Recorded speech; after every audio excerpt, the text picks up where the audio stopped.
Yo.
Is it in 2 or 3 hours?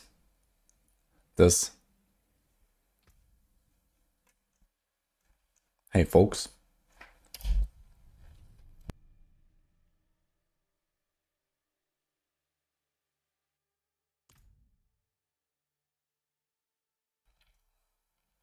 Three hours. Oh shit, okay, so it's later than I thought. Alright.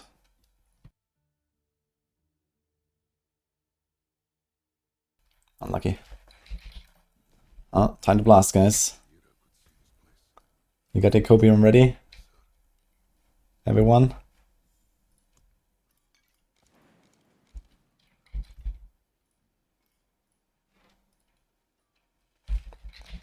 Two hours after Fellowship, too late. Yeah, I'm definitely gonna check out some Fellowship as well, I think. I'm a big Mythic Plus enjoyer.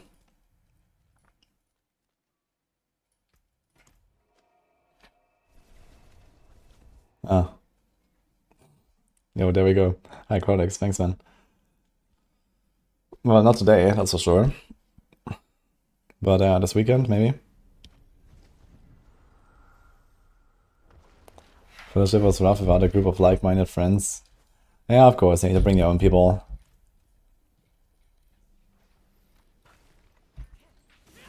You're wondering when the new expansion is being released and whether or not it will have a new class? Well, I guess find out in the next episode. But the answer is next year and almost guaranteed.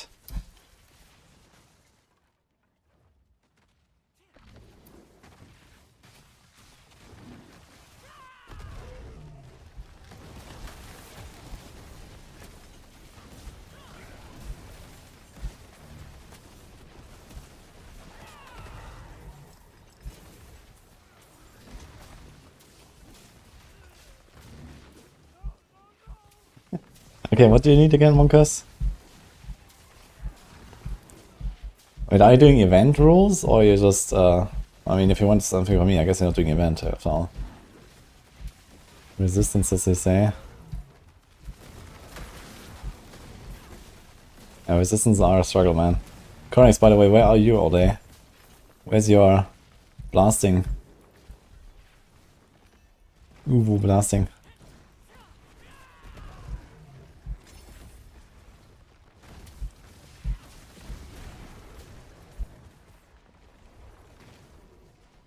GA always pants and or ring. Holy. This was too much D4. Oof.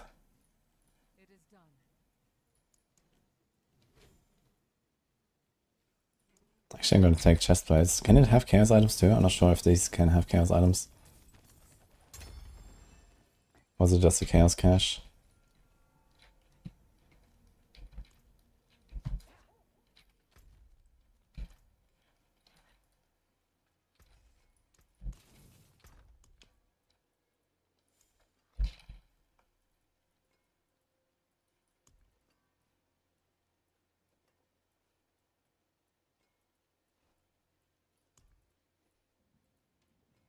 Tough luck here, I think.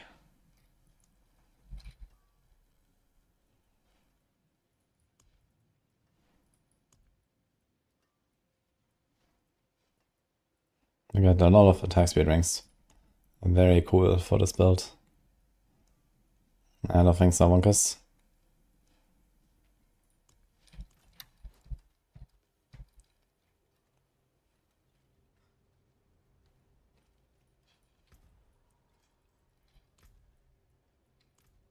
Okay, tier 59, let's go.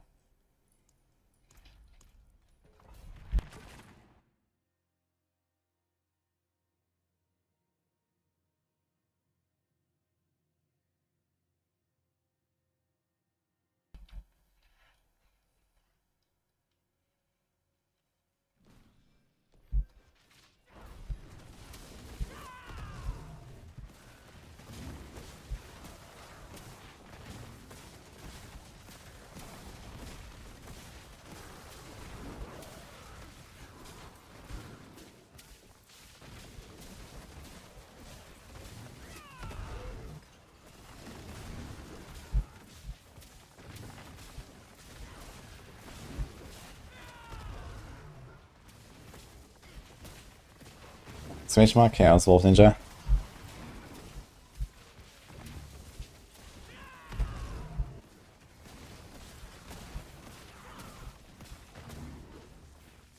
I got Chaos Armor from Ordinary Boots Whisper, okay.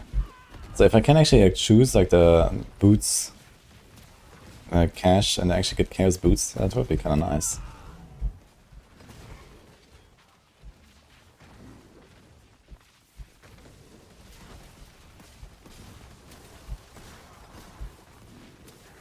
Just me or is the game very loud? I need to check my settings.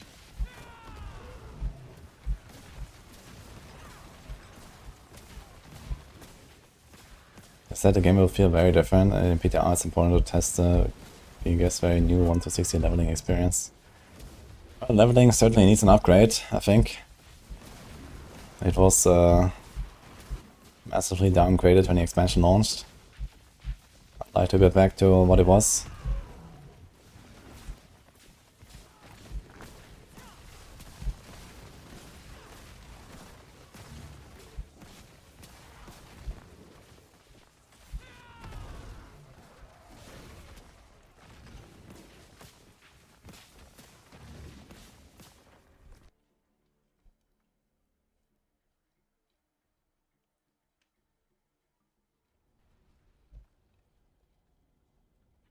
Razor Wings is on Discord, on YouTube.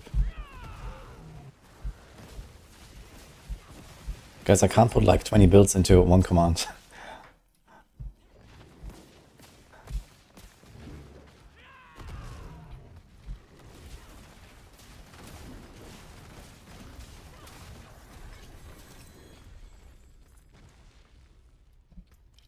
The music just low volume? I think that's more like it.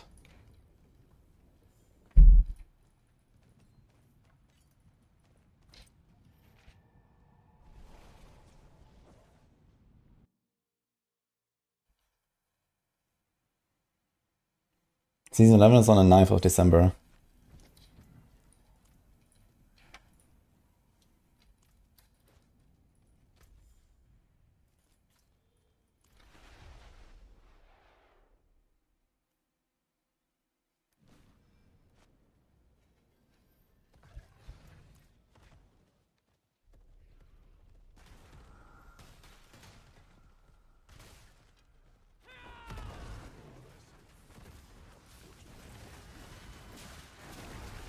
It's kind of weird how tier 59 feels so much easier than just like T4 blasting. I'm not sure why. Maybe it's fine, but I just like don't really have my buffs up and stuff. It's a bit sus.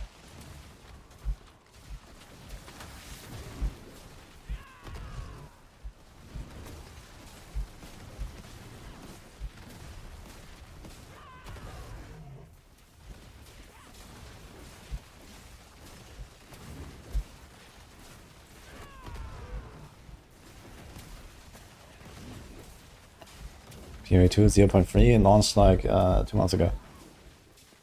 We're not gonna get an announcement for that. We are getting announcements for D4.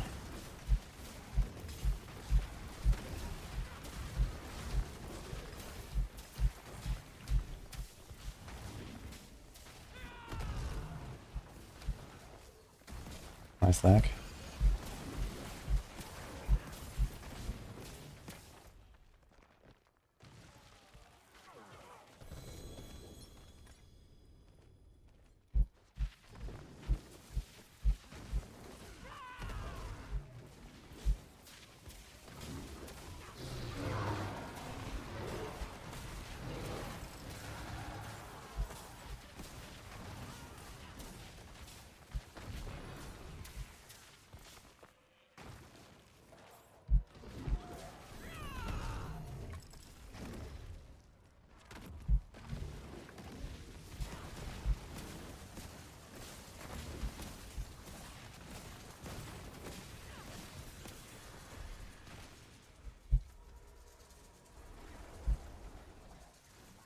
The announcement is in 3 hours.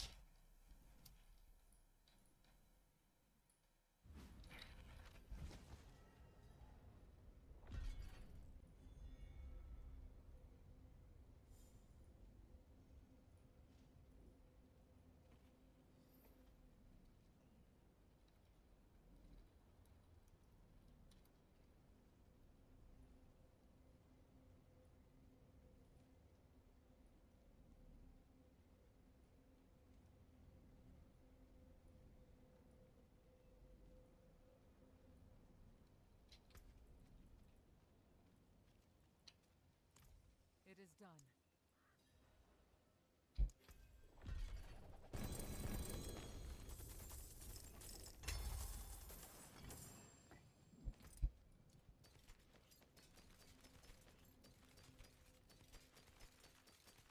Yeah, have a wee gamble.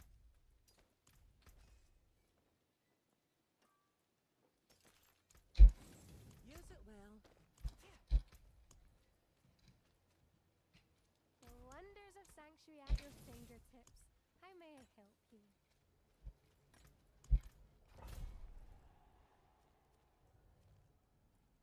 Oh, there's a Shadow Plunge.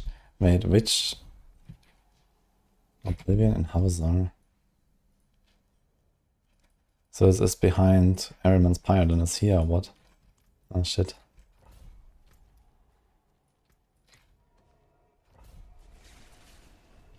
Hi Shibble.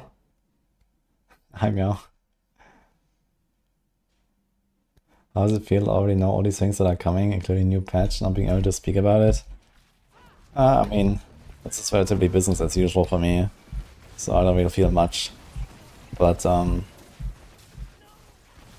it is what it is, right? I mean, on one hand, I don't know all the details, so there's always like a bunch of RNG with what the devs decide to do with, you know, either my feedback or, you know, with stuff that was unfinished and so on, right? I mean, I was there like 2 months ago, so stuff has definitely shifted a bit. And then, you know, the stuff that is like further in the future that we're not gonna see today will shift even more from what I have seen back then, and so on, right? So there's certainly some excitement for me as well.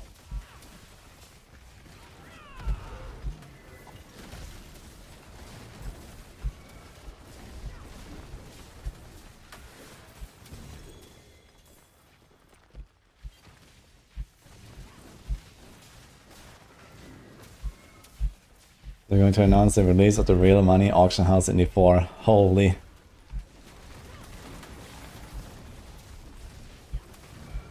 Can I get commission when I stream? That's the real question. They need to give us like a tracking link for the streamers.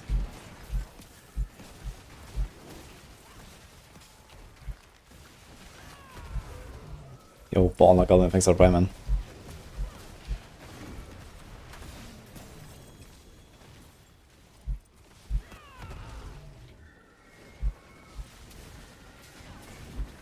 Who's my favorite character this season?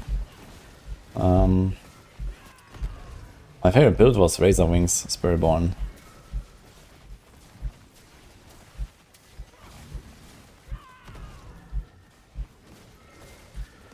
IRL duping would be cool. Sounds pretty OP actually. What do you want to dupe?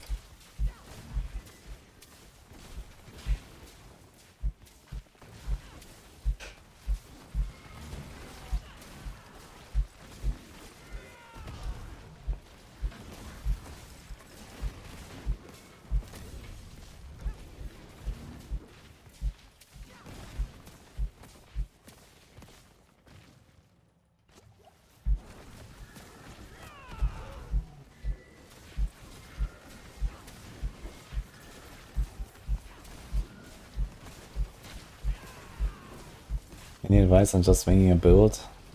Nice guys to realize the con, and hopefully the con will be more difficult in the future. Advice on winging a build. I mean, the more you play the game, the more you make your own builds, the better you will become at making those builds. So, if you know a class very well, and you know kind of like, you know, what is good in what situation, you've played like a variety of builds, then you can always wing something, I guess. Not sure what kind of advice to give, really. Try to learn like what are the synergies that make a build work, and you know, understand all of the builds of a class, so that you can you know, pivot.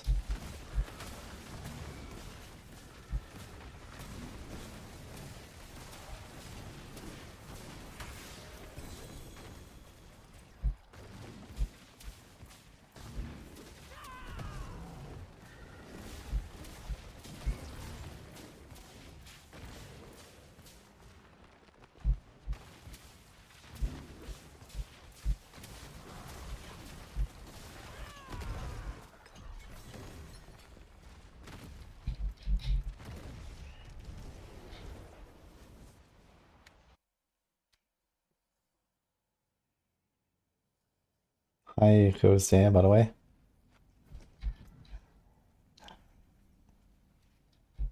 I appreciate that.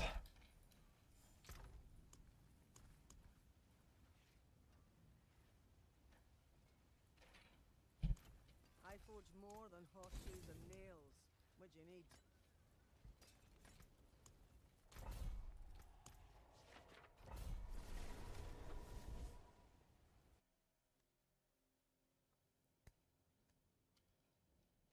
Oh, we have to add this, I guess. I forgot.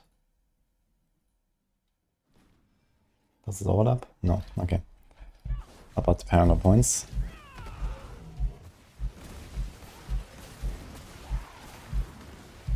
What big announcements are we expecting? I don't know. No idea what to expect, guys. But it's gonna be big, I think.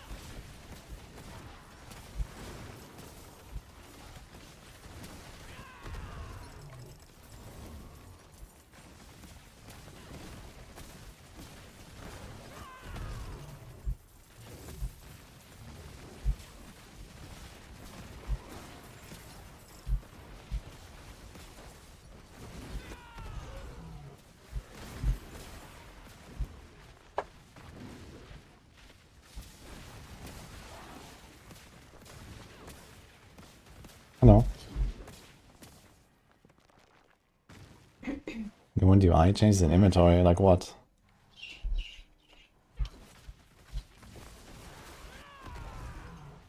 Don't yoink my dog.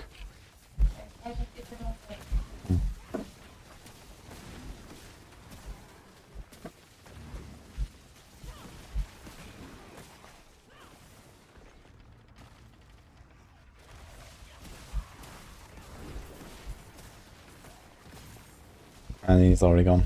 Just brought something in here.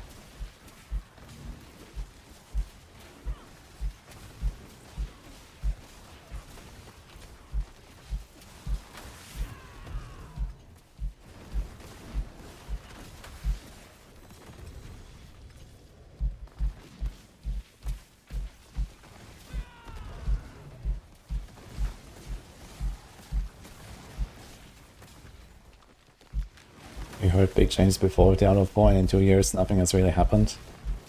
That's not really true though.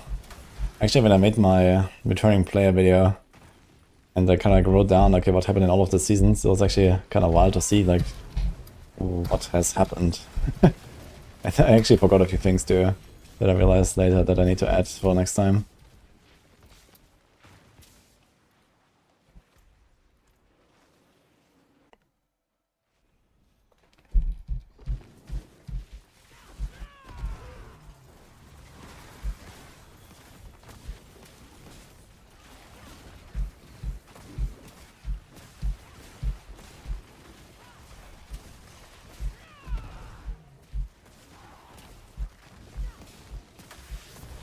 That's a big announcement.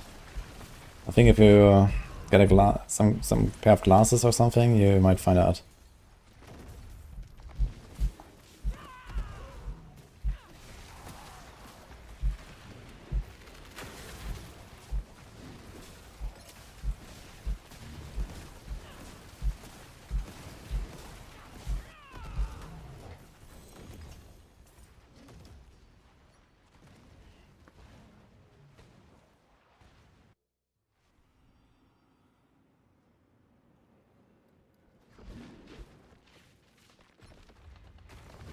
Diablo 4 VR, holy man. That would be an announcement. Maybe Diablo 5 is a VR game, how about that? How about AR? Diablo Go.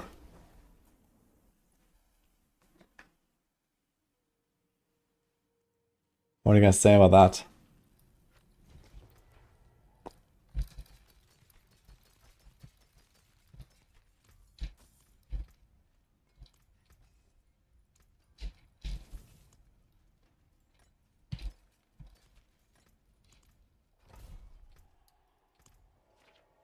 VR and the Live Spicy edition incoming. Yeah, that would sell. For sure.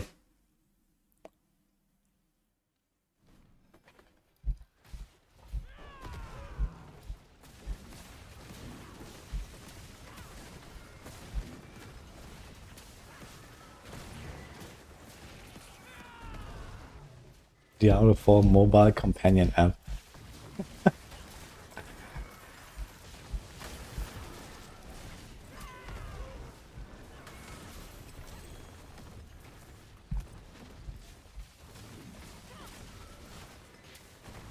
Diablo OnlyFans with Rule 34 for all of your favorite characters.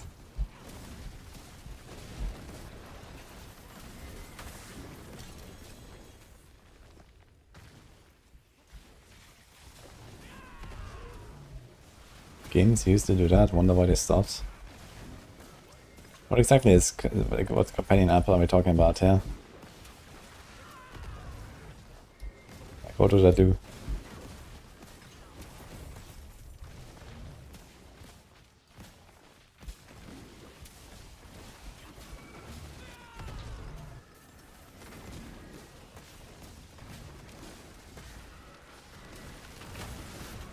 Rule 34 Druid.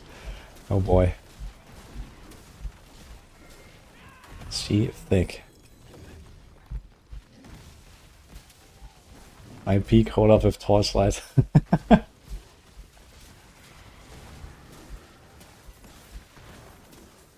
Imagine torchlight with the 4 graphics.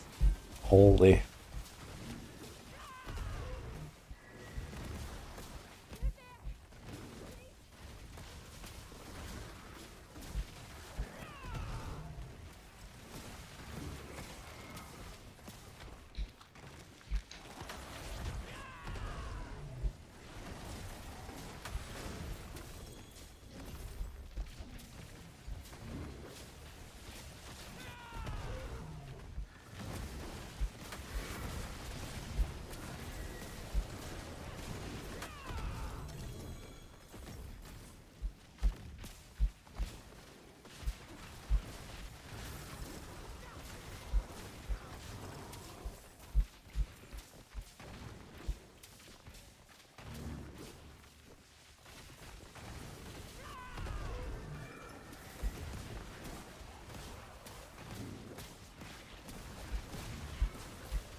Both tempering and masterworking are completely different than now.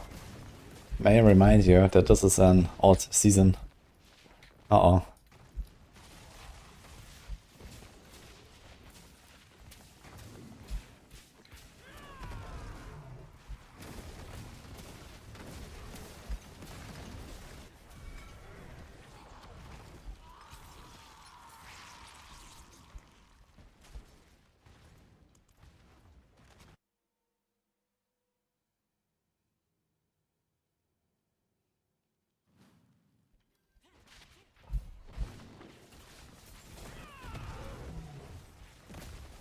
Should make the video of what they're going to say right now, and so it's ready to go. That's a good idea, actually.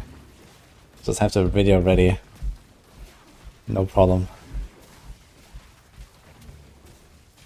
Okay, guys, if you could all just like kind of, I don't know, turn down the sound, like, I don't know, listen to something else for a little bit. I can do my recording real quick. Hi, YouTube. Today, Season 11.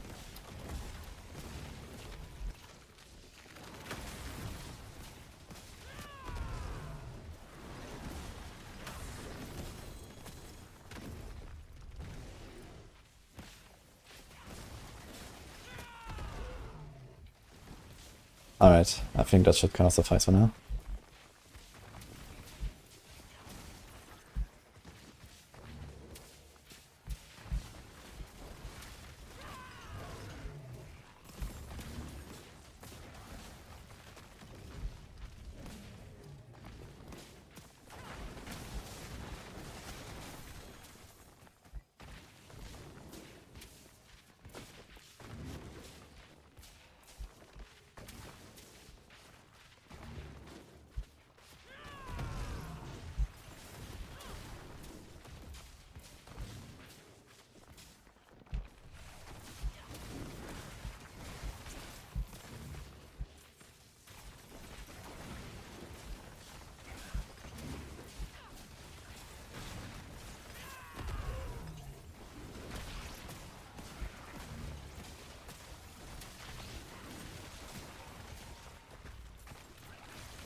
Fun.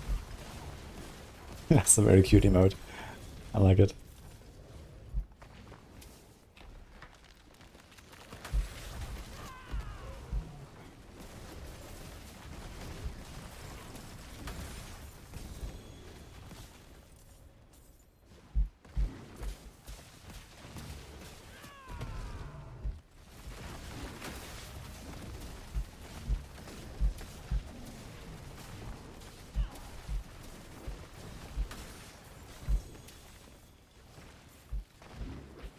Hi Chris, how's it going?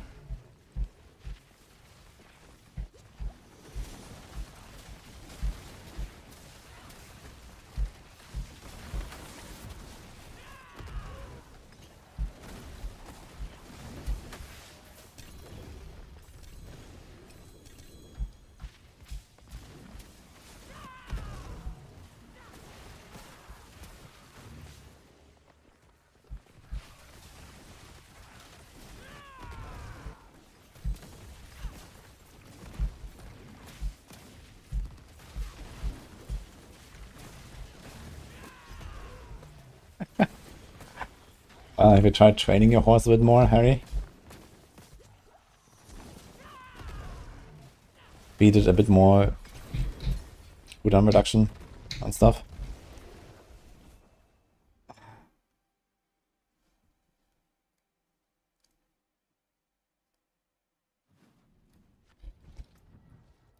Yo, so long, Chris. Good luck.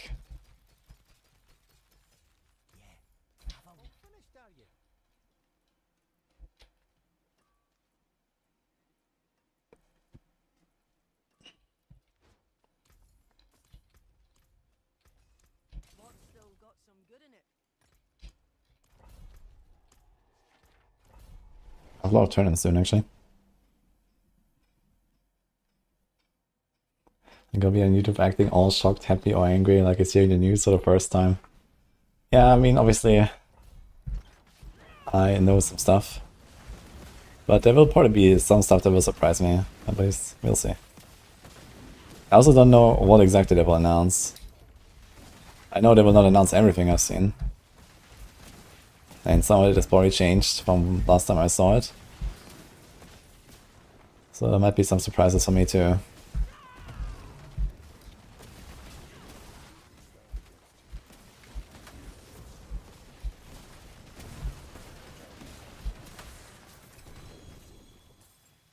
I also don't really expect that they will announce us everything today. But we'll see.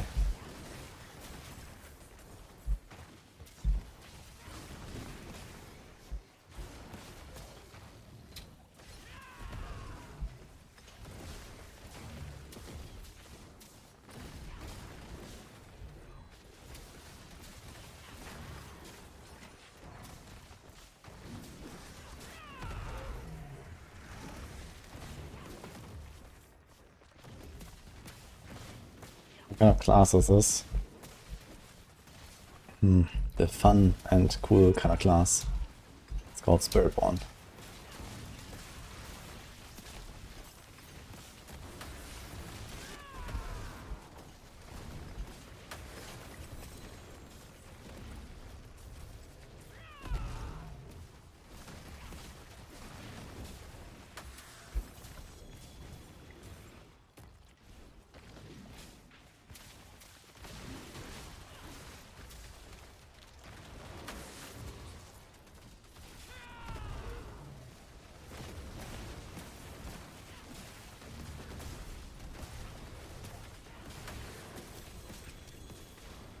Bartok always drops the same loot.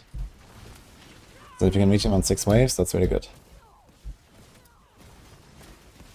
It's just the difference between the hormone levels.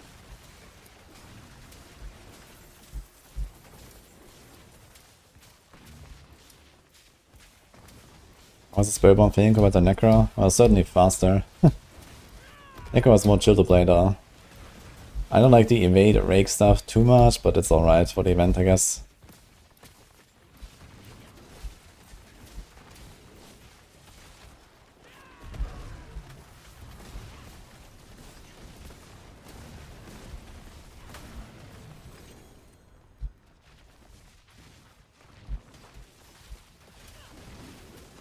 You know already when is the next season coming? Yeah, it's the 9th of December.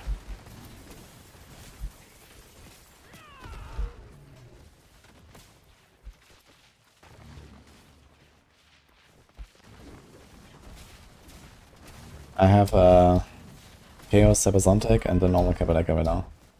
No Kizungi, we're just using the monkey anyway.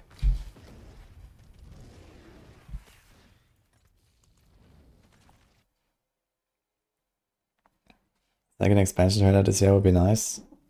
Ah, that's not unlikely, I think.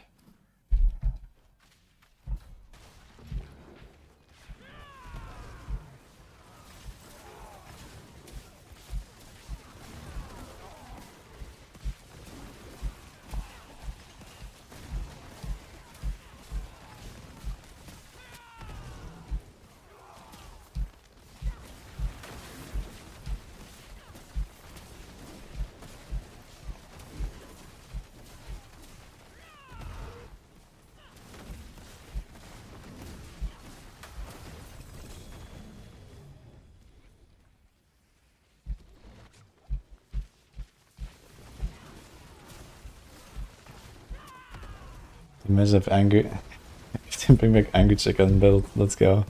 I think a lot of people would like that actually. It's like the most popular Witch Doctor build, I guess. But then again, it's Witch Doctor, so I don't know. We already had Witch Doctor season in season 7. I think that made a Witch Doctor class coming to this game extremely unlikely.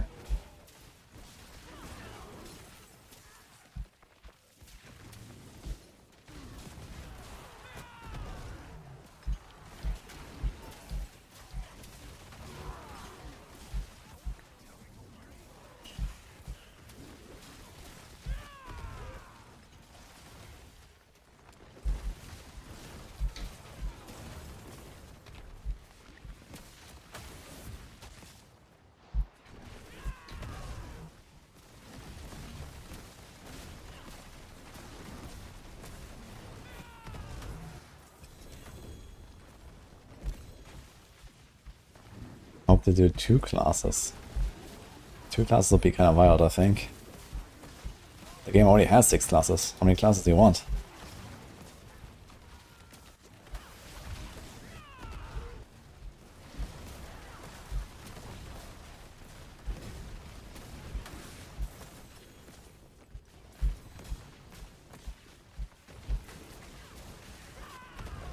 Crusader and Paladin.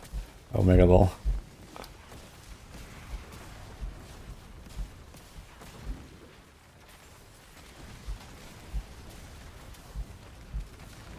"14 classes. Oh boy.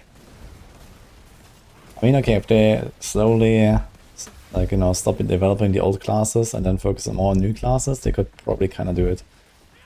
But every class needs some attention, every patch anyway, so there's only so many classes they can handle, you know, long term, I guess.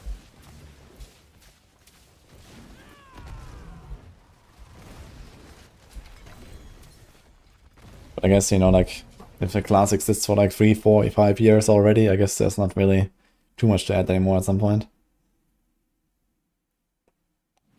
New class will be the Crusader. Oh boy.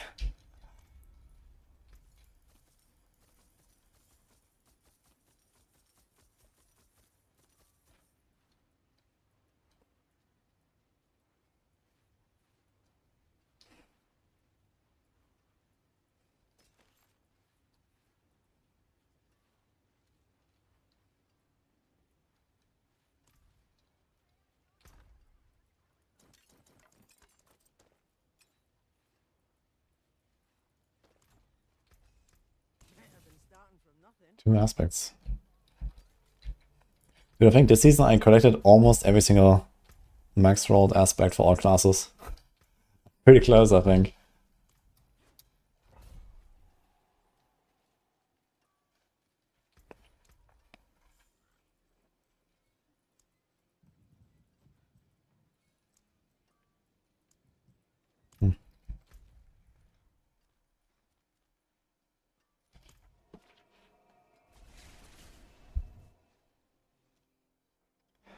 Yo, Kalle.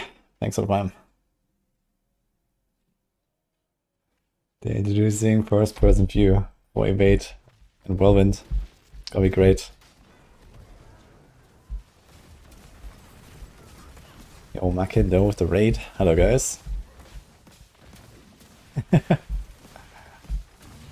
Thank you. Welcome, everyone. We are in announcement waiting room here.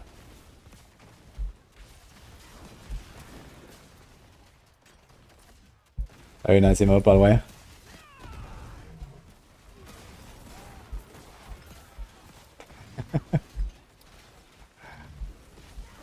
I'm doing good. How are you too? Thanks for the raid.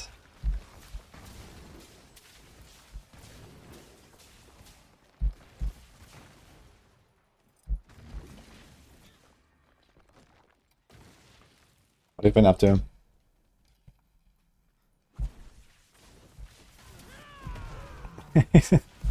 Well, still have a few more days for the event. Yeah, I finished my Necro. I'm just doing a bit of Spiritborn now for fun. Let's see what I can do. Still grinding Chaos items though.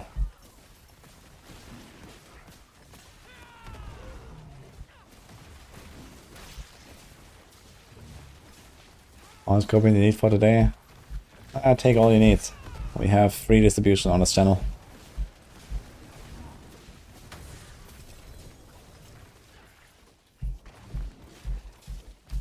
Any Copium enjoyers in chat?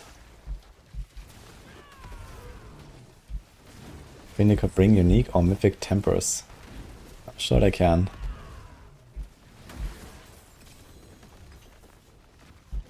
Would actually be an interesting idea, to be honest. Like a one-time temper.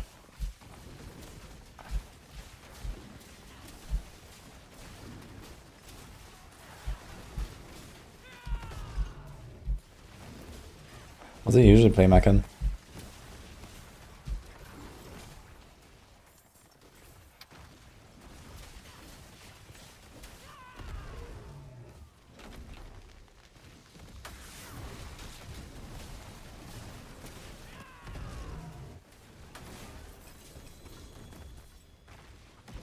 Of Necro, okay. Yeah, I actually played Necro in this event.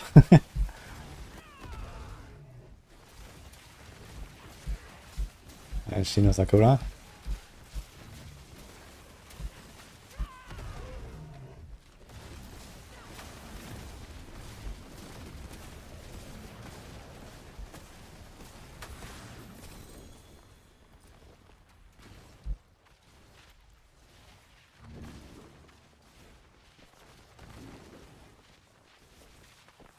I could like to do it.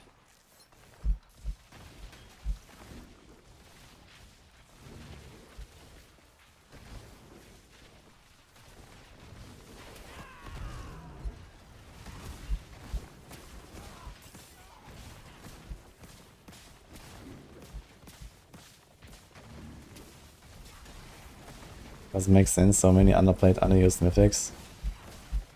Yeah. It's not really a big problem though for the game, I think. It just doesn't, yeah, it doesn't make sense, but I don't think it's like a very high priority right now. You know, we have plenty of like fun and interesting builds and whatever. You don't really need those mythics to be good for anything important right now.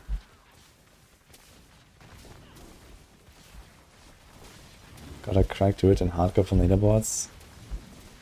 Which I mean.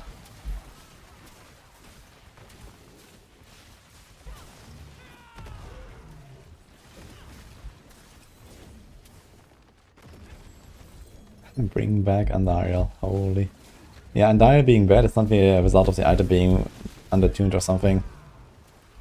It's just that they added a lot of stuff in the expansion that made other archetypes better and not Andariel. Like a lot more skill ranks, for example, that are available, so core skills have kind of just generally gotten an upgrade. And crit builds in general have gotten a bit of an upgrade and so on. My Druid is still alive. Yeah, my Druid is still alive. But I deleted my polarized stuff and it's just Ravens now.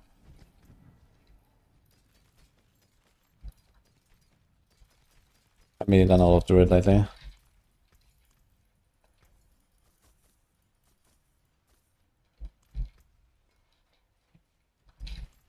Big resource helm. I forge more than horseshoes and nails. What you need? Well, that's a hello, shining beauty. Well, there's something special. All finished, are you?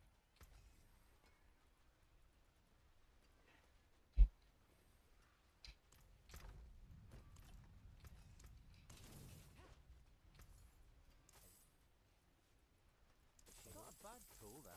Hello, shining. Not that's a shame, that. Hello, shining beauty.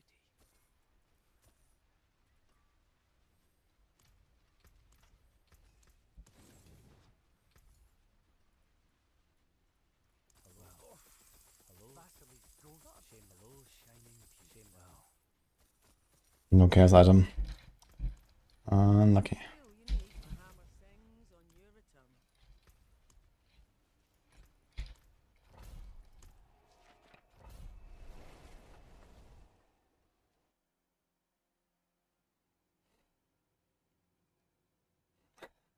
You don't like that you don't have an option to command your minions and attack or get back. Why do you not like that? It's part of the class fantasy, right? You're a commander of the dead. Wait.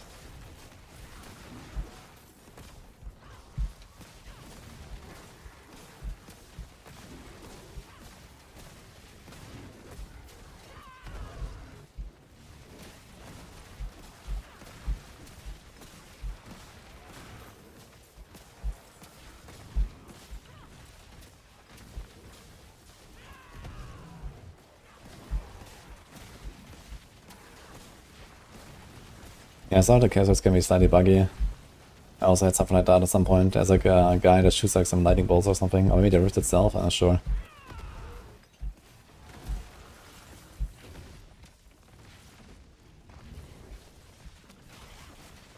Nice, Rob's timer 131. I think he lives in the future or something.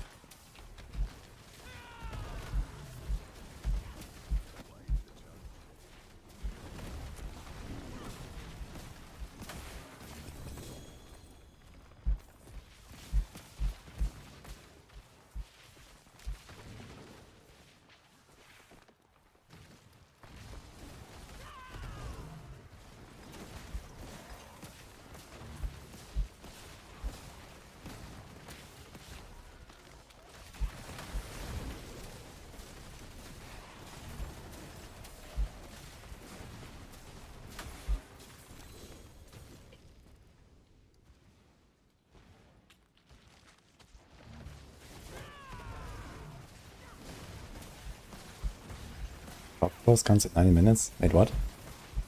What blog post?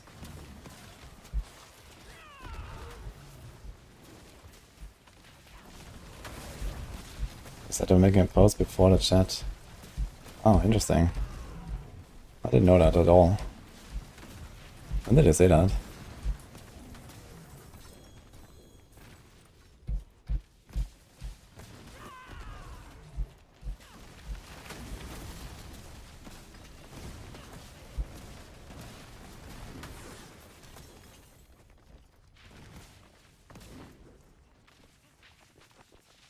I guess it's 90 minutes after all then.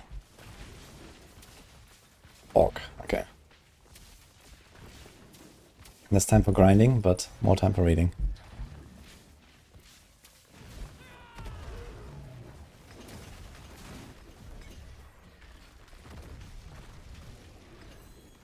Like I said in the video. Okay. Yeah, considering how they distribute information these days, I guess that's easy to get lost. I have not heard about the blog post at all.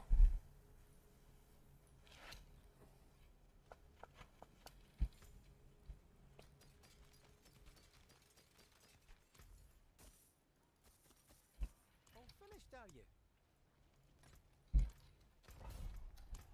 Maybe even gonna get our chaos items until then. Could probably do like 3 turn-ins, maybe 4.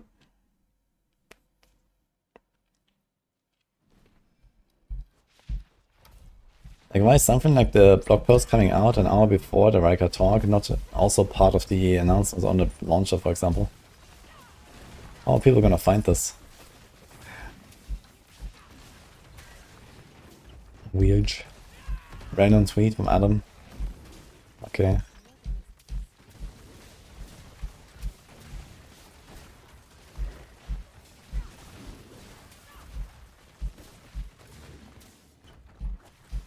Some visits from Mama and Papa Woody. Well, they're arriving earlier, later tonight. But I'm not sure if you're gonna see them on stream.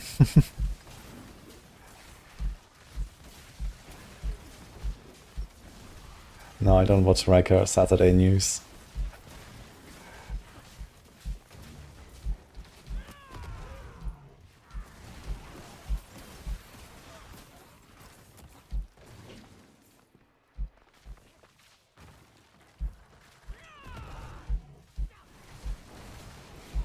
I also share a blog that morning before the sit-down so everyone has some extra context. Smile. Okay.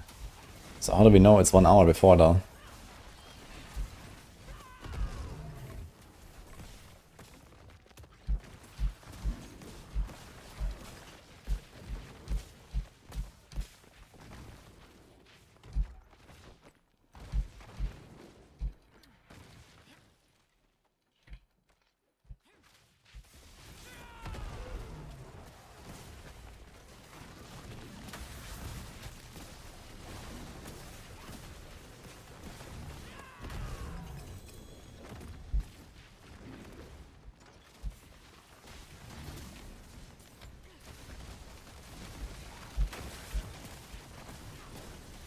So, Mogge humming still.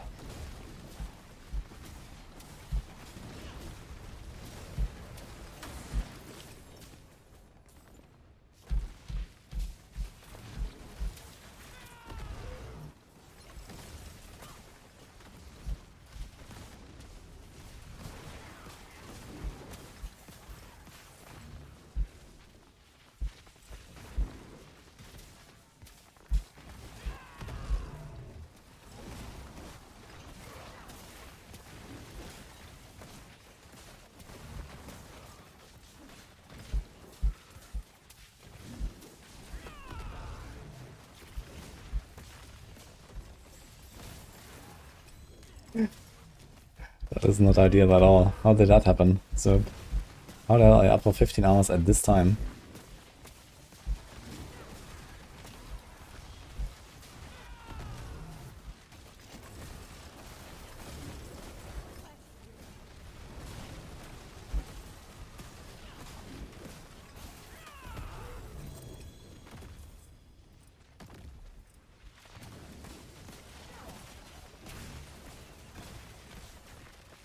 Chaos Armor, login.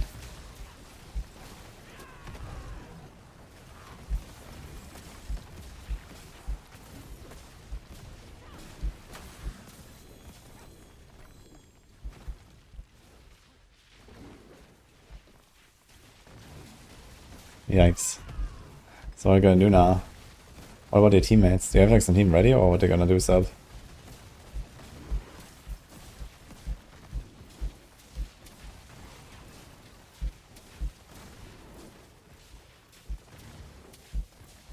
Nice, Octavius. That's sick. Yeah, that's actually be pretty good in the event, actually. Any Rogue Enjoyers here? I've seen some Flurry from Pika. That's pretty good.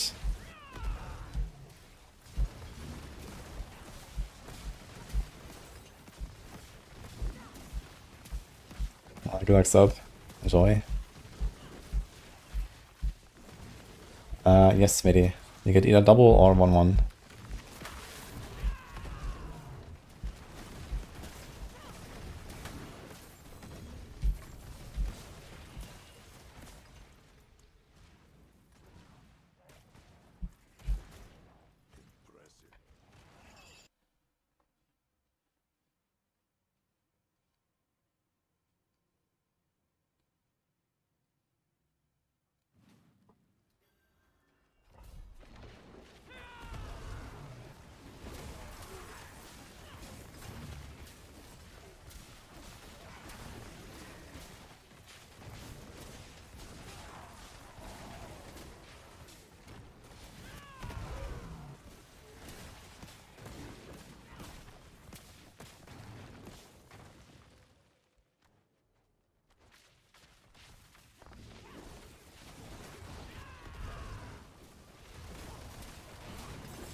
I mean, the Death Trap Rogue is pretty insane. It's probably like the most insane build of the entire season, basically. So yeah, everything will kind of pale in comparison, I guess. Hi, Helge. Are you getting a dev stream? Yeah, almost. So Riker will do a stream with the devs.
Have a wee gamble. All finished, are you?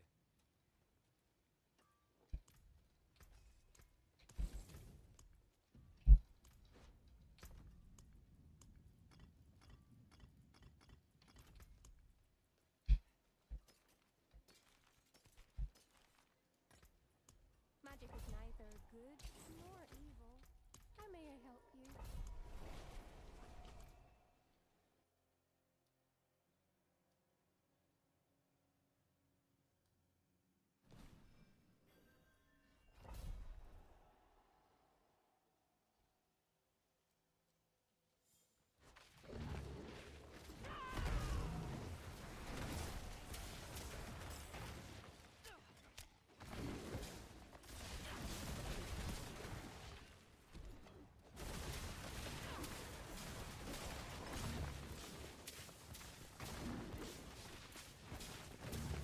What was I doing, Monkas? Just evade?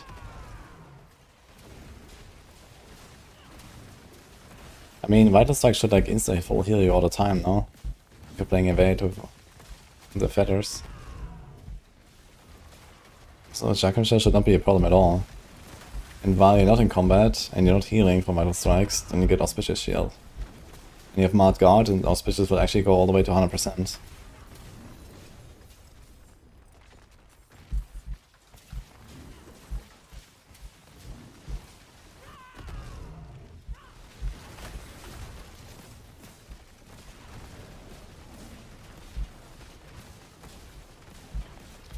Are these season 11 announcements or sometime in the next year announcements? Well, why not both? But I think it will be mostly season 11 focused.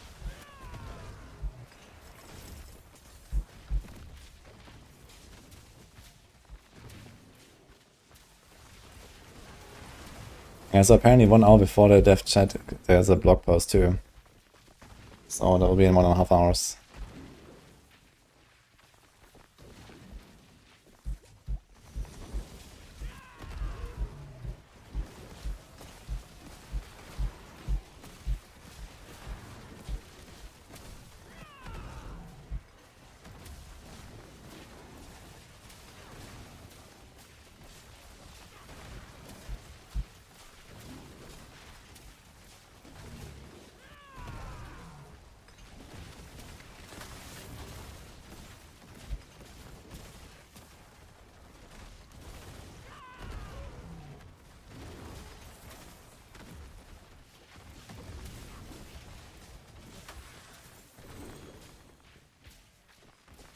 Of Moloch is 45.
Okay, chat. Prediction time. For later.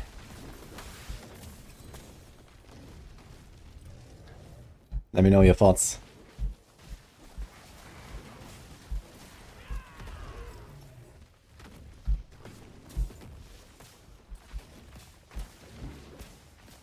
It's Judgment Day. That sounds exciting.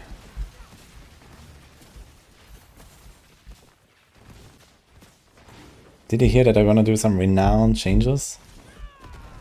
So what if renown is now mandatory and repeatable on every character and steps 6 to 10 added? How do you like that idea?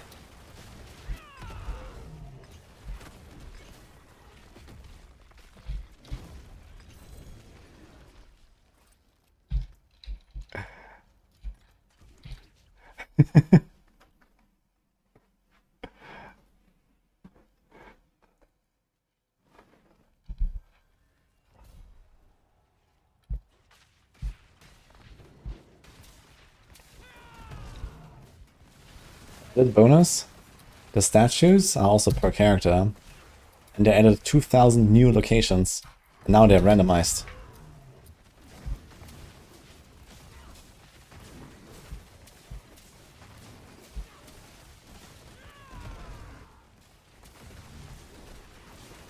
A step 10 need to open 1 million doors.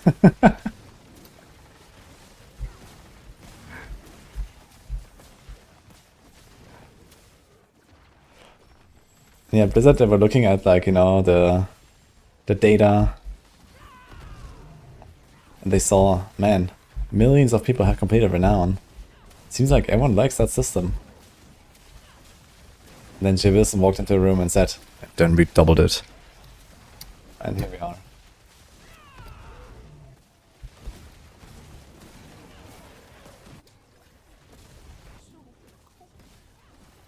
Find 100 puzzle sellers. That's gonna be the pinnacle season journey challenge.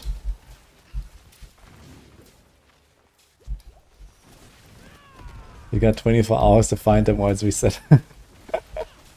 Holy.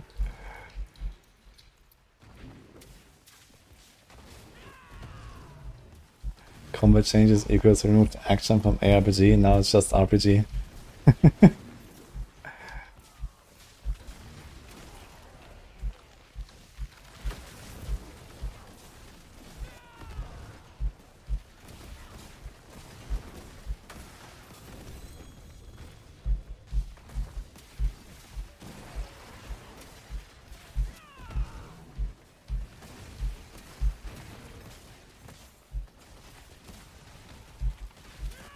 Literally our companies look at analytics.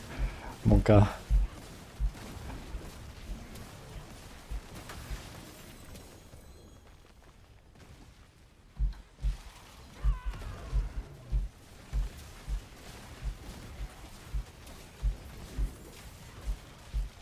Oh man, invisible Lilith statues. That's the next step actually. It's genius.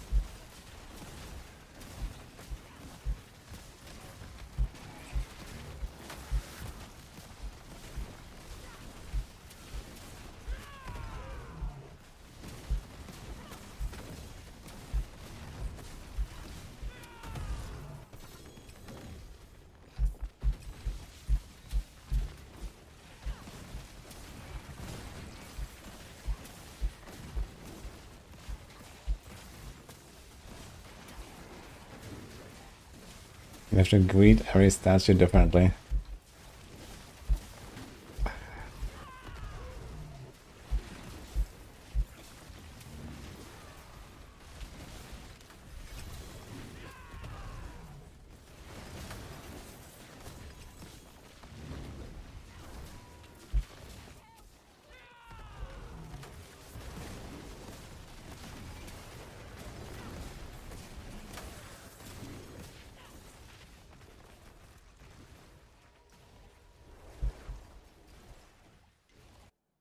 GG has a data analyst position.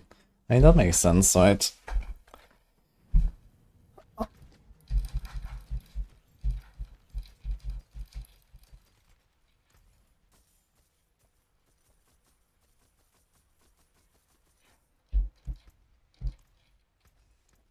Use it well.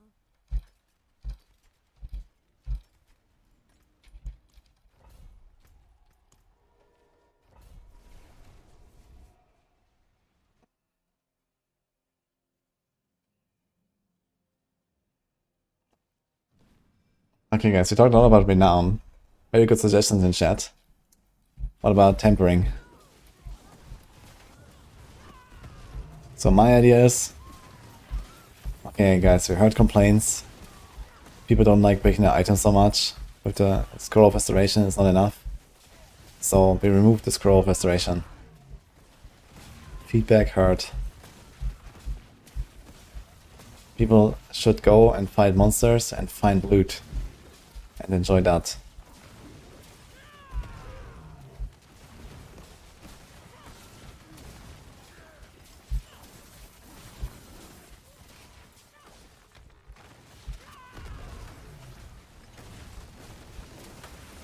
Reduce rerolls to 1 for each slot.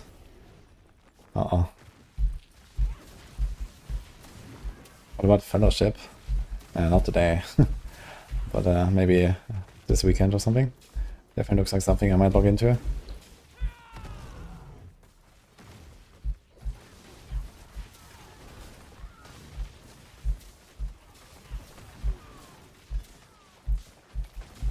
We need to change the name from Masterworking to something else.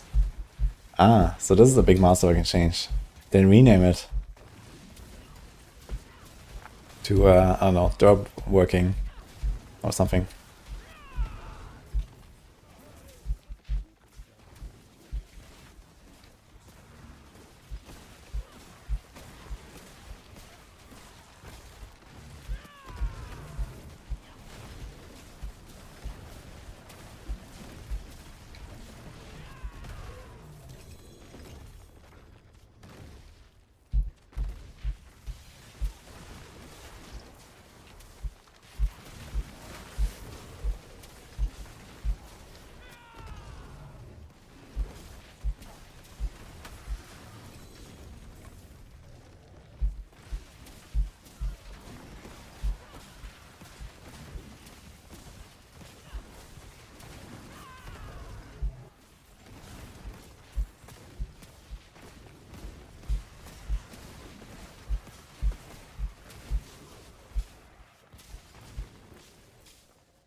You still think they're gonna bring back Ingolith and Neve Iron? Yeah, okay, I mean, that doesn't really matter, right? I mean, if they keep something like this tier, I think that Ingolith and Neve Iron was actually kind of a nice system. With like the tiering of, okay, you have like, you know, 0 to 4, and then you have 4 to 8, and you have 8 to 12. It's kind of weird that they made it all opposite. I don't really understand why. I guess it's because of the change to Masterworking now being in 9 dimensions and Ords instead of the pit. And so there was no real clear distinction anymore, but you could have still made it so that, for example, you know, Opposite drops in like Torment 1 and 2, and then Ingolith drops in World Tier 3, and then Neve Iron drops in World Tier 4, or something like that, right? So, I don't know.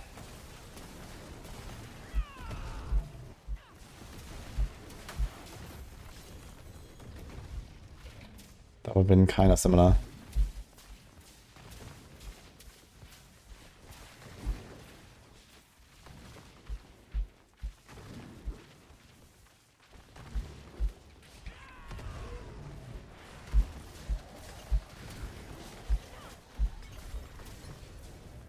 Why haven't you transmuted it? I mean, you could also make it so you can't transmute it, right?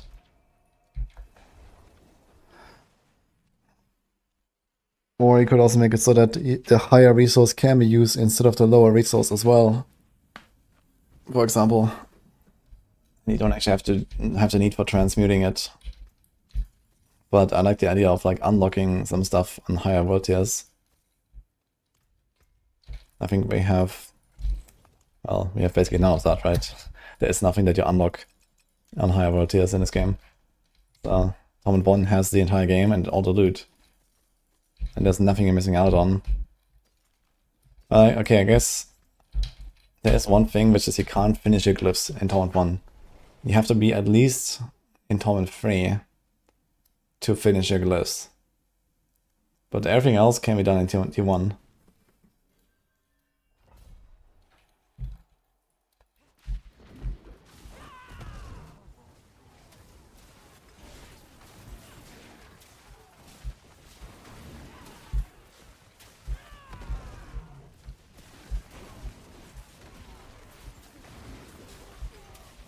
Be a crazy rule for next event. Enchanting is banned. I was actually thinking about doing a Living Off the Land challenge. No enchanting, masterworking, tempering, or imprinting, or socketing. Yeah, it would be fun to fill sockets, but not to add sockets. Because that would make drops actually kind of, you know, really fun to chase.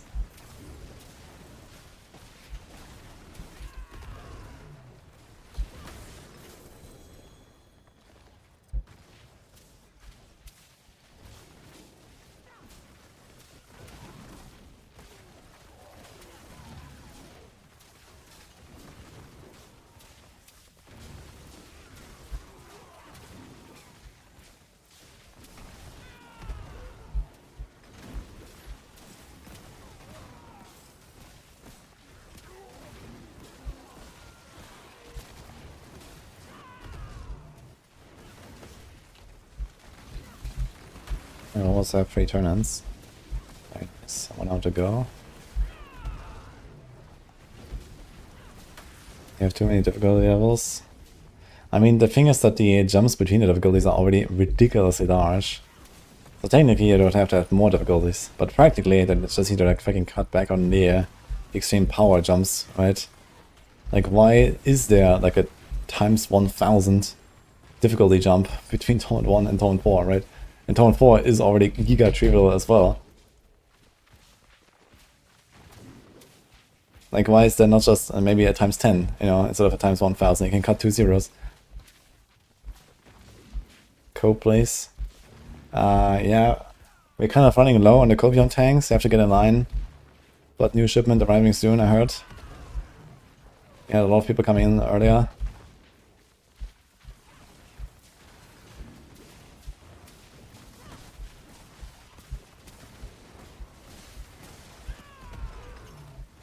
The answer is Baby Rage.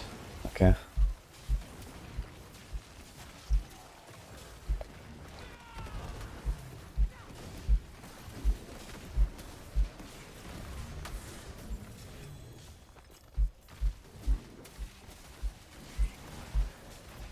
It doesn't have to be about challenging yourself, really, necessarily. Like, it just doesn't make any sense on like a game design perspective, I think, to have a times 1000 gap between, you know, the start of the game and, well, 3 hours later, basically, at this point. So...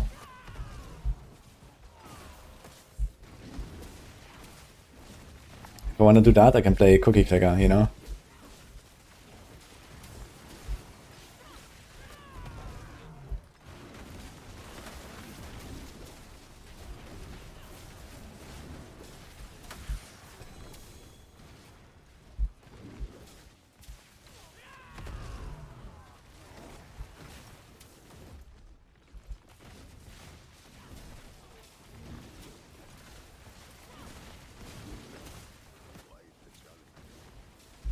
Remove the full temp requirement for Masterworking and let players decide if they want to spend resources to eventually break the item down the line for better odds. That would be interesting. Yeah, I mean, if you don't want to Masterwork out the tempers, you want to Masterwork the stats instead and have them 1 in 3. That would help a lot in some cases, I guess.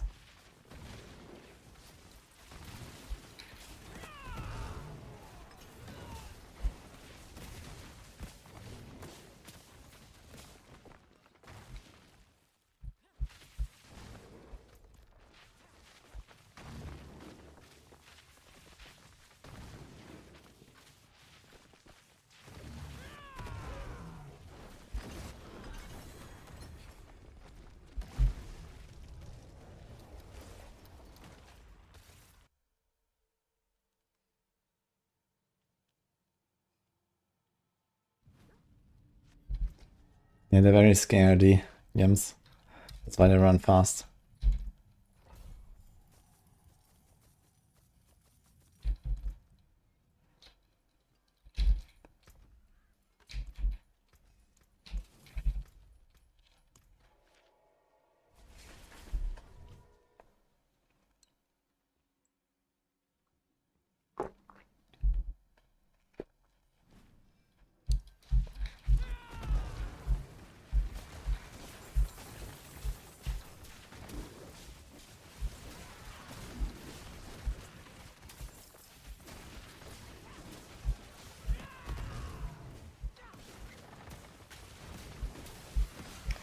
And won't come for the second expansion equals Riot. But what if they bring an even cooler class?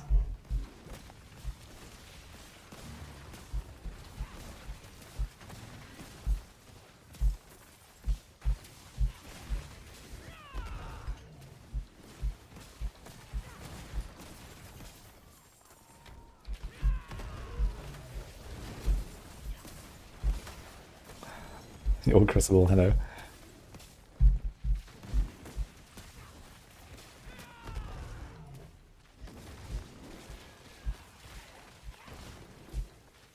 Which doctor? Log in.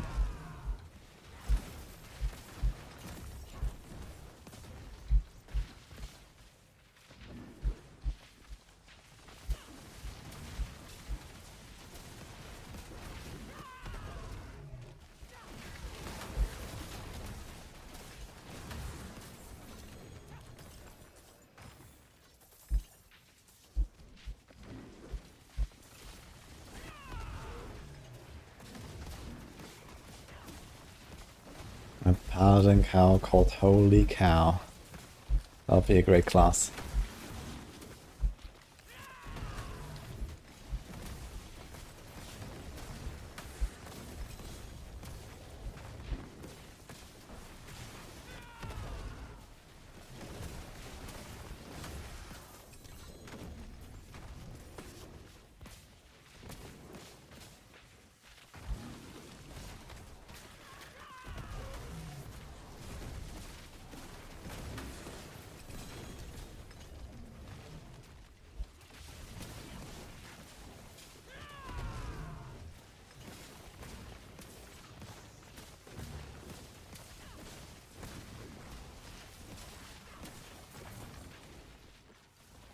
Practice stuff.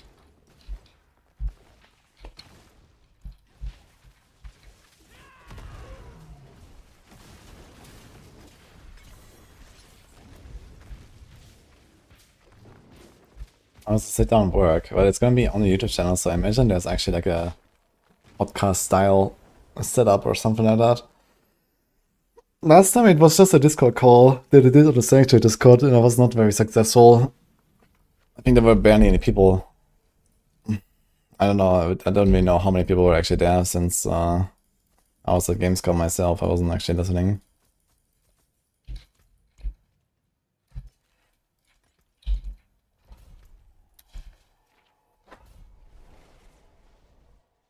The Discord thing is still happening. Oh. Is that later or what? After the Shadow Striker.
Yeah, this is gonna be in 1 hour, Fenris.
Yeah, blog post is in 1 hour and Riker is in 2 hours, so that's what we learned. So we're gonna do a bit more blasting and then we dive in.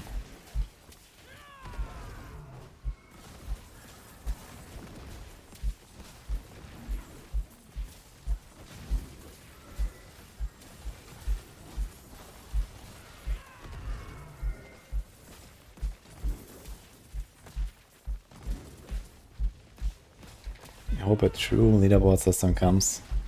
Yeah, that would be nice.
Oh, Ava is back. Hello. Almost ripped. Uh-oh. How many Guardian Angels do we have?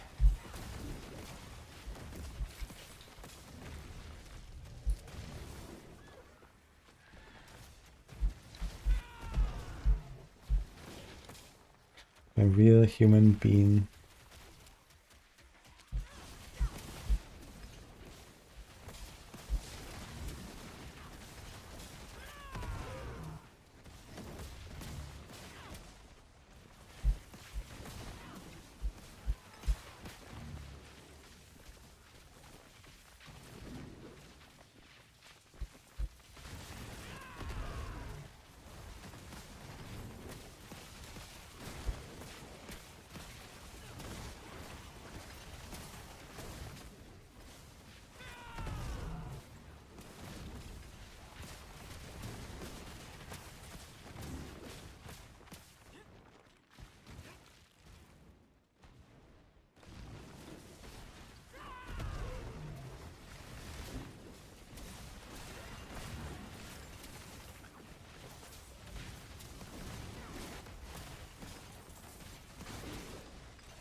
Yes, Kyrus. It's 1 hour and 2 hours. I cannot change the text.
Let's call the boys and see what happens.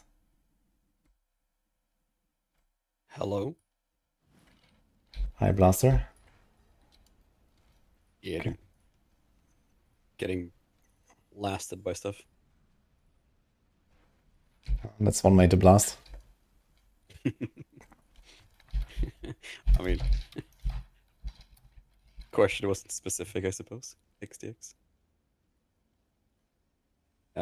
I managed to get a Bloodless Scream on chest, which is nice.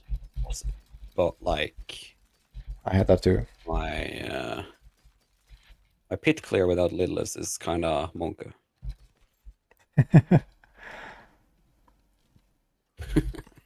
Like, I think ironic getting Lidless is probably an X2 damage increase for me right now. Yeah, it's Like pretty big. for the overall clear, because bossing is virtually the same, I think, like very close in a way, depending on your RNG and stuff. But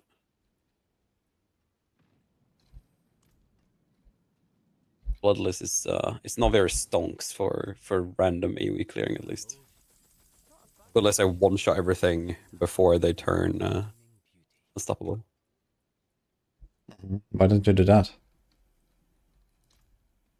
Wait, that's an option. Oh, Fuck's sake, I should have done that from the start.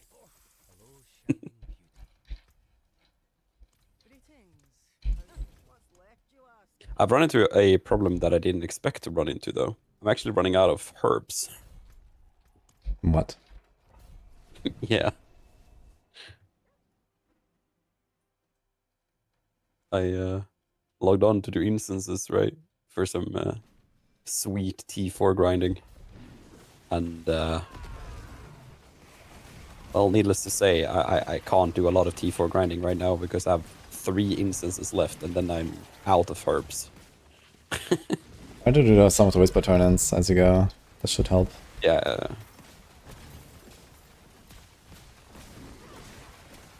I think I just spent too long of a time doing specific stuff and not herb generating stuff. Did you get your dose of copium already from chat, by the way? Okay, what dose of copium? Yeah, we have free distribution today. Yeah, what, sorry? We have free distribution of copium in chat today. Oh, Everyone, really? Everyone is coming in, yeah. Oh, nice. Like no sign up or anything, just like free copium. No, just get in line, then get your dose. All right, let me arrive in chat real quick. Right.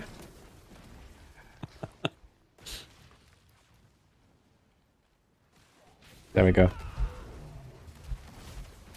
Holy heck, what is that? Copium shipment. That's amazing. Yeah, fresh arrival. Yeah, we were running kind of low, so I ordered some more.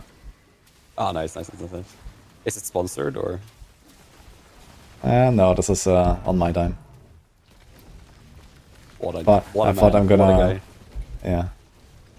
Sometimes the community needs a hero, you know?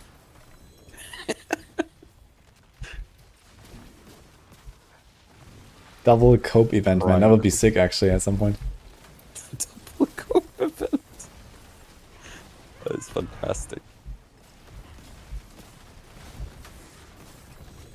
Yeah, I entered the 80, and I was just let's just damage test real quick. And it was captains, and it had done the wind up behind the corner, and it took me from 100% to 10% HP. I'm like, nope, going back out. Wait, Not where? doing this right now. In pit. I did a pit 80. And it was like a corridor where it was just winding up, you know, a big slammer on the corner, and then I walked around the corner and you just got kaboofed. Mother's Copium, man. That sounds like a great event.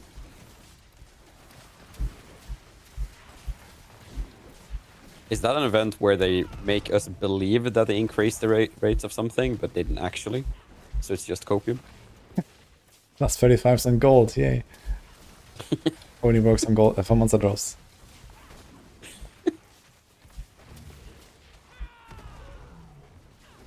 We doubled the rate of acquiring chaos uniques. Dropped by normal elites.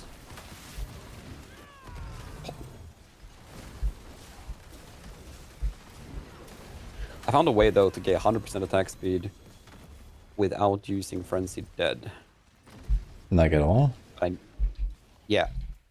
Only. But I need to get lidless wall. It worked when I had what's it called? Banished Lord's Talisman as well, because it has, you know, attack speed on it. Queen But I of managed to get the Emily's. perfect attack speed, so I get 80% passively, Wait, what? Emily's? which was pretty pog.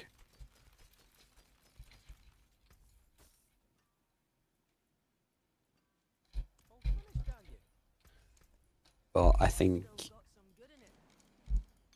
I need to find another way to gear my character, because like this is scuffed.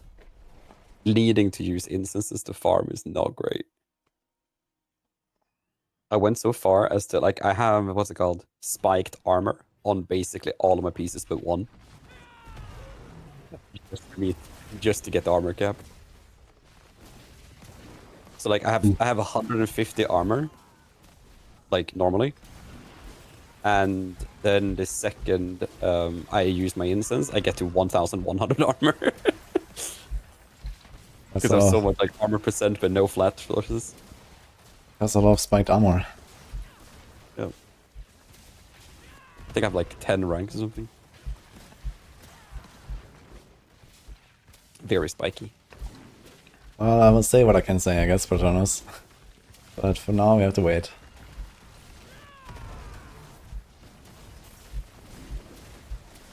Oh, nice. Another nightmare dungeon where I have enemies outside of the area. Well, at least you don't get baited to actually finish the dungeon. True.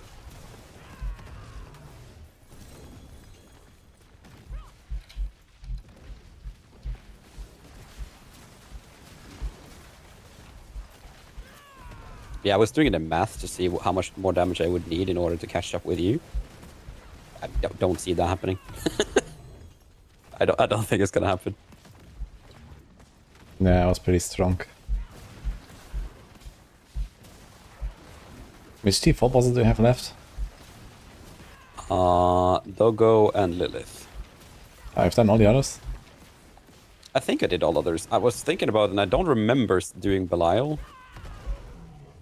But I don't think Belial is gonna be a problem, realistically. If you don't get smacked. That's true. Could be a thing.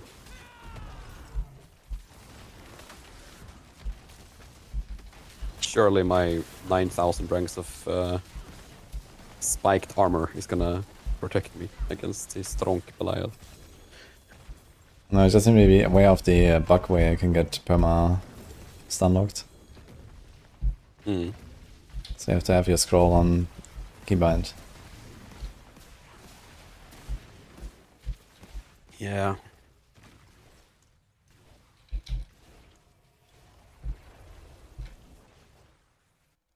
How's the spirit scroll going right now then? Is it going well? Well, I got finally a Chaos Sabazontex. So I have a normal Speculating and that. But yeah, could still be a lot stronger. But we're doing T4. That's good. He's offering free Copium in, I guess, Twitch TOS. How to display a 17-day streak? Does that count as distribution of some kind? If you have a streak, then it should be like when you get into the chat, I guess, press F5 or something. Yeah, I think they're fine with free distribution of Copium. But I can ask if that's against rules. I would love to see how that conversation would go down.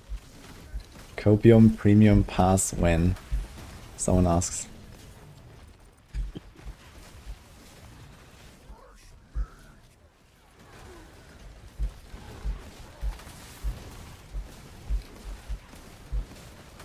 I tried running Quacks, by the way, with this build. Do not recommend. Yeah, it felt kind of awful. I just went Ohm.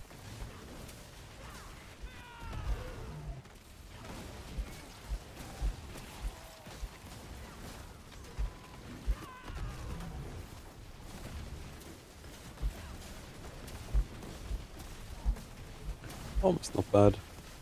Did you run into the push, or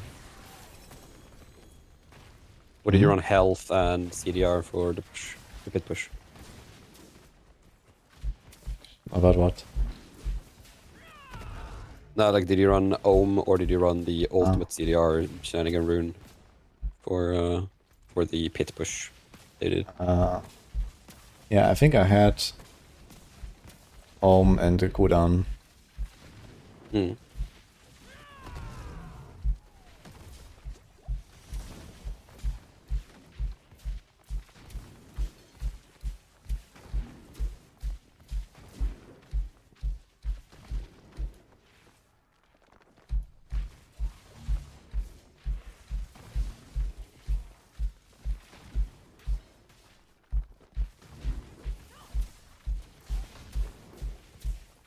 It was actually kind of fun to solve the whole like resource shenanigans for Necro. It was like actually like a little bit of a puzzle.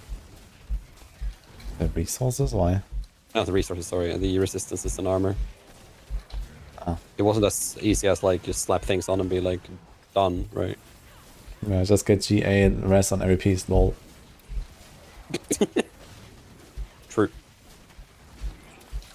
I don't think I actually have GA rest on any piece right now. And my Spiritborn also has 3 GA res pieces. I don't even think I've seen one drop, to be honest.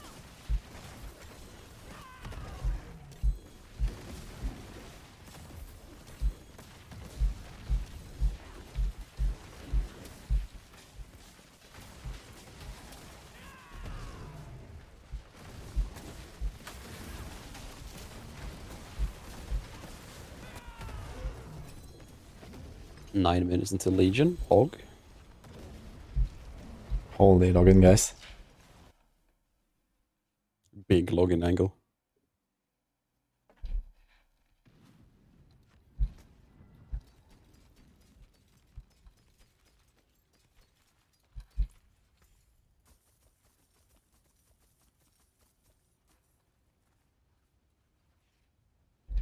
All finished, are you? Greetings. How shall I guide my hammer?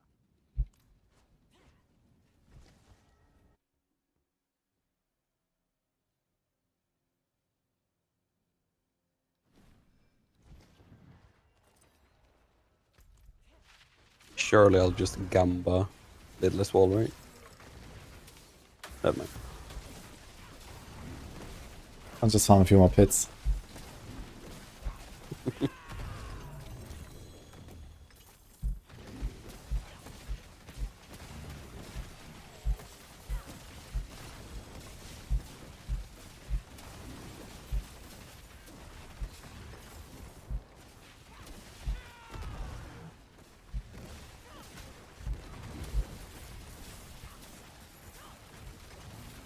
In hours from now, it's 0.6 0.63 or so hours roughly. I'm actually really curious what the season 11 PTR shenanigans, whatever they're gonna talk about, is gonna be about. There's gonna be a blog post before the Riker chat in 40 minutes. Nice.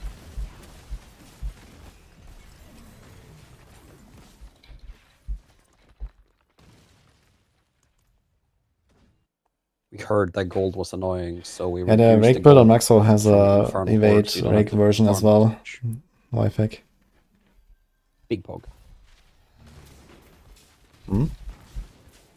No, I was just memeing and saying, we heard that gold was annoying to farm, so we removed it from Infernal Hordes, so you don't have to farm Infernal Hordes as much. Mm-hmm. Big solution. Where do you even farm? Like, if you have to farm gold, where would you farm it from? I'll use my boss mods. I suppose that's that's one way. Yeah, I mean, that's just the fastest way. You farm bosses and vendor uniques. That's faster than hordes. Is it actually? Because you get like 75 mil in 10 minutes. Like on okay, average. maybe it's like pretty close these days actually. I guess if you actually don't open anything but the gold chest and do the council. Yeah, maybe hordes might be actually slightly faster these days. But I guess at least in normal season would also get loot from the bosses, which is nice. Yeah. And also lots of salvage mods and whatever. And runes. So I think generally the and bosses then are more valuable. If you're not SSF, for sure they're more valuable because of rune drops. If you're full SSF, maybe you're faster in hordes.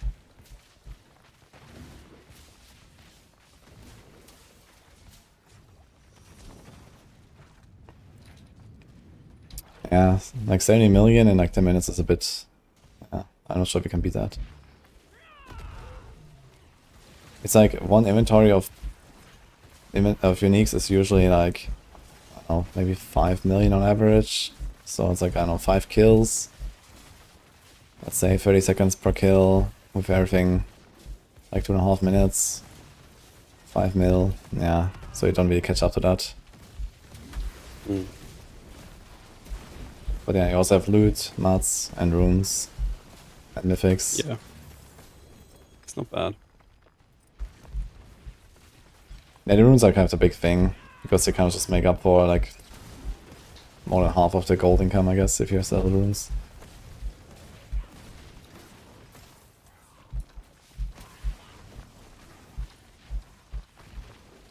You definitely get, I mean, if you go on. yeah, you definitely get like a few 100 million per hour or so doing puzzles. If you like Yeah, I mean, if, use the runes too. yeah, like if you're also like trading in general, like that's gonna be more efficient either way, right? Yeah, not trading very much. I'm basically just sell runes. I don't sell items really to anyone. Mm.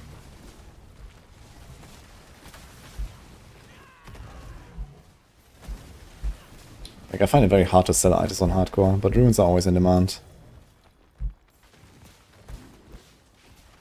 Yeah. Items, I don't know. I never have success with selling them. Even if it's like giga meta items. It's very hard to find anyone buying them.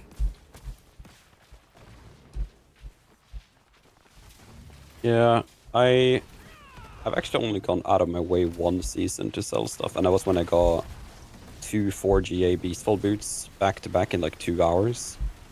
Like day 1 of the season. I was like, yep, just putting that up there. And I sold my gold for the entire season, so I just didn't have the trade anymore. But apart from that, I'm like, just too fucking lazy.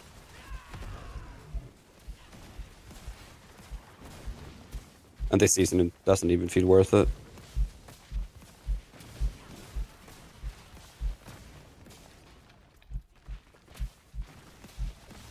Or at least it didn't feel worth it when I was actively playing on season.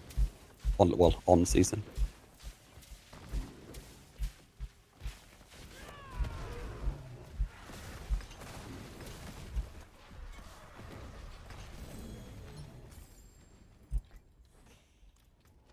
It feels like there's a lot less engagement overall in trading this season as well.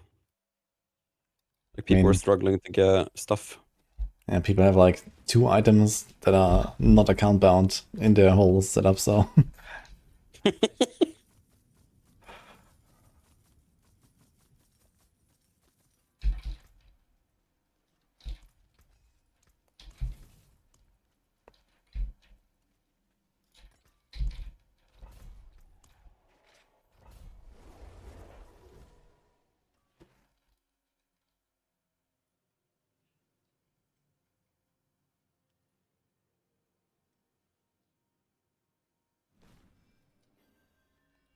Half an hour, guys.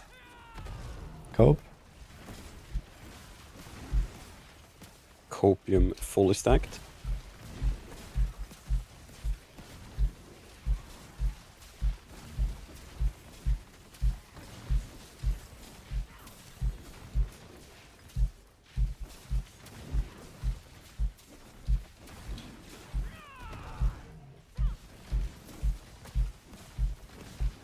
How do you like this season, Barry? First time since season 6, you say? Oh. Yeah, barely.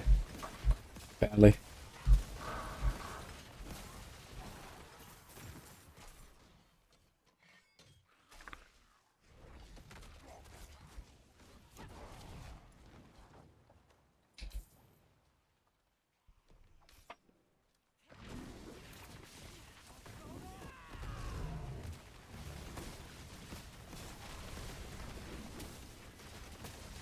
I also think season 10 has been the best season so far.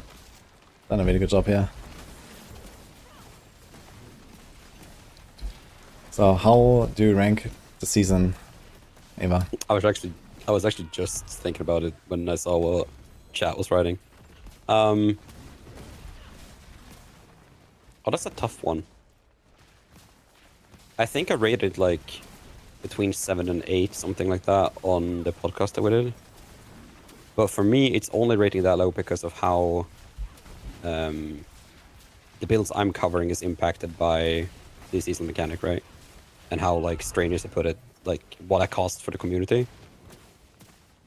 Overall, I think this season mechanic is actually really fun. You just didn't hit the mark for me, I suppose. And I would have liked to see some more player agency and like obtaining the chaos armor. Like even not just not making it purely deterministic, but like adding some sort of you don't have to farm for 200 hours in order to get the chaos item that you want kind of thing. Yeah, probably like an 8 maybe. I mean, and against other seasons? Honestly, I kind of forget about the seasons the second I've kind of moved on, I guess. I don't really have any like lingering in that sense. And it's also, I mean, you know, but I guess I don't know how much chat knows. Like, I haven't actually played the game that much. Like, all I do is sitting in like training dummy area, right, for the longest time.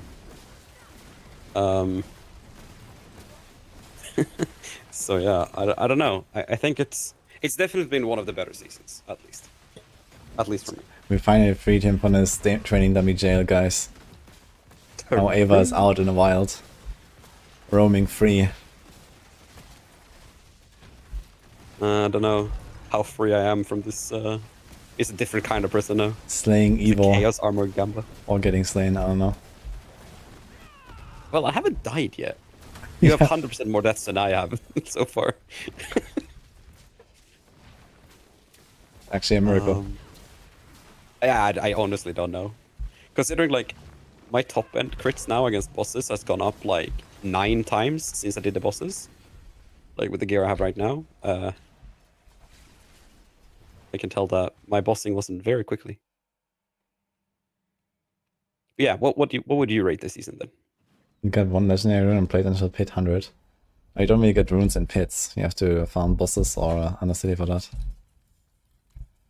Well, I don't know if I want to put like a number on it like that, but I think it's the best season at least.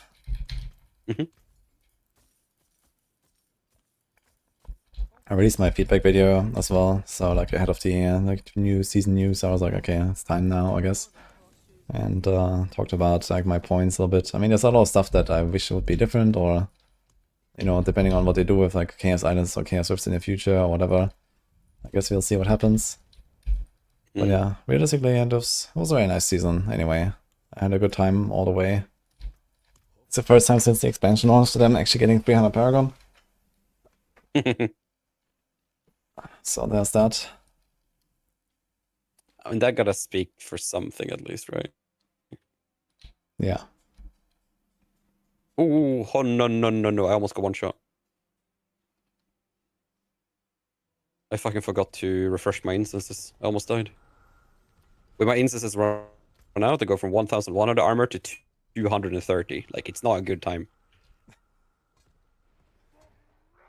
Monka S.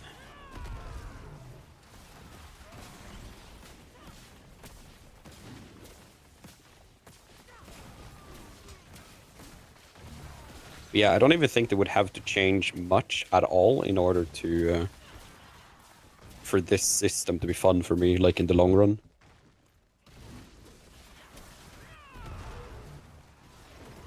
Like Chaos Armor in general was, I think, largely a success anyway.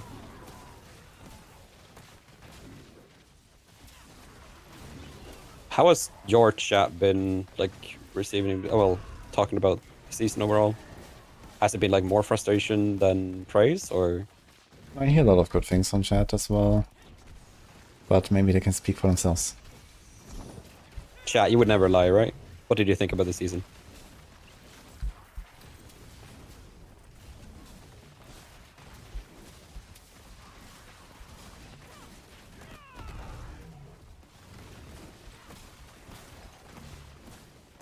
D4 mid always. I say D4 getting there. How about that? Unfortunately, it's too long for a character name in this game. Chaotic. Alright. Close second to best season. I mean, that's pretty good.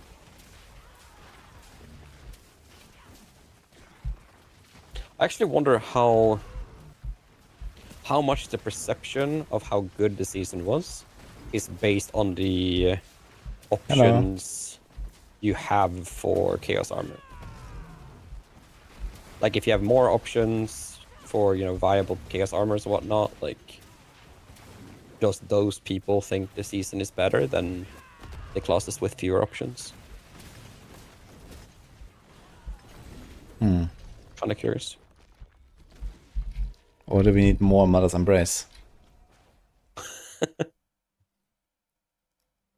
Yes, everyone should just get Mother's Embrace, nothing else. We heard you.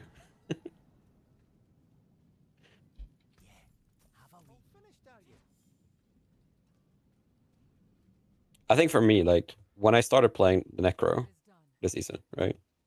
I was like, wait, holy, this season is actually really good. There are a lot of options. There are like interesting options, even for like the one archetype I tested. But I kind of like when you get to the, let's call it competitive, even though it's not really competitive, but at least you will know what I mean, right? Like for this event, for example, I feel like it kind of exposes just how chaotic the season is. And I guess it fits the name, but I feel like whenever everything is taken out of the player's control, I feel like, for me personally, it's less fun. Yeah, it's very too little agency, I think, with the drops. And I think it's kind of... I think the Infernal Hordes remake wasn't like massive at the end of the day. I think it's, like getting a little bit of extra stuff was cool and all. And the Chaos Rifts are kind of cool, but the fact that you basically have to spend at least 9 minutes to have, like, on average guarantee for at least one Chaos Armor, it's kind of like a long time for the dopamine, when the dopamine then is very unlikely to hit.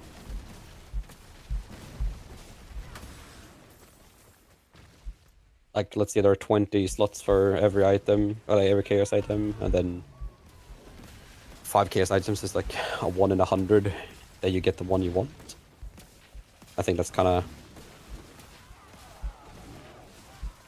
a little bit too rare for the like how long it takes to get it, and that's if you don't need a specific GA, right? But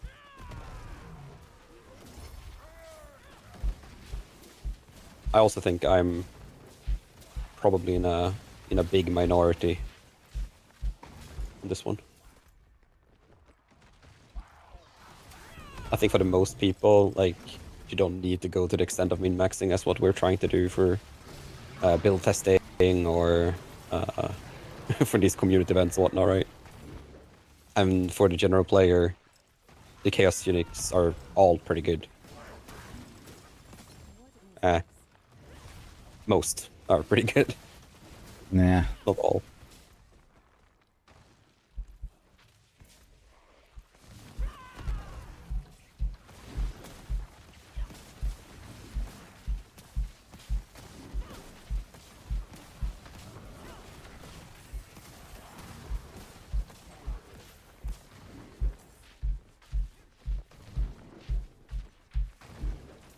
Which class has been your favorite class this season, though, Woody? I'm actually kind of curious.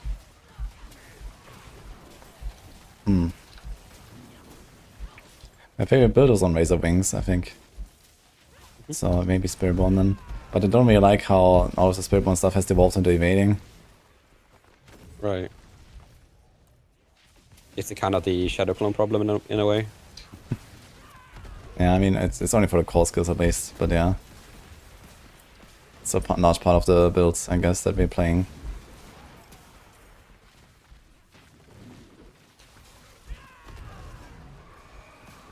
But yeah, Spiritborn, like, the Razor Wings build was definitely a vibe. Otherwise, I think I had a lot of fun on Sorc. Both Hydra and Ball Lightning was cool. I mean, all the builds I played were pretty fun, to be honest. So...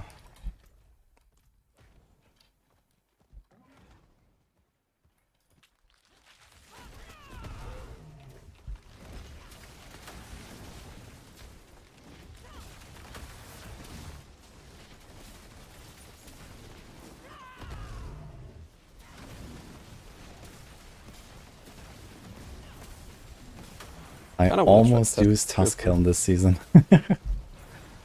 Yeah, if it wasn't bugged, it would have been a very good item actually for Barbs.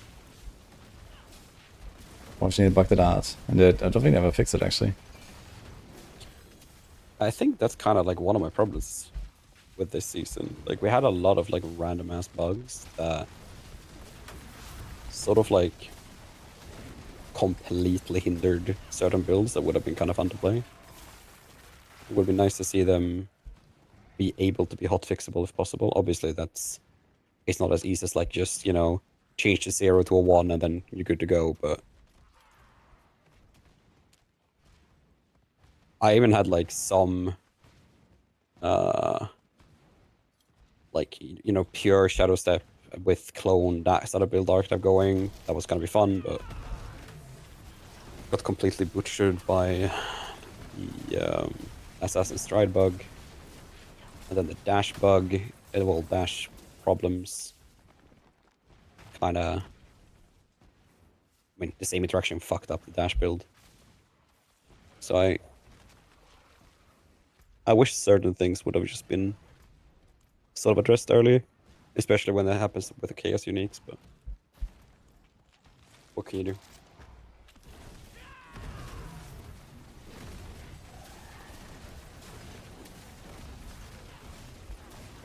I really do wish that they added the transformative uniques to the Chaos Unique pool, though, as a priority. There were so many, like, for rogues that were just missing. That would have been, like, actually shifting the meta quite a bit, I think. Like, can you imagine, like, Ashiar's Kanjar, like, having access to that for Cap 2 and Weapon Mastery? Would have catapulted, like, some of the direct damage builds. Could have seen, like, you know, Cold TB come back and builds like that. Which one was you? Assassin's Stride as Okay. well. In fact, there's a boot slot, just kind of fucks it up. What's the issue with the boot slot?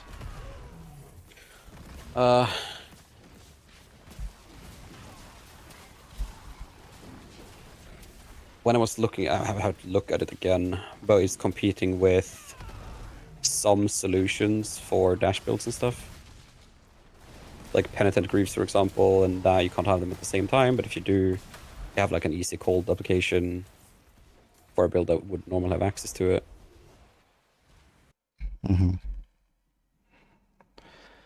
No, Rick. Most people have probably not really done a lot of bosses this season.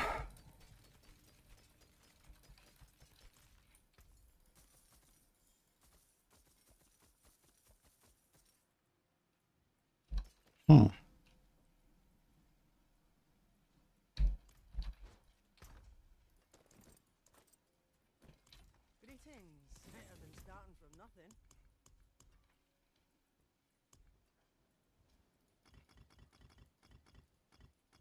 But yeah, I think for like the experiment of seeing like how the community reacts to this amount of RNG or like this amount of build freedom in a way, I think this experiment was very successful.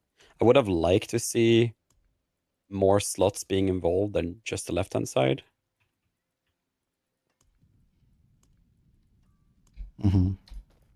But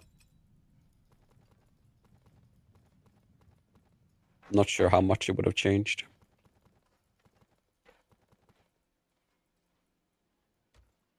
People running around with literally just chaos items. That would have been a fucking thing.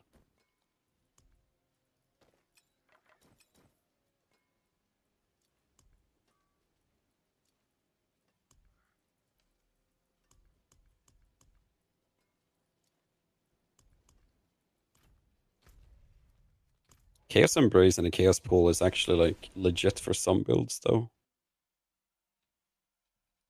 It was like a resource solve for some builds.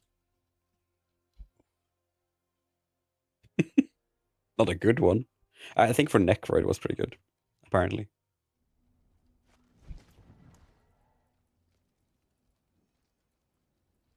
By pretty good, I mean as a placeholder until you get other stuff, but I don't think there's any redeeming quality about like X-Files, for example, in the Chaos Unix slot like that. Nope.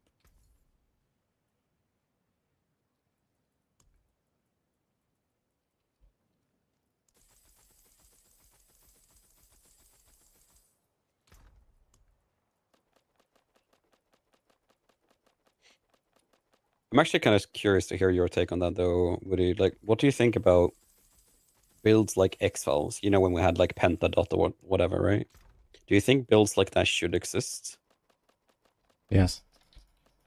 How do you think? What could they do to make that happen? Because if it's They like have before, to they have to lower the amount of skill-specific scaling through ranks and aspects, and give us more scaling that is generic.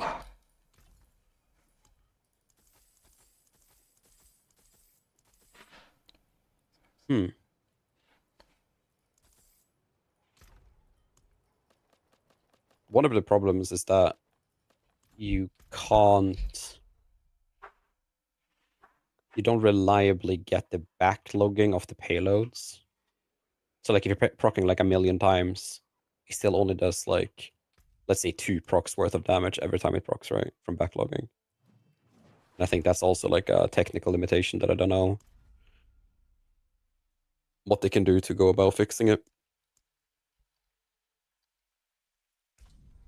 Because it doesn't really matter if we have like 1,000,000 generic scalers. If we proc it once an hour, like that's also not gonna feel good. Yeah, okay, and I have to make sure that it procs often enough to, like, you know, be consistent, I guess. Yeah. Like I think Poison Trap, for example, is in a really good spot for that regard, right?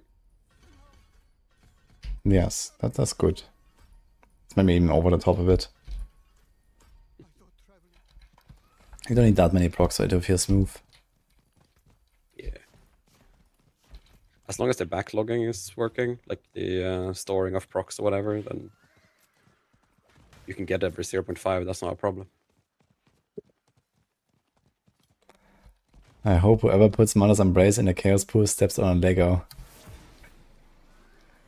Well, not just that, but you get a guaranteed Mother's Embrace when you finish the quest line. Isn't that amazing? And you get a guaranteed Mother's Embrace when you finish the campaign too. The original campaign. You just really want the mother to embrace you. Like that's it. Yes. I am called.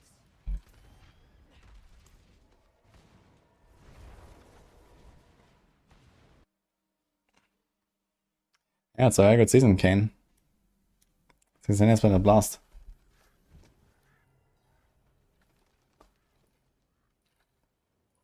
I belong to an.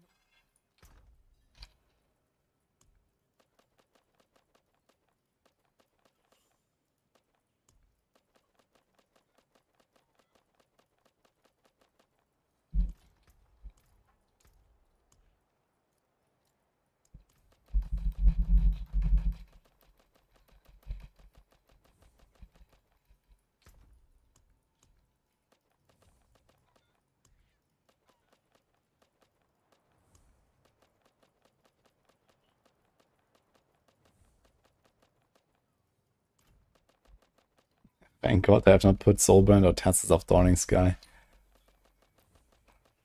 Actually, I put Soulbrand into one of my Spiritborn builds, I think, for like the progression. It's not a terrible item when you have Giga Barriers.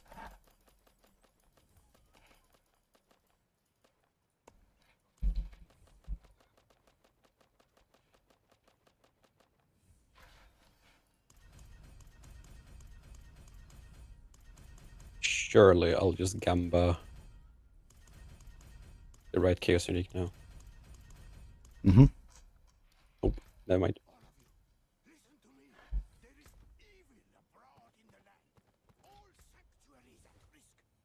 I said out loud, like, just give me Lidless Wall, and literally the next pack I got a Lidless Wall, but like, you know, the normal Chaos item, and I was like, yep, I should have been more specific. My bad. Well,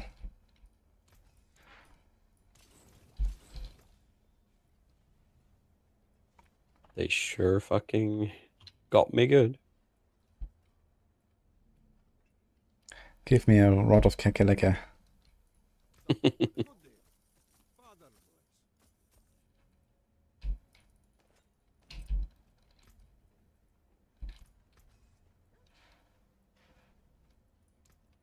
back if you need one.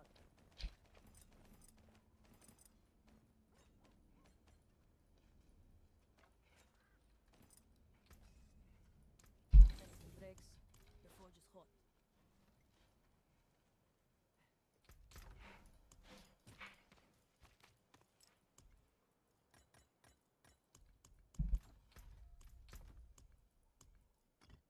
I love when the minions just get stuck in a corridor and just decide not to do anything. I mean, it's the best thing ever. Just fucking vibes off the side.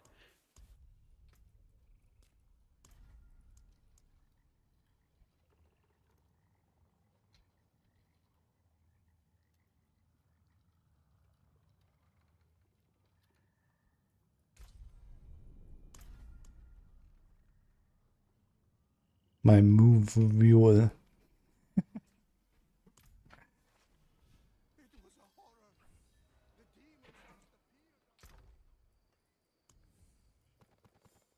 Let's go put these tomes here in case I want to level another character at some point. Not sure which one or if I will need them at all. Should probably stop hoarding these at some point and just leave them there. I have so many.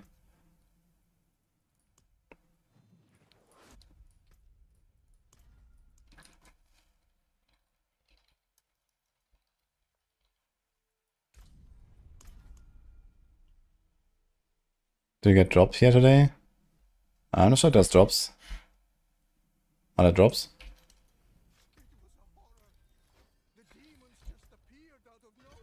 Chat. I mean, drops are always on here anyway, so if there's something, you get it.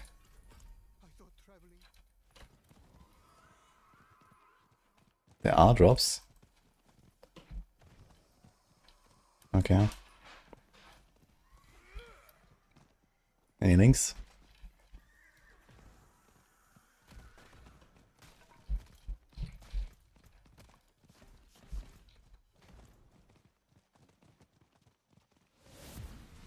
Also, I think like the people that posted that I saw a mythic chaos rift this season or like on during the event are fucking lying. There is no way, Jose. Why? I don't care that we have evidence. I still haven't seen one at all this season. I got 2. Really? Mm-hmm. I feel like I've done a lot of content. I should see it, but I still haven't seen one. Just unlucky, I guess.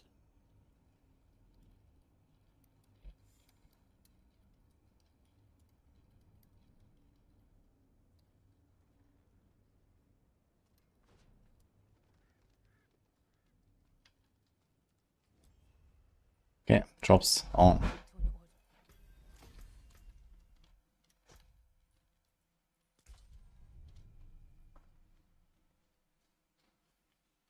Show the clips. Web clips, you mean? Yeah, we're gonna check those out on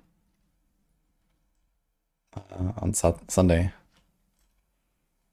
Oh, this deck looks pretty cool, actually.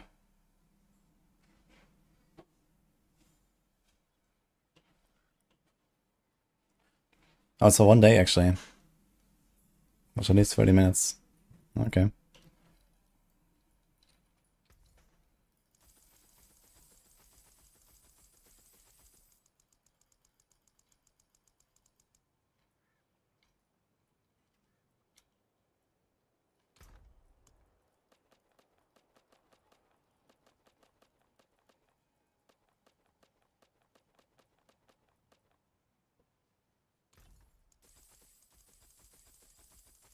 Thank you, Bassett.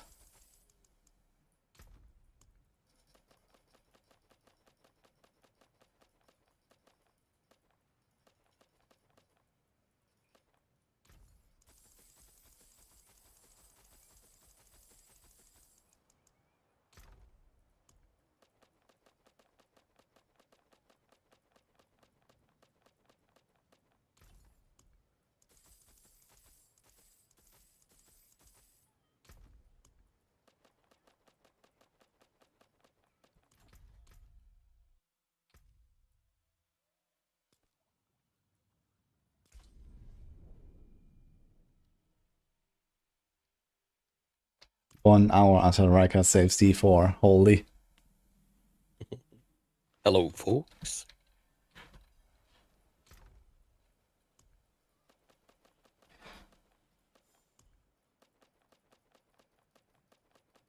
We'll put it on his back. Savior of D4. It was Riker all along.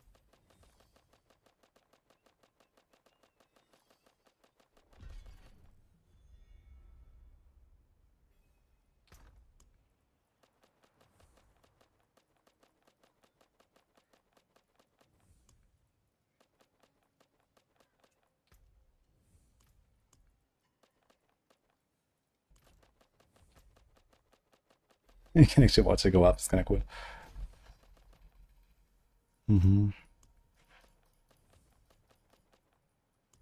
Hey, Riker, this is folks. Fucking muse. Folks, not folks. Folks. Yeah, with an A.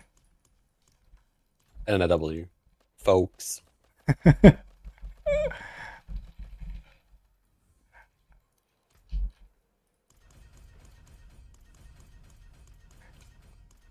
Oh, got a chaos armor from Nightmare Finish. It's Endurant Faith.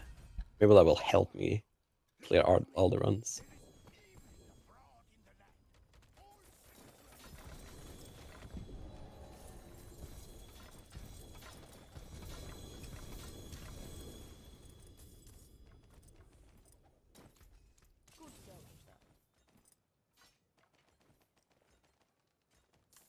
Got a mythic chaos Earth. Nice.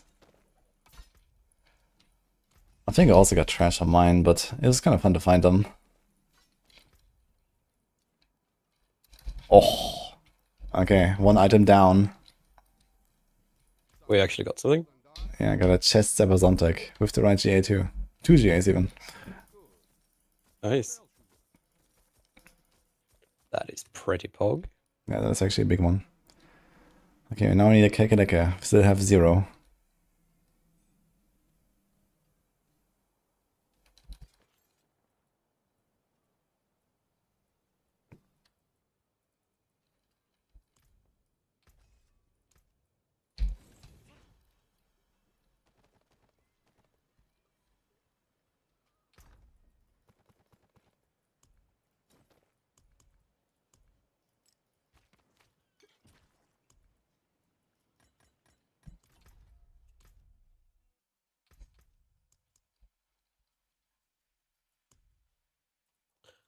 I got a chest and it's X-Files. So, You think Riker will wear a cap for his interview? Yes.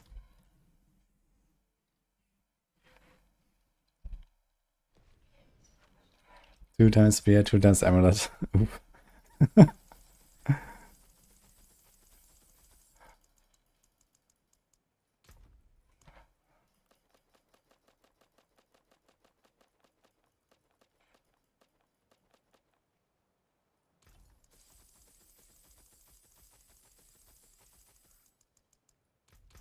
Two more chances. Let's go.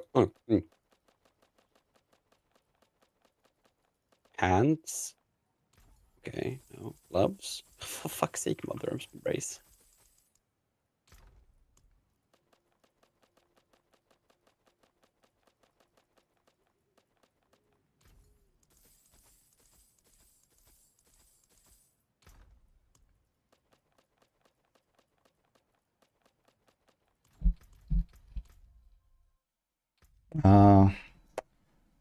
I know a lot of stuff that will reveal and not reveal today. I don't know exactly what they will reveal though. Do I have a Spark character already? No.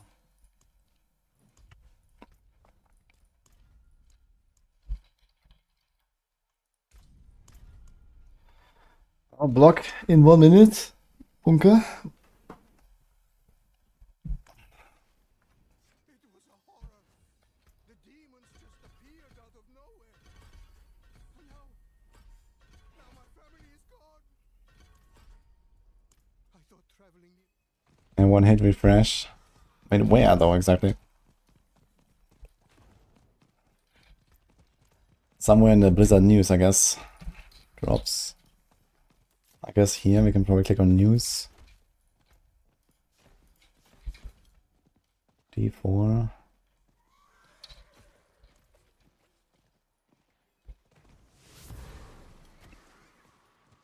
Okay, nothing yet. Hit F5, it's not there. Blog post cancelled, I think. I am called.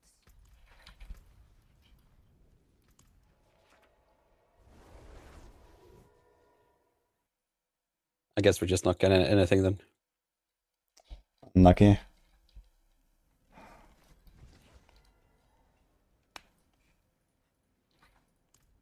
belong to an order.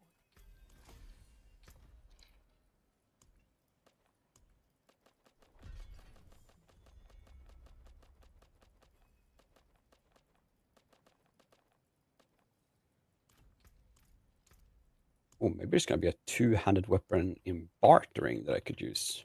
Oh. I really need a max life GA weapon, otherwise I'm there's no way I'm living.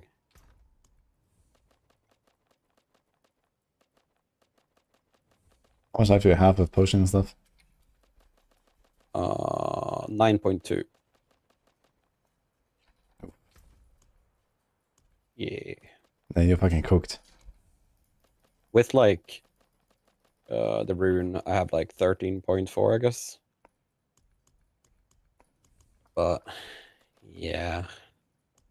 Okay, that is not bad. It's up. Sanctuary ignites with itemization and system changes. Okay, there it is. Guys, it's up.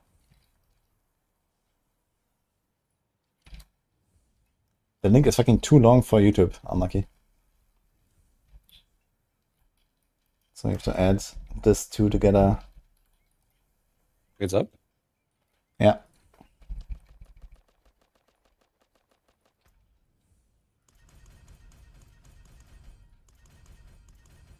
So just put this here and don't forget it. Okay. Leave game.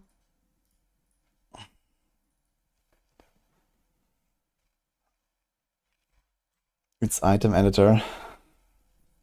Okay. Codex. Item journey reworks, tempering and masterworking, monster combat changes, system updates, defense, healing, renown.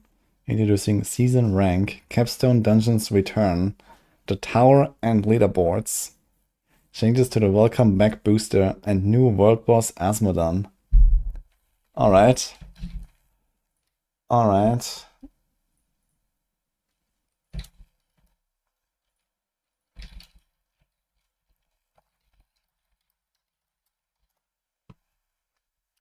Alright.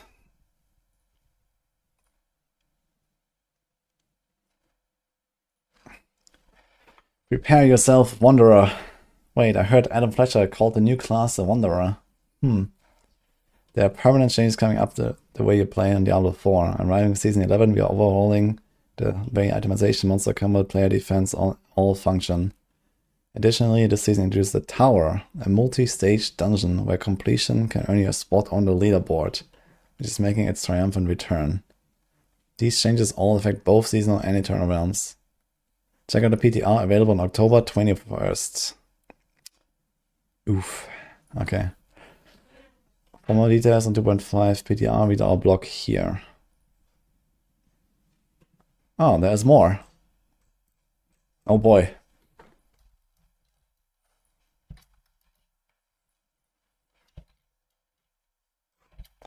Okay.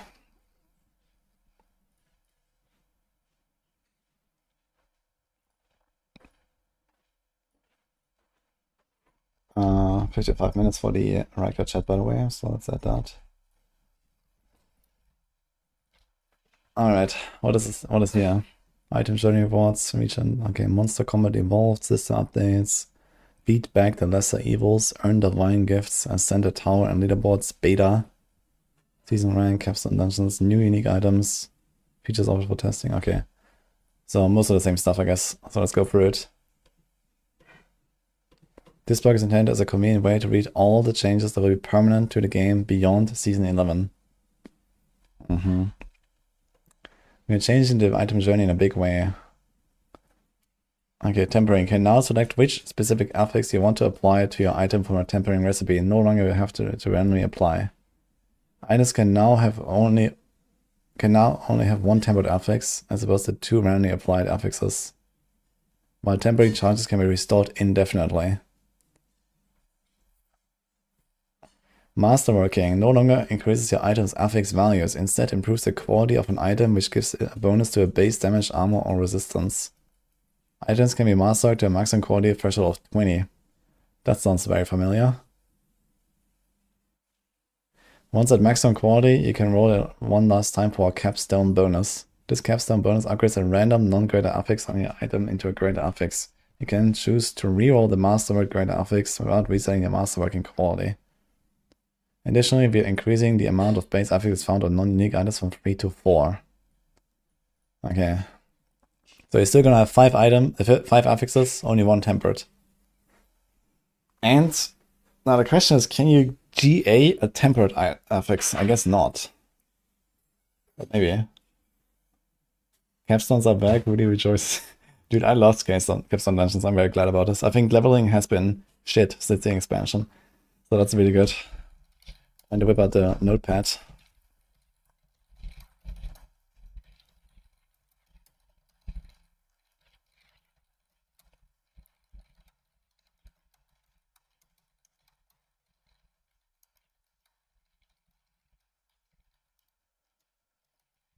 Masterworking.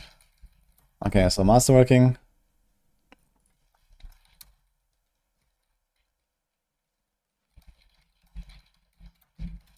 No longer improves affix values. Now boosts base stats. Damage, armor, res. Quality up to 20. At 20. Gain non-extra GA. Rollable. Base items. 4 stats. 3. Okay. Monster combat changes. Improved monster behavior. Monsters will better react and adapt to combat in their express desire to end your life.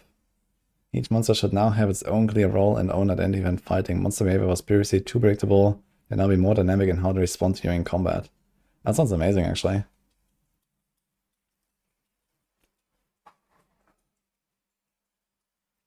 Now we're back to having to find an item with 3 affixes that are correct. Yes. This sounds terrible. Well, at least you always will get what you want from tempering, so you'll never break an item. Like, unbreakable. And with masterworking, like, you know, you basically rank it up. And then, okay, I mean, we don't know what the costs are, right? Realistically, it will probably cost a lot of Opticide since they made us swim in Opticide this season. Right? I actually reached Opticide cap like 1 week in, which I have not reached even on Eternal so far. So we're definitely gonna have to farm Opticide for that. But then there's an end to it, right? You just rank it up and then you reroll the thing at the end and you get what you want, basically. Evade Ditch. Yeah, this definitely means... Okay, the question is, can the GA hit the temper? That would be kind of interesting. If the GA can hit the temper, then I guess something like Evade and 1 cast Teleport Sorcs is not Ditch. But if you can't GA the tempers, and you have only 1 choice there, then yeah. 1 cast Teleport is Ditch. Evade, maybe.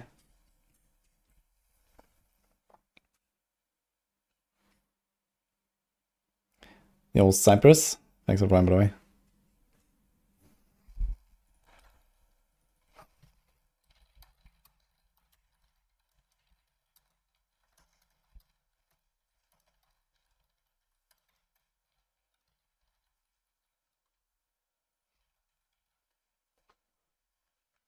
We have too much power creep. Yeah, it's definitely a good way to kill stuff like 1 cast teleports, I think. And like, you know, the whole like, okay, like, you know, some stats just giga scale to infinity, right? Like all the cooldown reduction, resource cost reduction, and all this kind of stuff. These affixes, they just scale way too hard with Masterworking currently. And like, you know, really produce some very imbalanced setups, I think. So I guess we'll see. Let's check the monster stuff. Deadlier enemies lurk. Expect your defense to be tested by enemies. You'll be more regularly dealt damage from those intelligent packs. Monster affixes will also be more powerful, making them more necessary to deal with before moving on to less important enemies. Monster packs will also group up less, making them harder to take out in one fell swoop. The tactics have improved and so yours should too. Additionally, champion enemy rarity have been reworked to form champion packs. Elite enemy updates. Elites are receiving several large changes. First of those is there are now 20 plus new monster affixes. Holy. It needs now spawn with minions that inherit some of their affixes. Overall, we've updated enemy affixes to be more engaging, reduced overlap in their designs, and made visual clarity improvements. Okay. Monsters. Smarter. Harder. Better, faster, stronger. Okay.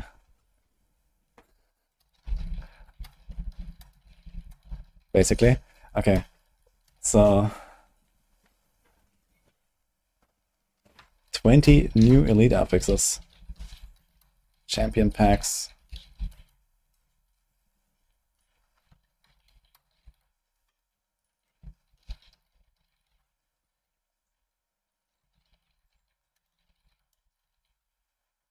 Proximal tangibility time. Oh boy. Daft Punk mods, exactly. Scatter.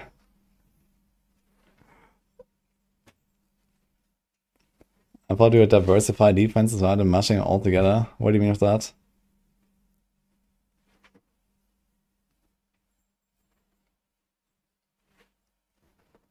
Capstone Dungeon, big win, yeah. Excited to see those. Ah shit, the event rules, yeah, we can get rid of that actually.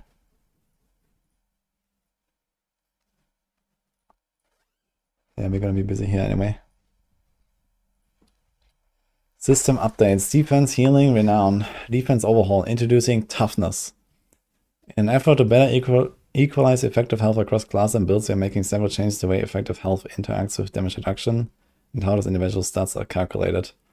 Our goal is to properly test your defenses as you climb through difficulty tiers, putting more emphasis on gearing your builds towards survivability. Armor and resistances will both become rating systems with diminishing returns at higher values.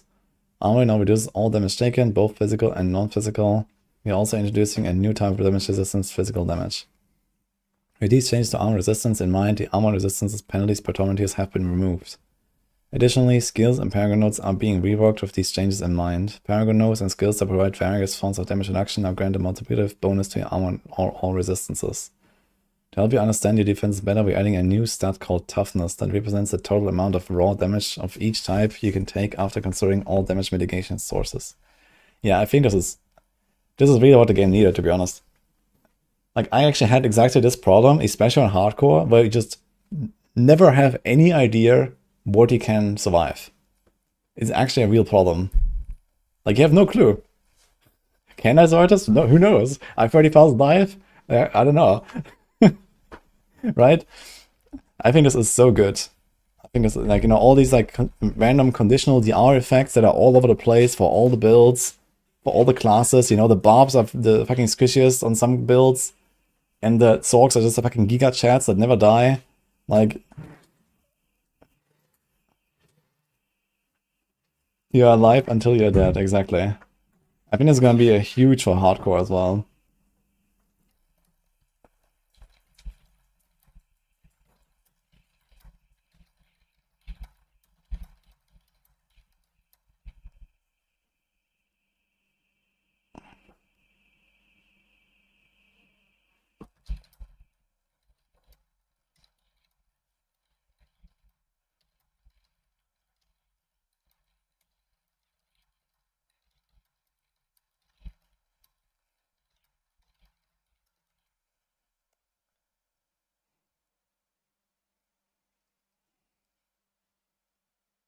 It makes things too same. I think when it comes to defenses, that is fine. I think defenses need to be consistent in a game like this.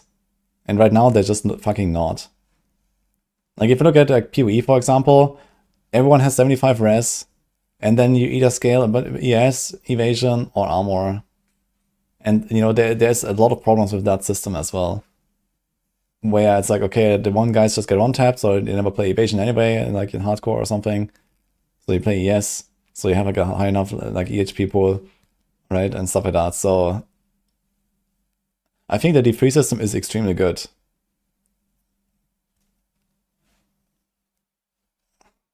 Those are not the only options. 6 ball defense.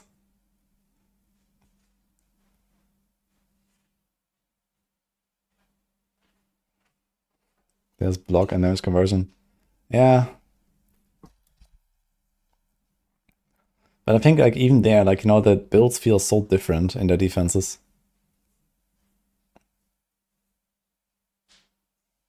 Maybe just because I'm a big D3 fan. I like D3 toughness. So for me, that's a very good change.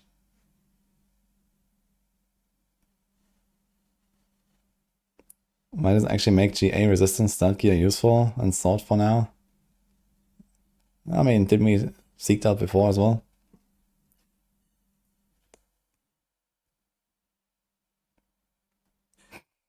$666 life per second levels of excitement. Holy. Okay. Healing updates. Okay, let's see this. Potions are changing significantly to make their use more impactful and tactical. These changes go in tandem with the renown changes next, so keep that in mind. Base potion capacity has been reduced to 4.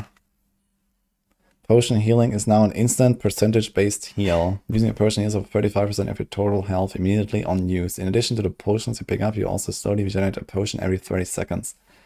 To compensate life on hit has been re-added as a potential affix. It has a minor cooldown, so that it no longer automatically scales with enemy density. We've also increased values for life regeneration, life on kill, healing percent, and made them more readily available. Healing potion upgrades have been removed, considering potions are now a portion of your overall health. Okay.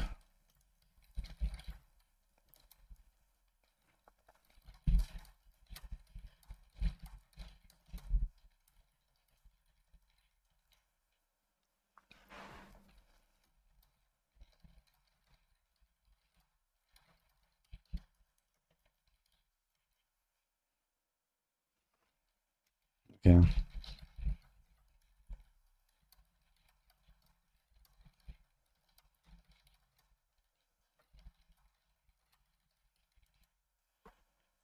Fortify redesign. To work in tandem with the changes to healing and potions, Fortify is shifting from a type of damage reduction to an additional reservoir of life that's trained to heal you over time.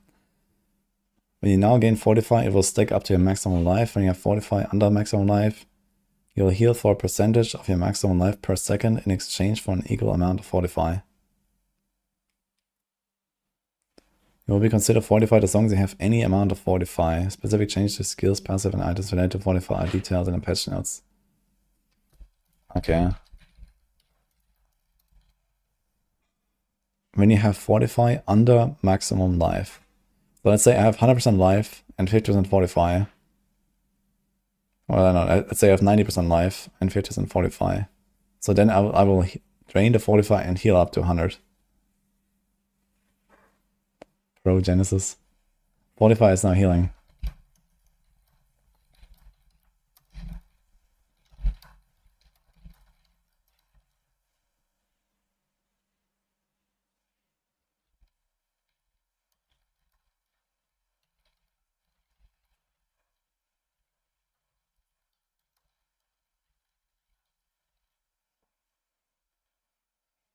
I guess we'll check the Fortify changes later in more detail.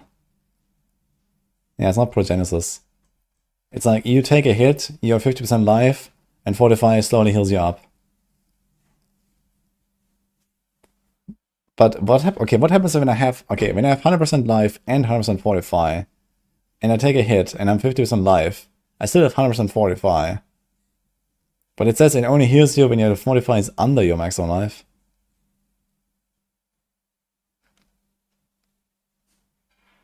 It means maximum life. So it should always trigger, right? So whenever you hit damage, Fortify just starts healing you, basically.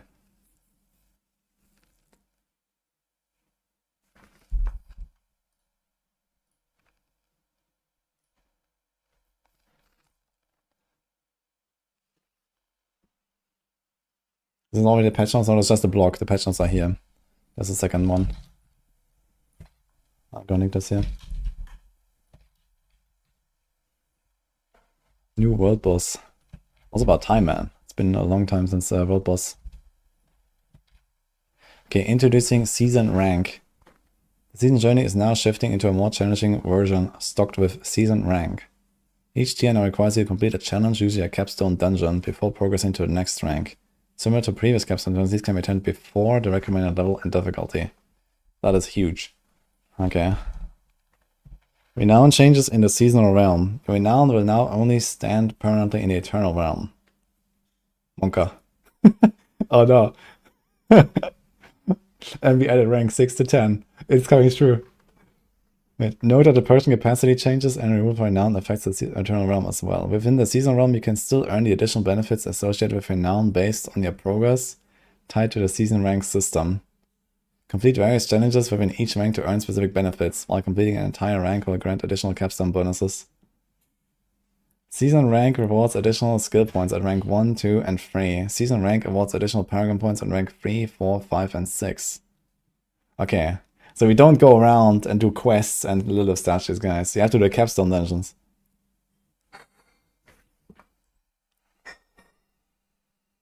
So you do the capstone dungeons, you get the rank, and then you get your points. I kind of like that, actually. Like, I really don't like that we start with 12 points at level 1. It's kind of weird.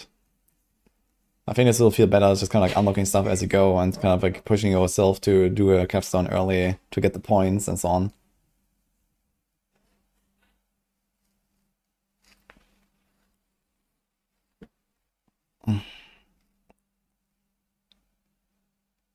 Is this per character? Or is this... Nah, Renown is probably still like a... for all characters in the season, right? So I guess once you unlock it once, this is your season rank, and then you get the benefits. So there's 6 ranks, and this means probably 6 capstone dungeons. 6 capstone dungeons. Altars of Lilith and Tennis of Akkad will still grant some experience and minor rewards rather than permanent stats and power. Okay, so you no longer have to... Okay, chat. Who here participated in our hard game event and found the statues this season? Yikes. Okay. Tough luck. Okay.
Yeah, and this means also like side quests and all the stuff. Like side quests, dungeon completion, and so on. All that stuff is like useless now, right? I guess. It's just about the capstones. Each tier now requires you to complete a challenge, usually a capstone dungeon, before progressing to the next rank. Similar to previous capstone dungeons, these can be attended before their command level and difficulty. It has various challenges. Okay, I'm gonna do it probably. Okay, altars is safe, no longer required. So...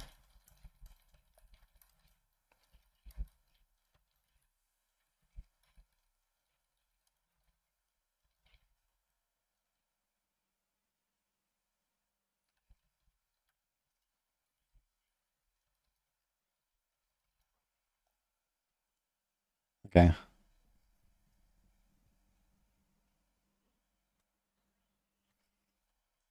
Capstone dungeons return.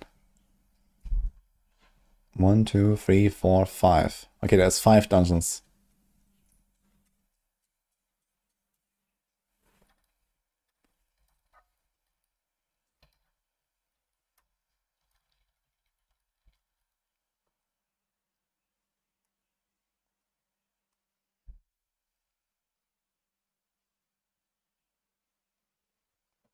Capstone dungeons tied to your progress on season journey. Yeah, I'm not 100% sure how this is gonna work. So you do capstone dungeons. I guess it's gonna be similar to how it was before, right? So there's a certain capstone dungeon that's like for a certain level. You know, there's like the level 30 dungeon here. So you go in at level 30 or you go in at level 20 if you want, right? And get your first points. Thank you. Yo, Onida and Jomi, thank you.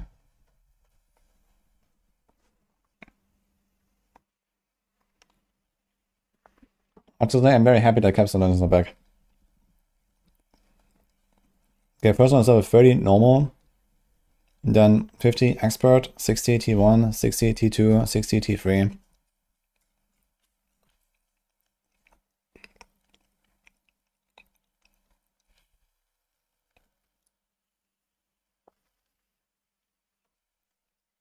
I was calling this berry now.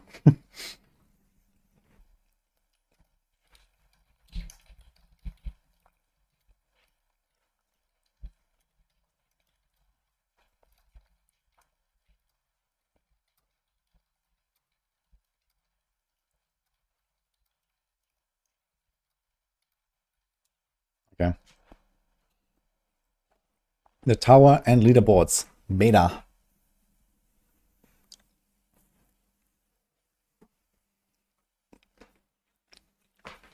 Him in a pit without the juice equals despaired.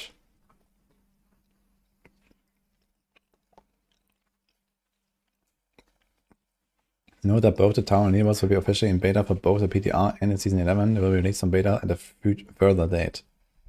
Ascend the tower. A new challenge arrives to test the mettle of the most battle-hardened warriors in Sanctuary. The tower is a multi-stage, timed dungeon that is meant to only be bested by the most elite of wanderers. While the pit descends you to the greatest depths to galvanize your strength, the tower rises in challenge to match you against others who think themselves worthy. Our plan is to update the tower for multiple seasons to come. This introduction of the tower is the first iteration of this game mode. We look forward to reading your feedback on this mode to help shape it moving forward. The tower was distinctly built with new monster combat changes in mind, becoming expert at outwitting new tactics of these foes to gain the upper hand within the tower. Unlock the tower through the obelisk in Karigar. From there you can run the tower on any difficulty level already unlocked for the pit. You have 10 minutes from exiting the first circle to complete the entire dungeon.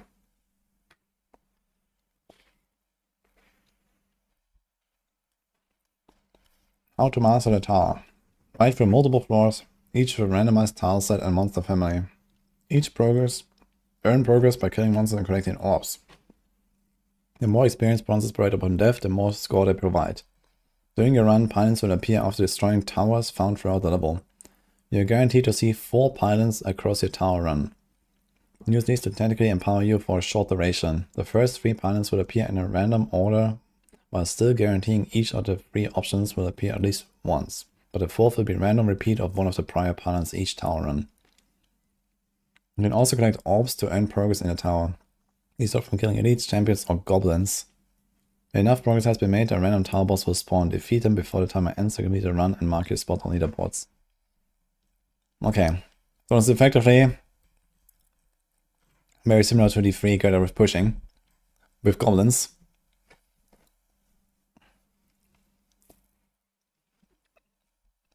No SSF as expected. Yikes.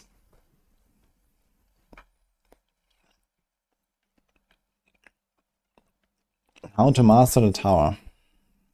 Oh, we had that already. Okay. Return of leaderboards.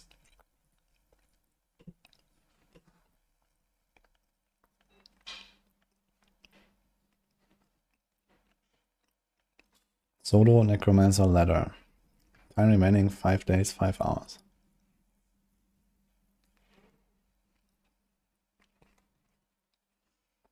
Okay, I have per class. You have 2, 3, 4 man. Platform.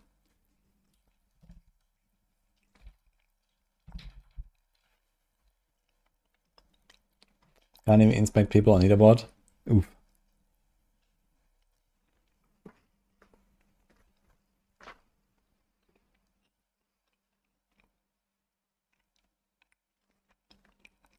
How can you say you don't want PoE 2 to be PoE 1, but you're happy for D4 to be literally D3? I don't want D4 to become literally D3. But D3 did many things better than D4. And I think toughness is definitely one of those things. And pushing is also another thing. You know, pit pushing has been atrocious the entire time since it's been out. It's just not fun. And going to pushing was fun.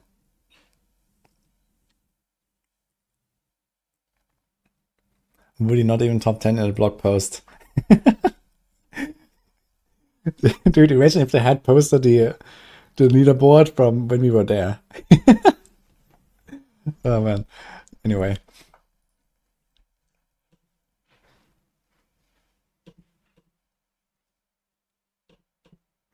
With the arrival of the tower, leaderboards have made the triumphant return to D4. This is where the elite will compete to see who can count as the pinnacle of all wanderers. While in beta, the leaderboards will not have any specific rewards linked to them. Stay tuned for more details on that at a later date. Okay. Upon completing your tower run, you'll see the tower tier completed and your final time. Note there will be 2 entirely separate entries of leaderboards split by both hardcore and normal.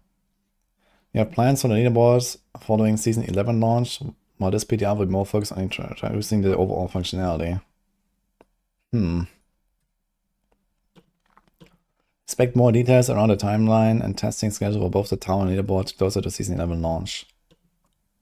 Leaderboards will be organized by the following categories. Okay.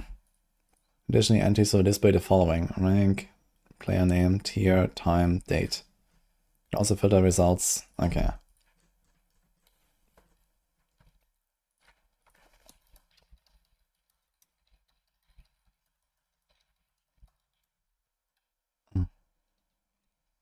So, tower.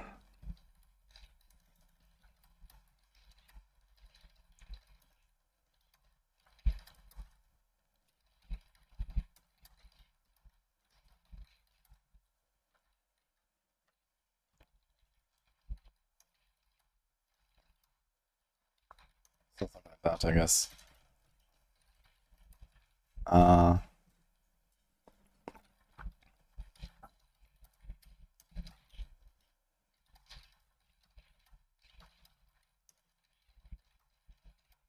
What did I say here? We have plans for a leaderboard following Season 11 launch.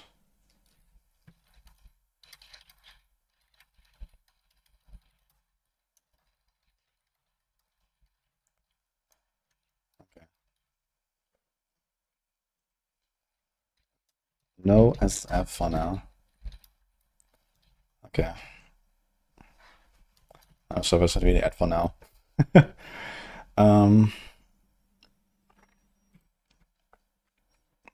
Okay, we get pylons.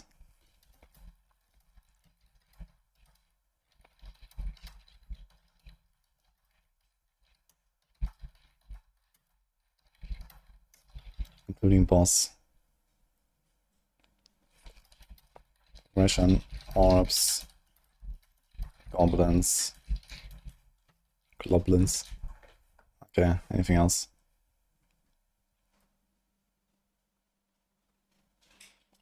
Thanks, Godhand, for the prime. No SF forever. Dude, it's actually crazy that we're in Season 10, they're making leaderboards, round 2, and there's no SF. That was insane.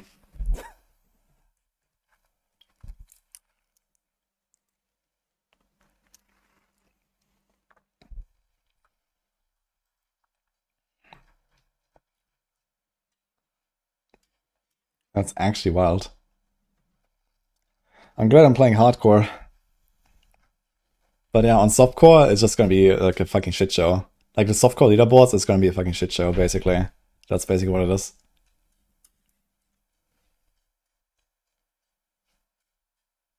It also looks like you can't inspect people even better.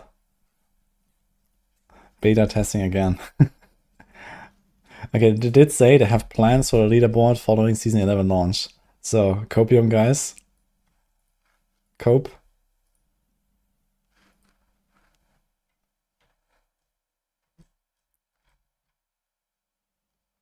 They probably won't remove bugged runs like Heartseeker does.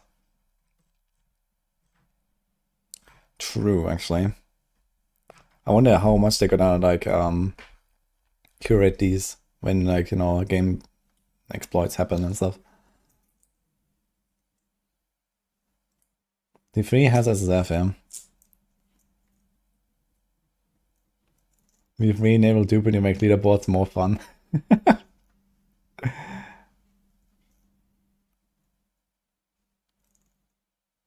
Didn't you say they would never have SSF in D4? I don't think they confirmed that there will be no SSF. And I don't see why they would do that.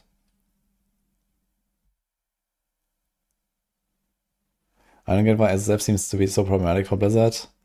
Yeah, I don't know. What's their problem with SSF exactly? Like, it's totally fine that we have, I don't know, random people in town and random people running around in Helltide and in world bosses, no one gives a fuck, you know? But yeah, the fact that, you know, you can trade and you can, you know, do all of the crazy stuff that groups can do, you know, you're not even playing the same game, basically, right? It's just not the same game. And putting those people on the same leaderboard is just ludicrous, I think. Like, I'm not playing the same game as Rob, you know? It's just not the same game, you know? You can't put Rob and me on the same leaderboard. It doesn't work.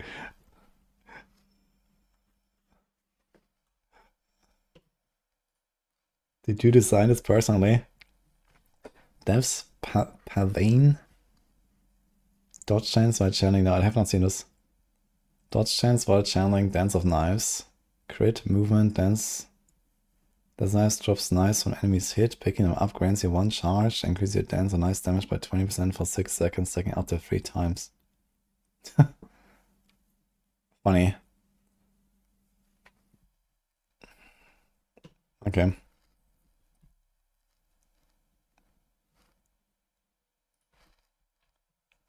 New world boss, Asmodan.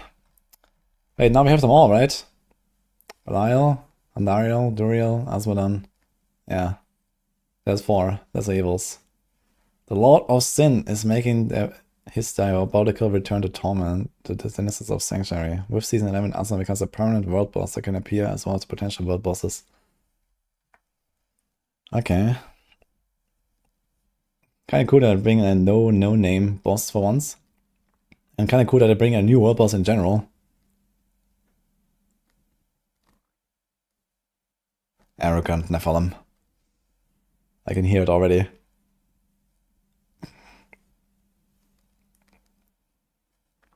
Okay, and that was it actually. Oh wait, that welcome back booster. For players who have not used your welcome back booster, it will now be moving to the training ground to avoid unintended use. Following the end of Season 10, there will be some changes to the welcome back booster. Starting with Season 11, new accounts will not be granted welcome back booster and will no longer be automatically added to the journal. However, if you create an account and log in anytime before the end of Season 10, you will still earn and be able to use the welcome back booster at any time. Yeah, okay, that makes sense. The welcome back booster is just useless now, right? So, that's not worth mentioning. Okay.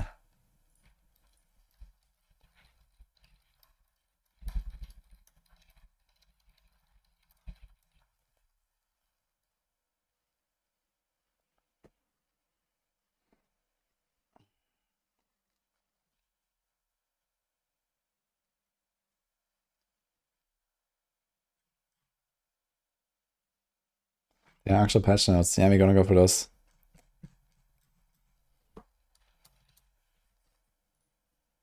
Alright.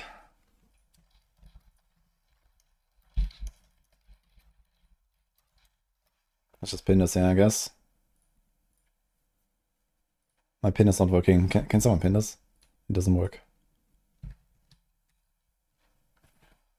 Okay, let's go. PDRs are my favorite day of the year. Thank you.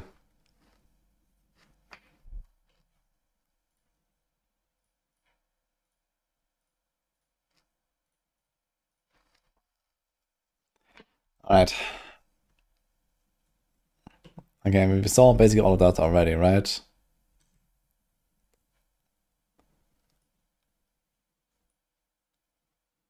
I still want to know if the tempered affix can roll integrated affix, but I doubt it.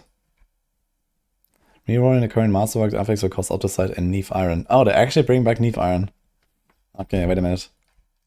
There's some different stuff in the patch notes compared to the blog post. Neve Iron returns Each time you masterwork the item, it adds a random amount of quality to the item from 2 to 5 levels. Once maximum, you can roll one last time for a capstone bonus. Okay.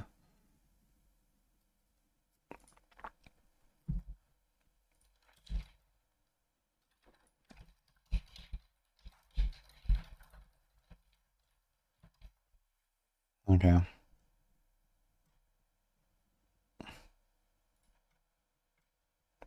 Reach untold heights of sanctification.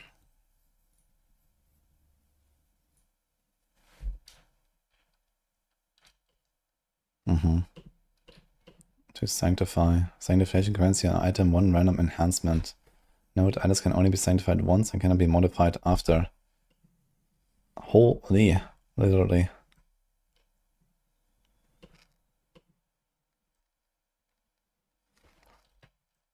I wonder if it actually makes the item look different. Sanctification is the opportunity to take a ascendant power of the angels and imbue that into your items. Sanctifying your item has the chance to apply a bonus legendary power, improve an affix into a greater affix, add a bonus affix from a pool of special sanctification affixes, replace an existing affix with a random sanctification affix, make your item indestructible preventing from losing durability. Sanctifying your item makes it unmodifiable ending that item's journey. This should be the last upgrade you make to your item.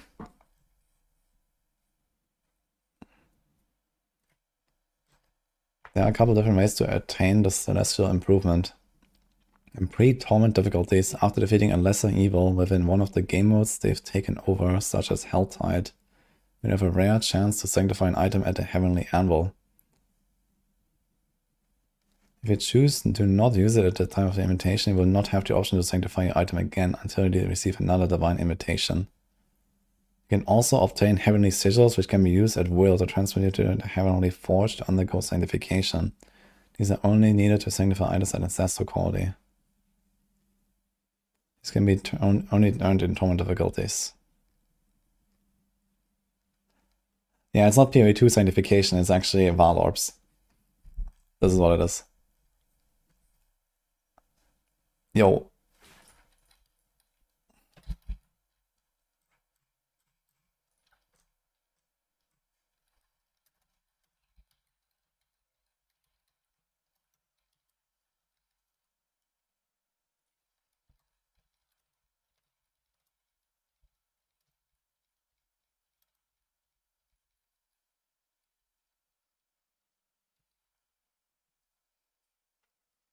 Tempering can't bring items, but this stops them from being perfect.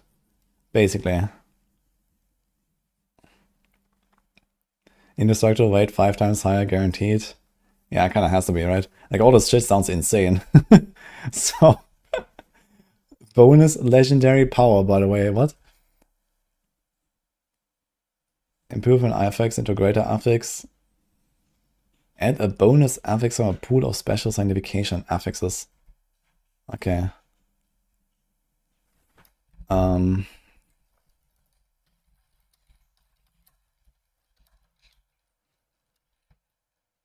What is this called?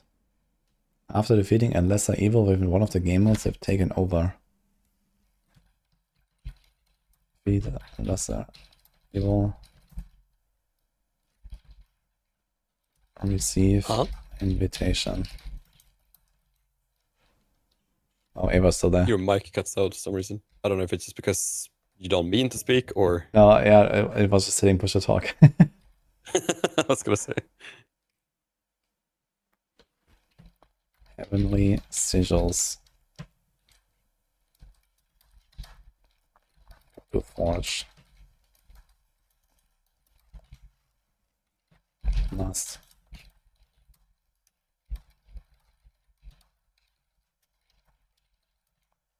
Okay.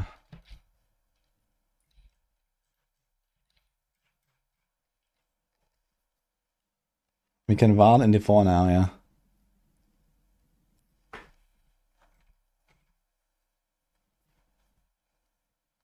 Barbs get 4 200 aspects now. Okay, yeah, we'll see. Okay, Monster Combat Evolved, we've seen this. Dirty enemies, elite updates. Okay, system updates. So we'll see if there's like some other like hidden changes. Toughness is displayed under your character stats beneath attack power. So I guess it replaces health now, or maybe it still shows health. Toughness value summarizes the average defense against each damage type.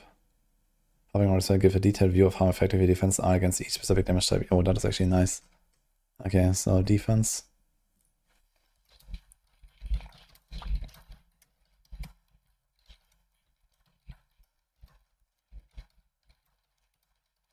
That's cool.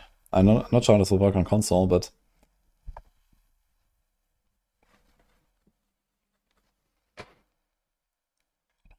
okay.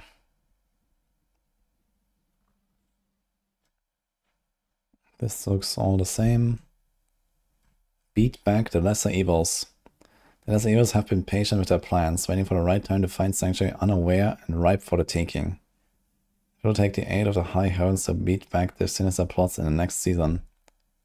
Sanctuary invaded. Hellish game modes have been invaded by these baleful lesser evils in a seasonal realm, imbuing them with a distinct malice. Each of the lesser evils dominates a different game mode. Duriel in Helltide, Belial in the Pit, Andariel in the Curious Undercity, Azeron stalks across Sanctuary, appearing as a formidable new world boss in multiple locations. Okay.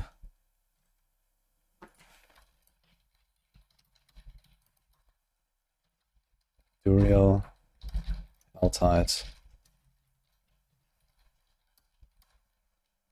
Belial, Pit, Andariel, Undercity, Asmodan, World Boss. I guess we're just gonna leave this here.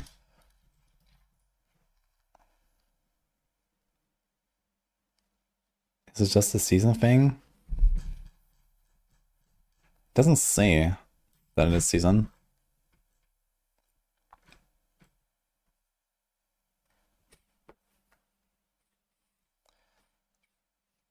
In addition to appearing as one of the world bosses that can appear in an area just south of Summonset, Asuna can also be summoned at will. You find 3 summoning altars to call Asuna on 4th. Each summoning altar will invoke Asuna with powers from one of the other 3 lesser evils. That sounds kinda cool, actually. Select one of the summoning altars to summon Asuna, who will be influenced by powers from one of the other lesser evils. The monsters that rise to support him also have affixes related to the corresponding lesser evil. Defeating the enemies that initially spawn to summon Azadan. After slaying him, you'll find chests in the summoning area that can be opened with corrupted essence. Duriel burrows into Helltide, spreading his parasitic presence. Instead of the Blood Maiden, Duriel can be summoned within Helltide. Upon reaching maximum threshold, pangs of Duriel will spawn instead of Hellborn. These pangs of Duriel will be ever present in Helltide. Sinners of Duriel's much lamented takeover. Slaying them will earn you baneful hearts to summon Duriel. Monster packs in Helltide will feature monster family maggots, including new Portent of Pain Mega Maggots. The Hellworm spews maggots, and the meteors that plague Helltide will now be forming packs of maggots. Okay. Alright. Belial slips into the pit, manifesting confusion wherever he lies. Belial eyes will randomly appear within the pit. Once destroyed, they'll stun nearby enemies and summon a pack of Belial apparitions. Saying these apparitions will count towards your pit progress. Destroying several eyes during your run will replace the final boss with Belial himself. Killing him grants an additional glyph upgrade and rewards. Oh boy. Throughout the pit, Belial's influence extends by creating clones of your enemies to sow confusion in your mind. This is all season realm.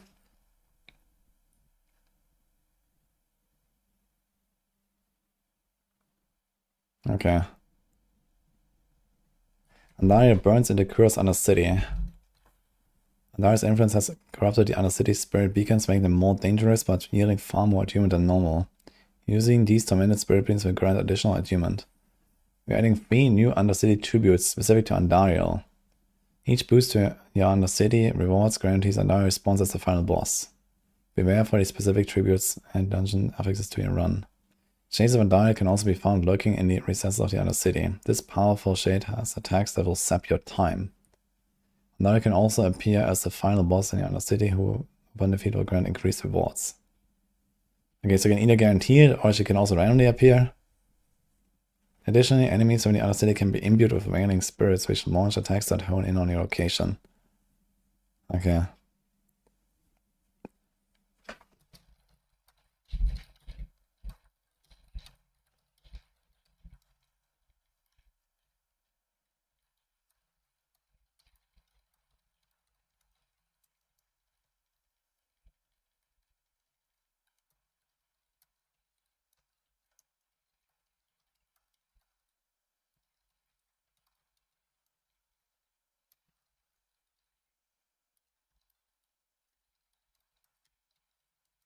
Okay.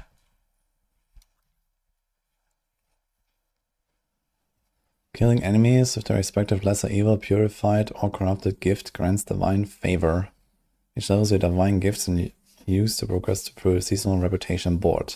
Okay, so the seasonal stuff.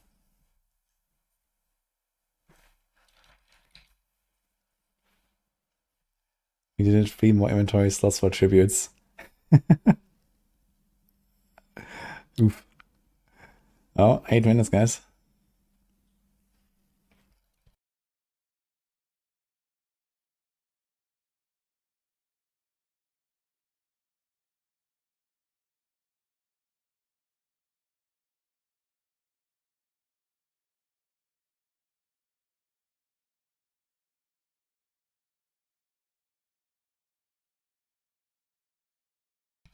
All right.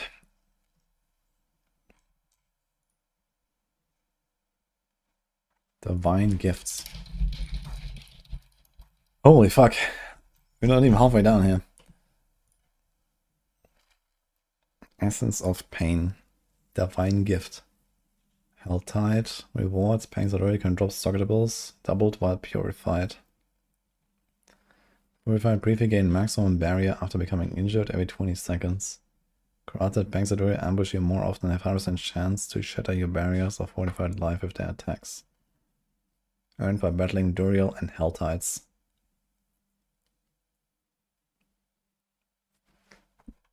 Okay, so there's 8 things and 8 slots.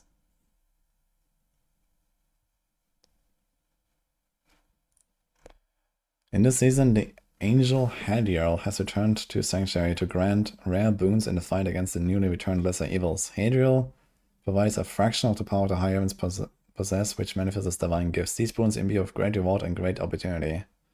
Each divine gift has 3 components: a reward, a crafted gift, and a purified gift. Within the divine gifts panel within your inventory, divine gifts can be slotted in the interior to activate the purified gift, or the exterior to activate the corrupted gift. When slotted, divine gifts will activate a reward bonus associated with each gift, increasing rewards for that specific divine gift. Corrupted gifts will make each activity they relate to more difficult but still grant a reward bonus on the divine gift. Purified gifts remove the negative effect, add a positive effect, and double the reward gained. Each corrupted gift slots are unlocked automatically. Progress through the seasonal reputation board to unlock the purified gift slots found for the divine gifts.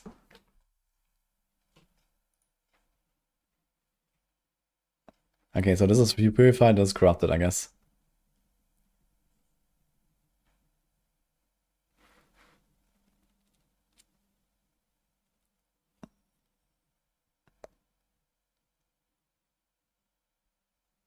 Doubled while purified. So you basically want the purified one.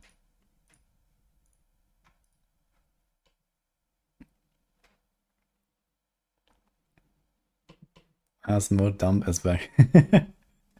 Yes, thanks X Calvius, by the way. Appreciate this up.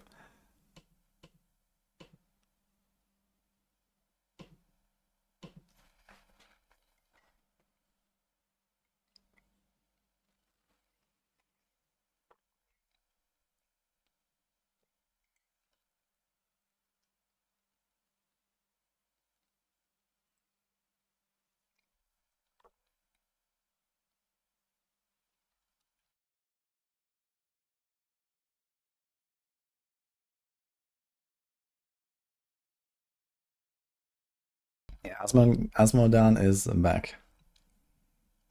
Not Asmongold. Okay, let's see this here. These perfect gift slots are unlocked at the following divine favor ranks: 2, 4, 6, 8.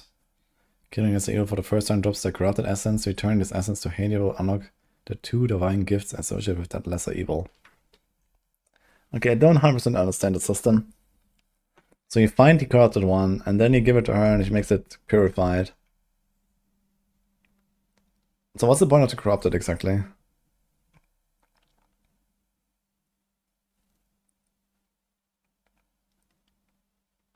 Once unlocked, you earn experience towards leveling up each of the related divine gifts by killing the lesser evil or any of their minions. Okay, Essence of Pain. So this is Duriel. Pangs of Duriel can drop stockables, doubled while purified. Rank upgrades, higher quality runes and gems. Okay, Essence of Squalor. Maggots and Helltide can drop experience globes, doubled while purified. Rank upgrades, more experience globes drop. Purified gift refill a healing potion every 20 seconds. So you get one every 20 and one every 30. Maggots spawn from falling meteors and all maggot attacks will consume one of your healing potions.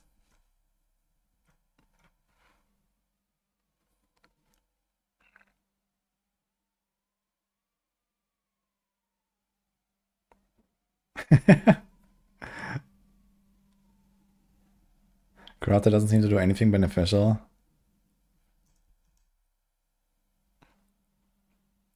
Well, Corrupted still gives you this. Anyway, right? Or this. It's just doubled while purified. So I guess the idea is that at least for a time you're gonna run the Corrupted one until you can purify it, which probably takes a bit of time to unlock, and then you're just gonna run the purified one, and then you get the bonus and double reward or something like that. So I guess this is what it is. Corrupted is just a challenge modifier. Yeah, okay, but I mean, no one is gonna make the content harder for no reason, right? You still need to get something for it.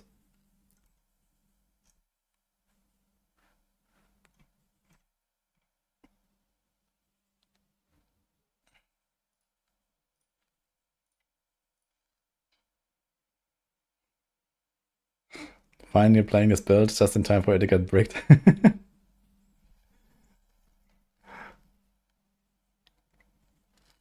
You seem to be limited by corrupted and purified slots.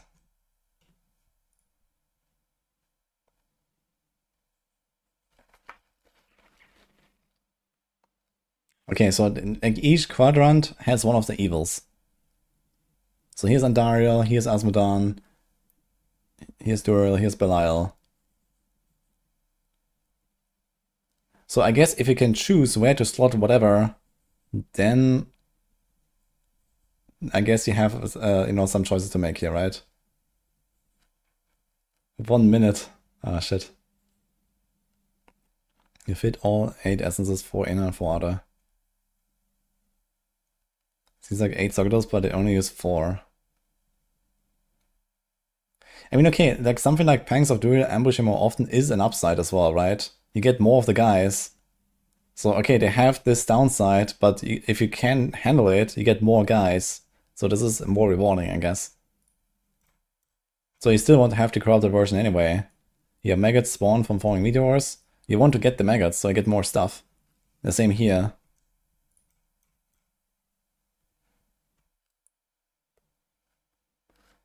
Do we have a link for records? Is that gonna be on Twitch as well, or what? Here. Hey, folks.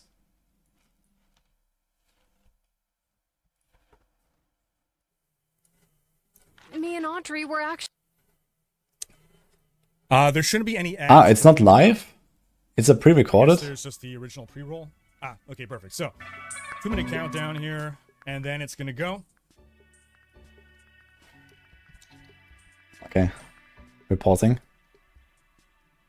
No thanks. Aquarand, new sub, welcome. Yeah, so I am 99.9% sure that... Yeah, it's kind of funny. You get ads in your own videos sometimes. Because when I just pull up something from my own channel, sometimes I can get an ad on my own YouTube video. Is because sometime, so the YouTube explicitly said it should not run ads.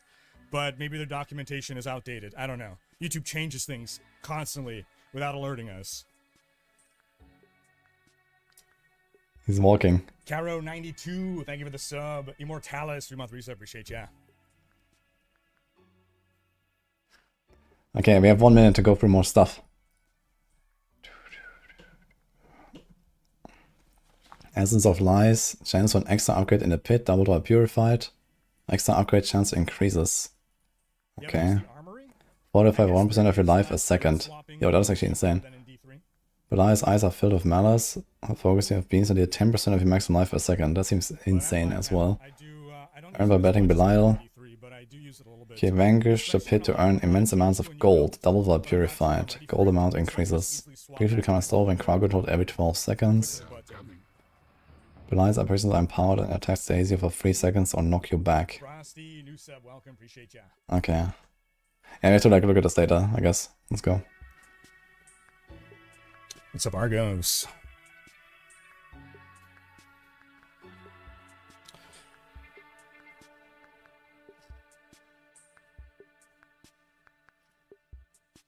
Four, 3, 2. Okay.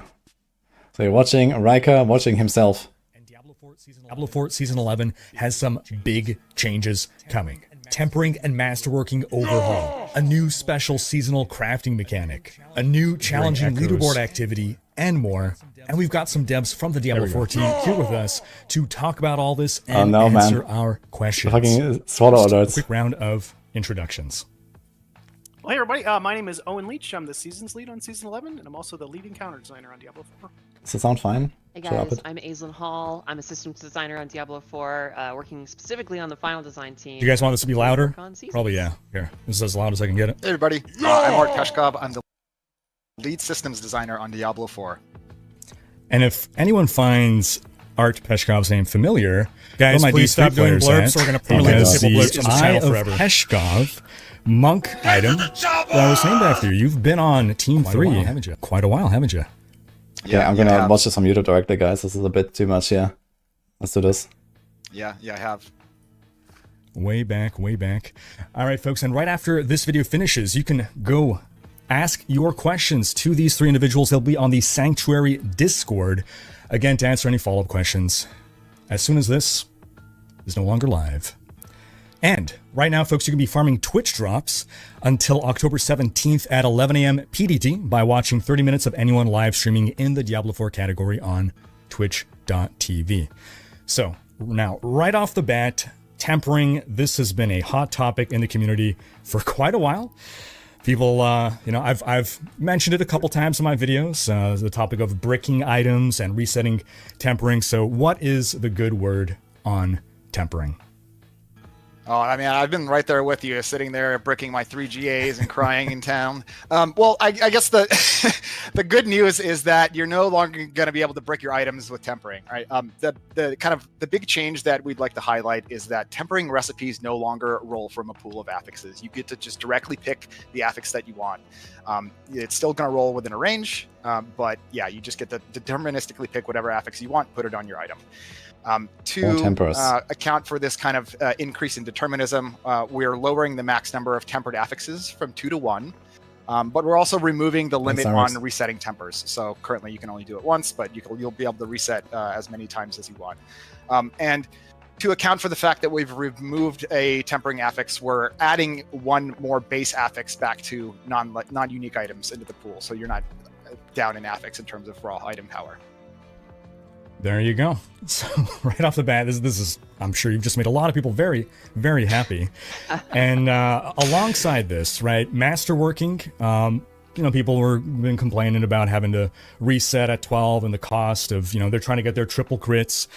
We got a huge overhaul to Masterworking. It is basically just Masterworking in name only now. How does Masterworking work as of Season 11? Right. So yeah, we've completely redone the way Masterworking works. At a high level, Masterworking is no longer going to increase an item's affix values, and the 12 discrete stages are gone. So like no more 5% to all affixes, 25% to one affix stuff. That's completely gone. Instead, you can kind of conceptualize Masterworking in 3 different stages. The first stage is the quality stage. When you masterwork an item, you're going to apply a new stat to it called quality. You're going to apply a random amount every time you masterwork. And what quality does is it just gives a multiplicative bonus to the base stat of an item. So for weapons, it's the damage. For armor, it's the armor. And for jewelry, it's the resist all. Items can be masterworked up to a maximum quality threshold, which is 20%. Once you've hit that 20% quality, you're done with this part of masterworking. So as an example, if you have a 1000 DPS weapon, you quality it all the way up to max, you'll have a 1200 DPS weapon. Once you're done with that, you can masterwork your item one more time, and we like to call this the masterworking capstone. And what this does is it just GAs a non-GA affix on your item, right? And this can hit tempered affixes too, by the way, so your weapon tempers. And once you've done this masterworking capstone, we allow you to re-roll the specific affix that was GA'd for a cost, of course, but you're able to re-roll the masterworked GA without resetting the quality level back to 0. So all we're doing is now resetting the capstone as opposed to having to build it all the way back up. Masterwork 1, 2, 3, 4. Pray to get the 3 right, crits on the right affix. Yeah, no more waiting for the cosmos to align and being like 750,000 gold or million gold down and not getting what you want. So the cost of trying again on that capstone, roughly how is that going to compare to the cost of resetting your 12 rank masterwork? Is it going to be more, less, about the same? Well, it's going to be significantly easier. Like we're still kind of landing on the final cost, but in terms of probability, right? If you think about the old system, if you're masterworking a legendary item, you have a 20% chance to get the affix that you want, and you have to do this 3 times, right? So I think it's a 25 masterwork resets on average to get a double crit, and 125 to get a triple crit, right? With the new system, hitting the affix that you want is significantly easier, right? So if you take a 1 GA item in the new system, right, and you try to masterwork it, you have a 1 out of 4 chance of hitting the affix that you want. So statistically, like you're gonna get it, you have a 99% chance of getting it within like 10 or 11 resets. So it's gonna be much, much easier. The other cool thing about this system is that like the better quality your item is, the easier it is to do this, right? Because if you go in there with a 1 GA, it's a 1 out of 4, but if you go in there with a 3 GA, it's only a 1 out of 2. Bingo. Awesome. Now, prior to Season 4 and the introduction of Masterworking and Tempering, we did have a crafting system that I think operated kind of similar, at least prior to the capstone, where I think we were like 10 discrete steps of, was it increasing item power, I believe, or item level? Yeah, there's some similarities to the old system. You're right in that you were able to upgrade it. I can't remember how many discrete steps. Was it 5 or 10? But it would increase the item power, which had some other kind of side effects in our system, right? In terms of scaling affix values, and it was really kind of an enclosed system. This kind of is a much more elegant version, and we think quality is really cool, and we might find other applications for it in the future as well. Yeah, I think it's also like a system with a much longer possibility space of, or like being able to make an item even cooler and stronger than before, certainly with the system that existed before Season of Blue Reborn. So you'll have way more space to like turn an item into something so much more powerful than what it was. So yeah. All right, now again, tempering, masterworking, these have been topics that the community's been discussing for, a year plus, and something that you folks keep, reiterating in the dev streams is, feedback. We're listening to feedback, and for those paying attention and following along, we do see, 6 months or 12 months later, feedback does get implemented. But to some people, it might give the perception of, oh, well, they're not actually listening to feedback. Why do we feel it could be so long between feedback and implementation or acting from your part? Yeah, I mean, I think ultimately it really just comes down to the fact that we want to be really sure that we're making the right changes. We don't want to be making like, quick fixes or knee-jerk reactions, especially when it comes to like these core foundational systems. I feel like, when you are touching systems like this, you really have to like measure a bunch of times before you cut. It'd be pretty irresponsible to kind of like... YouTube chat is losing it? Let's rework tempering based on the whim and ebb and flow of like one particular season's meta or something like that, right? So... Yeah, I also think it just highlights the importance of the upcoming PTR. 5 more expansions will fix this. That's what I keep saying. Maybe Expansion 6 is going to fix everything, guys. guys. To know that is for folks to play it and give us that feedback, which is so helpful. Now, that's not the only crafting things happening. For Season 11 specifically, we got a new crafting mechanic, Sanctification. You want to talk about that?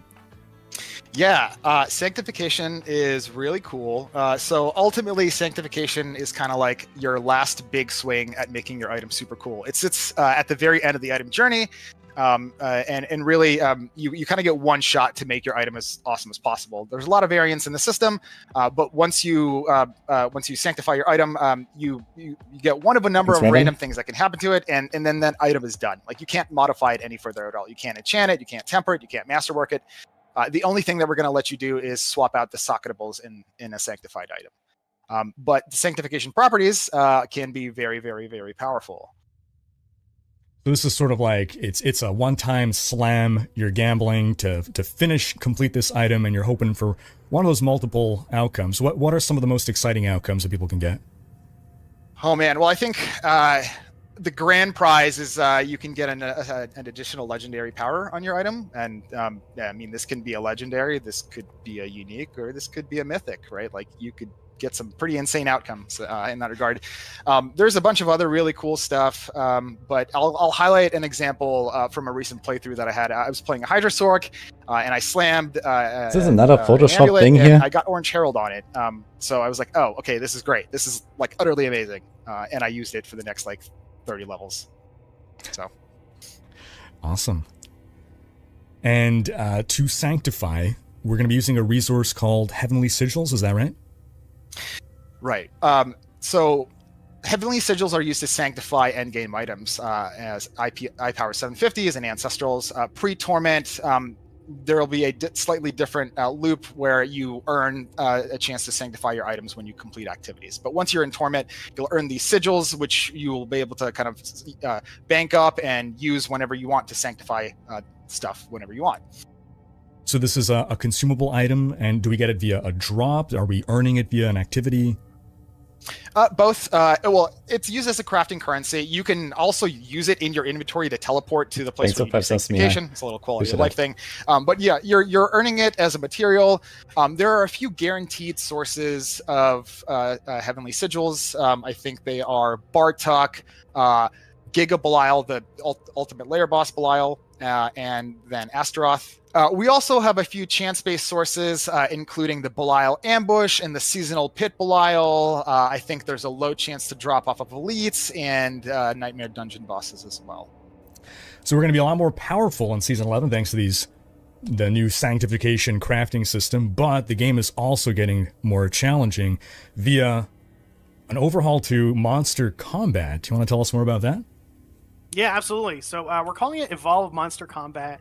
And at its core is we're taking a look holistically at the monsters in our game and seeing that, from where we started in base game to where we are now, monsters really haven't changed that much. So it's about bringing our monsters up to speed with the speed of the player and changing a lot about each of our individual monsters, but focusing on hit reliability and overall pacing in general of base combat.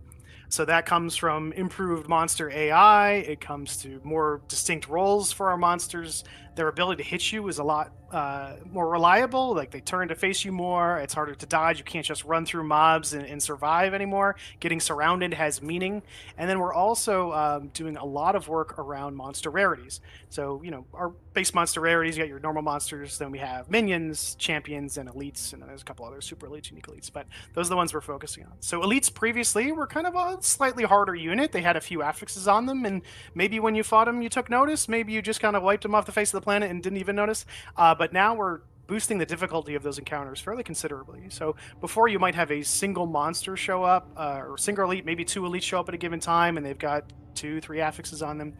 But now what happens is when an elite rolls, you'll get one large monster, the elite, and he will spawn with 5 minions, and all of those monsters will share affixes. So you'll have a pack of 6 monsters throwing mortar at you, throwing frozen at you, throwing all sorts of affixes at you at the same time. So that's going to represent a meaningful increase in difficulty, and with that, we're also going to sort of adjust the pacing a little bit. So you're not going to run into elite back to back to back to back, because that would just make the whole game harder. But it's about creating a meaningful spike in difficulty that gets you out of your chair and take notice, right? So you don't sort of just space out and smoke everything. So harder elite encounters, but less often, if that makes sense. That makes sense. So, I mean, currently we kind of play the game very on good. 2 speeds. There's speed farming, which at endgame, I mean, where there's speed farming where we're mowing through things. Then there's like kind of pit pushing where we're testing our metal and the combat does slow down. Do you anticipate we're going to feel, or is the design intent for us to feel these changes just like when we're pit pushing or also just when we're speed farming? I think, since we touched every single monster and all their behaviors are different, you will feel them everywhere. I think we made meaningful changes to a lot of different monster families. To quote Art, this is Diablo, and you can outmath monsters, so you can be strong enough. If you're 2 difficulties higher than or lower than you probably should be, you're just gonna wipe the screen, and that's fine. That's part of the fun, right? You got your character that strong. But yeah, when you're pushing and you don't have that, you will 100% feel it. So I would say it's unavoidable. No matter what, you're gonna run into this, and hopefully it'll make combat more fun for everybody. And the AI and behavioral changes to the monsters, is that something that ramps up with difficulty, or are we feeling it from level 1? You will feel the sort of more intelligence in their behavior from level 1, but there are certain aspects of monsters that will increase as Torment goes up. Things like move speed, attack speed, their ability to target you intelligently, like with their aiming and things like that. They're all based on a system that increases as difficulty tiers go up. But the baseline behaviors of like, oh, okay, they know not to group up, they know to flank you, they know to spread out. Like that's going to be everywhere. And speaking about the champions and elites specifically, if you can give some measure to like how much more challenging there are, like by some factor compared to how they've been. Sure. It's hard to quantify because it varies greatly depending on the difficulty that you're at. We want to increase the difficulty for higher world tiers because that's, the players who are very skilled at the game and have been practicing that sort of thing, but we don't really want to push it that much higher for the new players. So I wouldn't consider it exponentially more difficult or anything like that on normal, intentionally so. But as you get going, when you would fight 1 elite, now you're fighting 6 things with affixes. I don't want to say it's 6 times more difficult or anything like that, but somewhere in the 3 to 4 times more difficult range, just based on the number of elites or monsters with affixes that show up. Not only that, but we're also increasing the number of affixes that roll on minions and elites as the world tiers go up. So when you get to Torment 1, an elite will have 4 affixes, where previously they might have only had 3, and minions can possibly roll up to 4 if you get really unlucky. Certain affixes do get inherited, some do not, just because the nature of certain affixes are much louder. Like you wouldn't want, 6 things casting Orbiter. That means nothing because nobody's seen Orbiter, but it's a new affix that's really exciting. Maybe you remember it from D3. So yeah, it'll definitely ramp and get much more difficult in the higher difficulty tiers, but still be manageable in the lower difficulty tiers.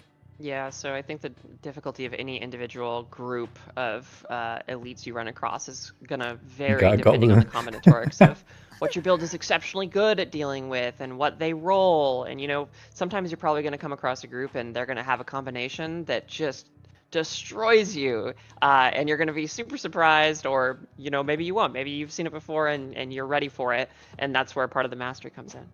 Yeah, and I think what Aislinn is hitting on is one of our philosophies going into Evolved Monster Combat was creating memorable moments. So I was playing through Season 1 the other day, just testing out the PTR's build, and I was running through Helltide, and I turned the corner, and there was an elite giant maggot who's a new monster in Season 11, and he had 5 giant maggot minions, and they just beat the bejesus out of me. So I was just getting my ass kicked, and I'm like, no, F this, I'm out. And I start running, and then Vortex, one of the elite affixes, just sucked me right back into him. And I'm like, oh my God. And like that, it's funny. It's this small moment, but it was like so memorable to me. And I was like, I got on chat and just bragged to the designers about how great a job they did making that, and it was just a really cool thing. So that's what we're kind of hoping for folks, is to create, with all these crazy random elements that can roll, sometimes you're going to get one that's like, holy crap, that just happened. And I think that's part of the fun of it. I think one of the key takeaways here is that this is an increase in difficulty that is not just bigger numbers. It's not that they deal more damage, they have more life. It is the affixes, it is the AI. You've name dropped a couple new affixes. How many new monster affixes roughly are we getting? Yeah, so this is one of my favorite things being encounter lead is we haven't added monster affixes at all until this point, and we're adding 20 plus. I think we're going into PTR with 25 new monster affixes. Some are totally new, you've never seen them before, and some are inspired by the D3 ones that you might know and love. So seeing some of your returning favorites come back should hopefully be fun for fans of those games. Fantastic. I've definitely been melted by fire chains. Yeah, Fire Chains is one of them. Lifelink is another T3 one. There's a couple of them there. Fire chains. My nemesis. Sorry, I'm just getting flashbacks. Now, speaking of affixes, do you guys have opinions on like damage reduction affixes? Sure. So, the champions in pre-season 11, as you probably remember, them had the damage resist aura. So if you're not familiar with that, folks, it's the big glowing purple aura around the dude, and it provides DR to everybody around it. We actually took that out entirely. Champions don't do that anymore. And I'll talk about. Well, we'll talk about what they are now, and then I'll talk about why we took it out. So what they are now is they will spawn in packs. So you'll get packs of champions, either 3 or 5, and they will have their own monster affixes as well. So they'll pull from that same pool that elites pull from, except they'll also have affixes that are specific to champions. Lifelink is one. Again, that's a D3 one if you remember. Fire Chains is one. We have one called Vengeance, where if you kill one member, the rest get stronger. So they'll have their own unique behaviors, and they'll fill their own unique combat role. They're gonna probably be equally difficult to elites. That's sort of our target. It'll just be a different flavor of combat. So instead of like a single targeting thing or managing a group, it's just now it's group dynamic stuff. So Hey guys, what do you think so far? Now to the previous part, how do I feel about damage resist? We took it out. We took it out specifically because the champion aura was fundamentally a single targeting check, and that's not how most people play Diablo. We don't often do single target builds. A lot of people just dump a bunch of AoEs. So when you're just dumping a bunch of AoEs, that doesn't actually create any sort of meaningful combat. It doesn't change up your behavior in any way. It's just this fight lasts slightly longer, and that's not something that we find value in, right? So we'd rather have you be challenged in a fun and engaging way of things you need to dodge or whatever. But yeah, that's kind of why we took it out, and I don't know many people will miss it. No. Awesome. Great to hear. Great to hear. Now, we're also getting, well, I don't know if this is going to be more difficult or less difficult, and I think we're going to need help understanding exactly the significance of this change, but we're getting massive changes to defenses, right? Right. Yeah. We're kind of really, with the increased power you'll be able to get through the new crafting system and the increased challenges that you'll be taking on with the harder monsters, we really wanted to kind of evaluate the state of like player defenses and healing and player damage reduction. Because really, if you think about it, like there's a pretty huge disparity in effective HP when you look across builds, right? Like some builds will have like 10k HP and then they proc their stuff and they go up to 200,000. It's wild. And this creates a lot of difficulty in kind of tuning the game up to be more difficult as you progress. And it also creates a lot of confusion for the player into understanding, like, how did all these layers of defenses actually work? Like, how tanky am I? ? So we've reworked a couple things. Starting at the top, we're changing armor and resistance to be rating systems, which means that you can continue to invest in these for more and more damage reduction, but they have diminishing returns at higher values. We're also changing armor from being a source of physical damage reduction to being a layer of all damage reduction. So it's not just against the physical damage type, it's against all damage types. To pair with that change, we're adding a new resistance type called physical resistance, right? So you'll go from having 5 elemental resistances to now having 6 resistances with physical resist. And the kind of end goal here is that armor and resistance are your 2 primary defensive layers that you're kind of balancing against. The other thing that we've done is we've really evaluated the use of all of the various damage reduction affixes, right? There's unconditional damage reduction. There's like 20,000 flavors of conditional damage reduction. We found that this leads to a really inconsistent experience. Like, your buffs will fall off in mid pack, or you're going from pack to pack and suddenly you're like 7 times less tanky and you get one tapped, right? It just feels really bad. So we're really trying to kind of make defenses a lot more predictable and understandable. Largely, we've removed a lot of conditional DRs and made them non-conditional. So your defenses will be much more predictable. To kind of help the player understand all this, we've introduced a new thing on the character sheet called toughness. Toughness itself is not a real stat. It doesn't do anything for you, but toughness is a mathematical representation of your effective HP. So what it does is basically we calculate for you how much HP you have per damage type after your armor, after your resistances, and after any other sources of DR, so that you can look at this number and get a general sense of how tanky you are. And if you're like, you got a new piece of gear, you put it on. If you see that number go up, that means you're more tanky. So just to ensure I'm understanding, does this mean that now armor and resistance no longer have a cap? The numbers just go higher and we like asymptotically approach 100% but never reach 100% damage reduction from resistance and armor? Yeah, more or less. So if I remember correctly, that's kind of the system we had at launch, and then we had like a rework in Season 2 where resistance is changed to being more like Diablo 2 style, where the cap is 70%, and you can get 15% on your gear meant 15%, and then armor as well. Now we had the cap of 1,000, so it sort of introduced this itemization puzzle for us all to solve, where we know, okay, I only need 1,000 armor. How do I get it? I only need X amount of resistance. How do I get it? And I thought that change was really well received by the community. So why are we now moving away from that? Right. So the system that we have right now created a few problems, namely for how we are able to scale up damage. If you think about, again, the HP disparity between some builds, we can't really reliably scale up damage past a certain point because some builds would start getting one shot while other builds wouldn't. This is largely because with a capped system, players, to get more tanky, players had to rely on all these other sources of various conditional DRs coming from your uniques and all that kind of stuff. Going back to a rating system is going to give us much more control. It's going to give you, the player, a lot more control on how you scale your defenses. Ultimately, the math behind this new system is a lot more sound and scalable for the future. All right, fair enough. So does that mean we're also going to be seeing a great reduction in sources of damage reduction, like just across the board on items and Paragon and everything? Yeah, in terms of like flat damage reduction, you are still going to see it. You're still going to see it on skills. You're still going to see it on like uniques and stuff like that. But we really want it to feel like more special than it is. Right? Like if you see something that says reduces damage taken by 30%, you should be like, oh my god, that's crazy. Not like, no, throw it in the pile, whatever, don't care.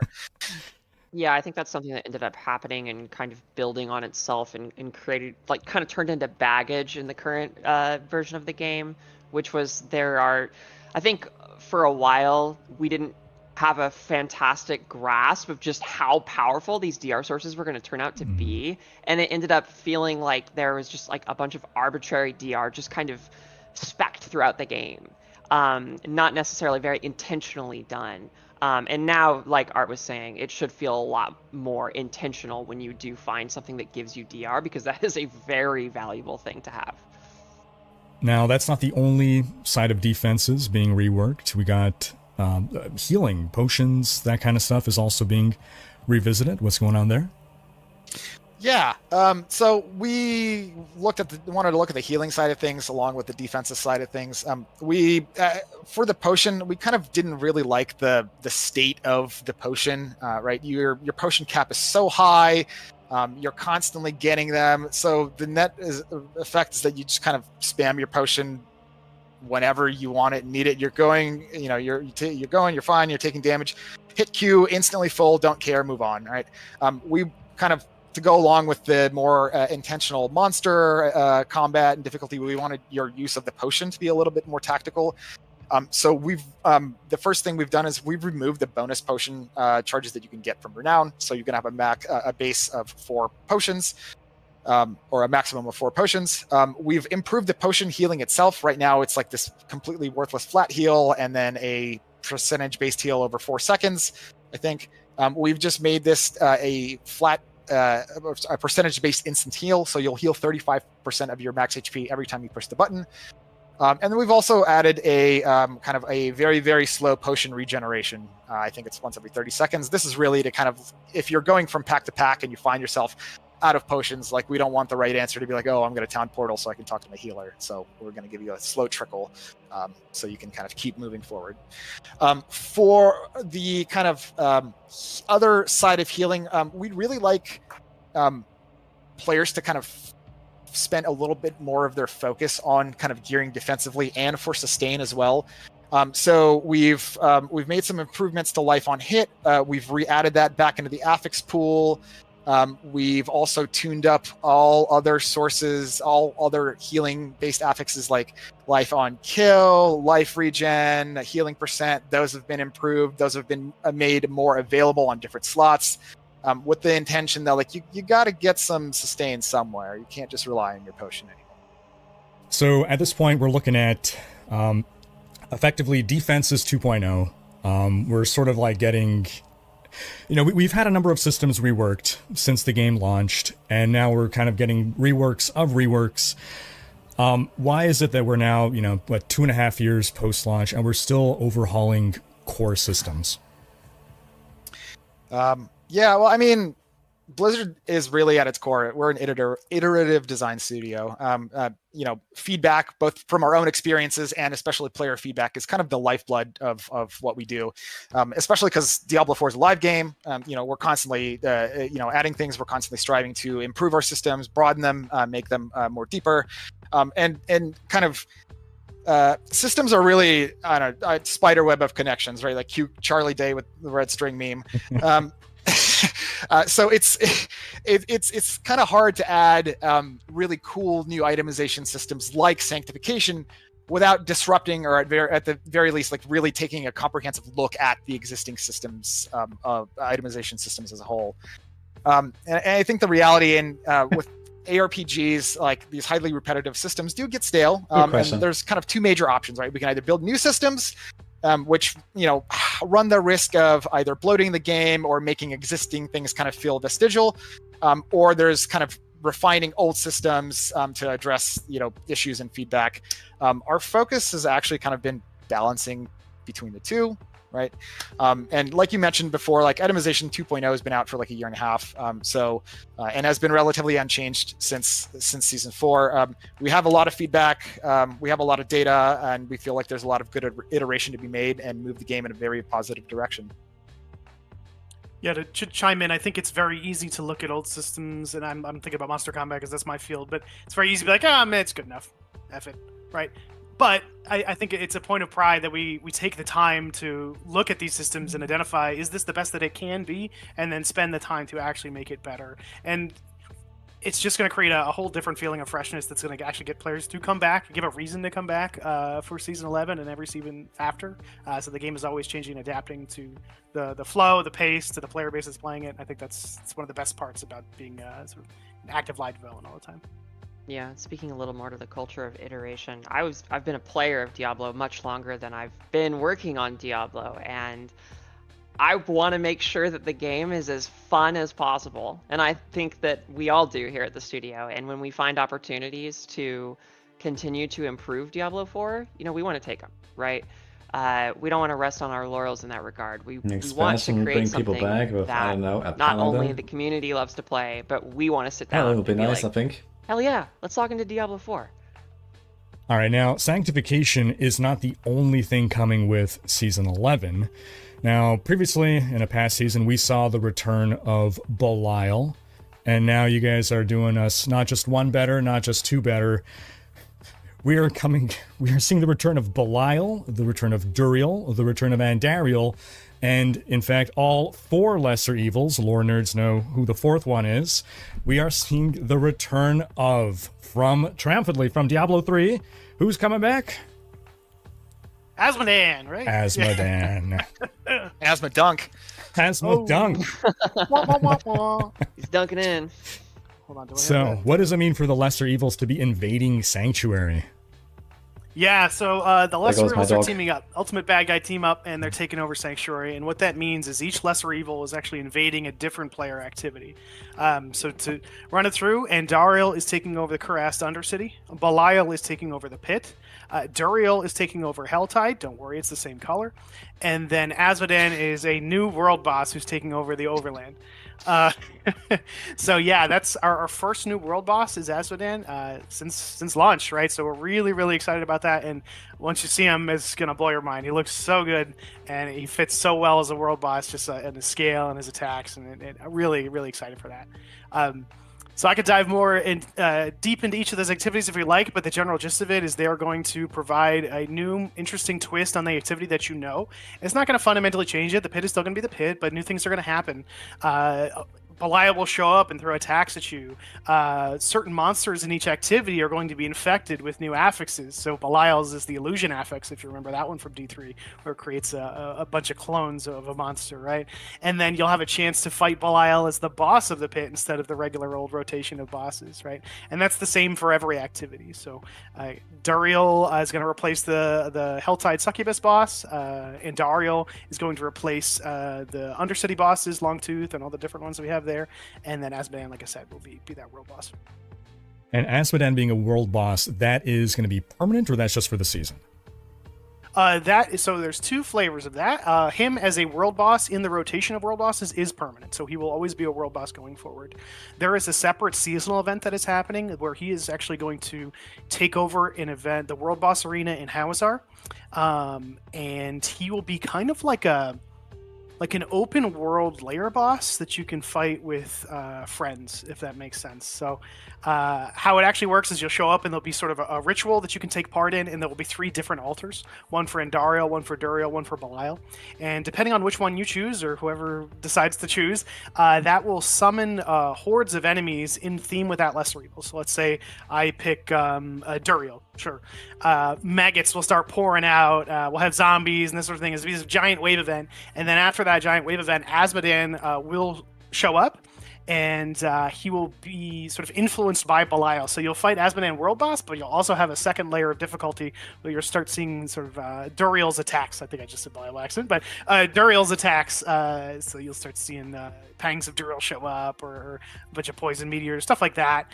And then when you kill him, this is kind of where it feels like a layer boss. We're going to spawn 3 different chests, and if you collect enough of what we're calling corrupted essences, which have a bunch of different uses in the season, you can cash that resource in to open a chest related to whichever lesser evil that you choose. So if you open, let's say, Andariel's chest, you'll have a chance to roll the uniques from Andariel's boss ladder fight, the layer fight, excuse me. You'll also get the resources how are we going to put that are associated Azmodan as with like a new 11. objective for a hardcore event? Pull up which Andariel. I think she's. I wrote these down so I wouldn't forget. She's Obols and Mats, and those tie into the seasonal gifts. But yeah, it'll be this fun 2 ways you can interact with it: the world boss, and then the sort of recurring event in the Hawazar World Boss Arena that you can farm for all sorts of fun loot. And you mentioned farming him with friends, so this is going to be a private instance, or is this something that like other people in the world will be alerted to? It'll be open for everybody. Yep. So it'll always be up, and you can always run there and take part and fight. It won't be on a rotation or anything like that. It'll just be there for you to fight. So a little bit like the Blood Maiden, where it's like if you don't have, if you don't have the materials and the end to open the chest, there's maybe not a big point in doing it over and over. It's Christmas already. If someone summons it, cool. Huh. And now you said that the Helltide's not changing color, but there are some changes to Helltide with Duriel's presence, right?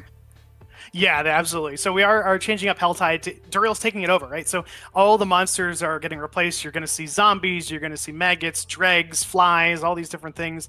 All the little pop-up events are going to be different theme with Duriel. He will replace the Blood Maiden. So instead of trading in your hearts and she shows up, we've been killing her for like 7 seasons straight. I think she needs a break. Duriel will pop up, and he's substantially more difficult. It'll certainly be a challenge to kill him, and it'll be a sort of fresh take on it.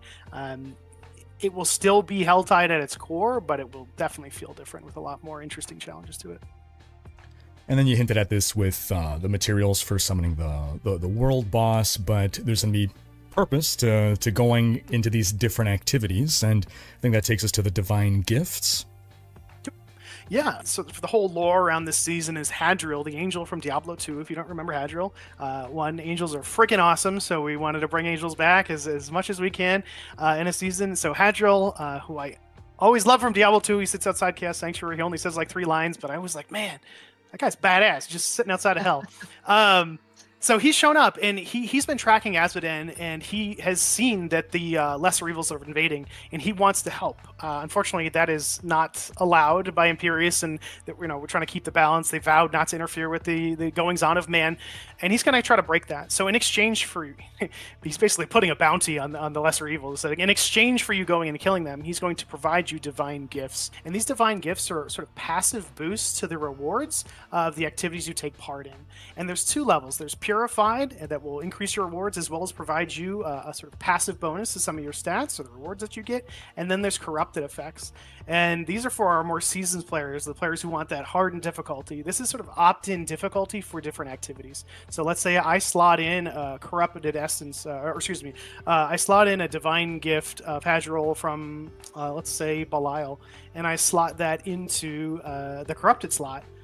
The pit is now just harder. There are going to be effects that are topical to the pit, topical to Belial, that will pop up and make your run much harder. And this is the same for Helltide, Undercity, world bosses in general. So it allows you to make your content harder as well as boost the rewards that you get from it. So our seasons player, I think, will really enjoy that, and we'll have some more easily digestible powers for those folks who are not really interested in increasing the difficulty of the content. About a year ago, more even, I think it was season 4, we had the introduction of Profane Mind Cages, which was a self opt-in difficulty buff to make monsters just numerically harder and get some numerical buff to reward. It seems like and again, people really like that and wanted to come back. So now you're bringing it back in a way that is like 100 times more interesting, because it's not just, number bigger. It's, I think the through line of our chat today is the increase in difficulty is done in interesting ways. It's not just they deal more damage, they have more life. We're getting more, whether it's the AI, whether it's affixes and such. Because I think in some of these corrupted gifts, like you're getting more monster effects to spawn around you, or like ambushes happening on you.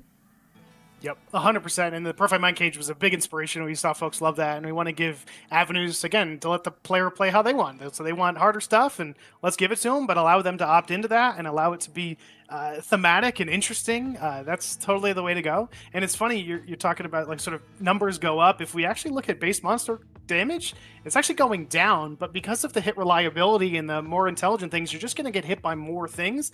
And you're sort of, the better you play, the better you avoid it, and that increases your survivability. So we're getting away from, big spikes are the only way to kill people, and now getting surrounded or these new effects that you opt in. I think the crazy thing about all of these changes is that I kind of expected all of this as an expansion, redesign, right? And here we are. It's just random season 11. Fantastic. So if I'm understanding this right, there are going to be 4 categories of these divine gifts, one for each of the lesser evils, and you can slot it either into the corrupted or the purified? No. That's correct, yeah. So there's Purified and Corrupted. You're going to have 8 perks for you to choose from, 8 gifts for you to choose from, and 8 slots. So if you wanted to, you can slot in every single one. And, depending on the choice becomes, do I put that in the Purified? Do I put that in the Corrupted? Which effects do I want? Which rewards do I want? And that becomes the fun sort of meta of the season of like, how do I optimize these things to get the experience? This happened in season 4 previously. And by participating but it was like when the game was very fresh. Associated with and season 4 was not as big as this. You're then leveling up your divine gifts in that related to that activity, right? Yeah, that is exactly right. So you will gain experience for each of these gifts by killing the lesser evil associated with it, as well as the infected monsters within that activity. So I mentioned earlier, like the illusion monster in the pit, he duplicates and you get 10 clones or whatever. Killing that monster will also level up your thing. And again, there's different flavors of that depending on the lesser evil. So Undercity will have monsters who are infected who will shoot ghosts, and if they hit you, they steal your time. In the pit, we'll have a really cool one. A monster is infected, and he constantly sheds maggots. And if you kill him, the maggot comes out and tries to infest you. And if he infests you, you start shedding maggots, right? And then Azmodan is a fun one. He creates this crazy fire stuff. So it'll be cool. Only in Diablo are we shedding maggots. Oh, God. Yeah. Speak for yourself. Oh, God. So if I really like Helltide, that means that the more I'm playing Helltide, the more I'm leveling up my Helltide-related divine gifts, and therefore the more rewarding Helltide becomes. is 100% correct. Yep. Now, these boons, do you see this as something that we're going to be swapping out based on what activity we're doing? So you wouldn't be swapping them out. Our goal is not to have you hop swapping these things. I think that's contrary to player flow and breaks you out of it and kind of just sucks. So our goal is only to swap it to maximize the rewards that you want. So you find yourself, man, I really need obols, right? I'm going to just rearrange these to maximize my obol intake from Undercity. Or, man, I really need boss keys, so I'm going to go do the, or layer boss keys. So I'm going to move these things around. For your truly seasons player, that's probably the only decision they're thinking about because, you know, they know it all and they can handle that extra difficulty. But for players who are not opting into that difficulty, it becomes a decision of, okay, what reward do I want, as well as what passive stat boost or what slight buff do I want to make my character stronger. And that's what I'll slot into the purified slots, and that's what they're engaged with that content. So you mentioned that these boons do also come with some form of defensive or utility buff, right? Yep, that is correct. So only if you slot them in the purified one. So it becomes the decision of, okay, which boost do I want to my character, and then which negative effect do I want to unleash? Because depending on which one you slot in, it's a different negative effect. Do I want all maggots when they hit me to steal potions, or do I want every 45 seconds a mini Duriel pops up to kick my ass? Right? That's the kind of decision you got to make. What level of difficulty are you comfortable with, as well as what reward do you want, or what's the passive boost you want. So for the last several seasons, well, few seasons, we've had seasonal powers. I guess if you want to stretch the definition, you can argue that these are powers as well, but they're clearly very different. Did you take a different approach to designing powers? Has people have memed on powers. Has that had any effect on how you view powers and want to implement powers in the future? Yeah, I was certainly influenced by how folks reacted to previous seasons and how those powers were, the feedback we got on them. And it's a versatile system, and we wanted to see how far we can push it and see which ways we can change player builds and sort of how they engage with the content.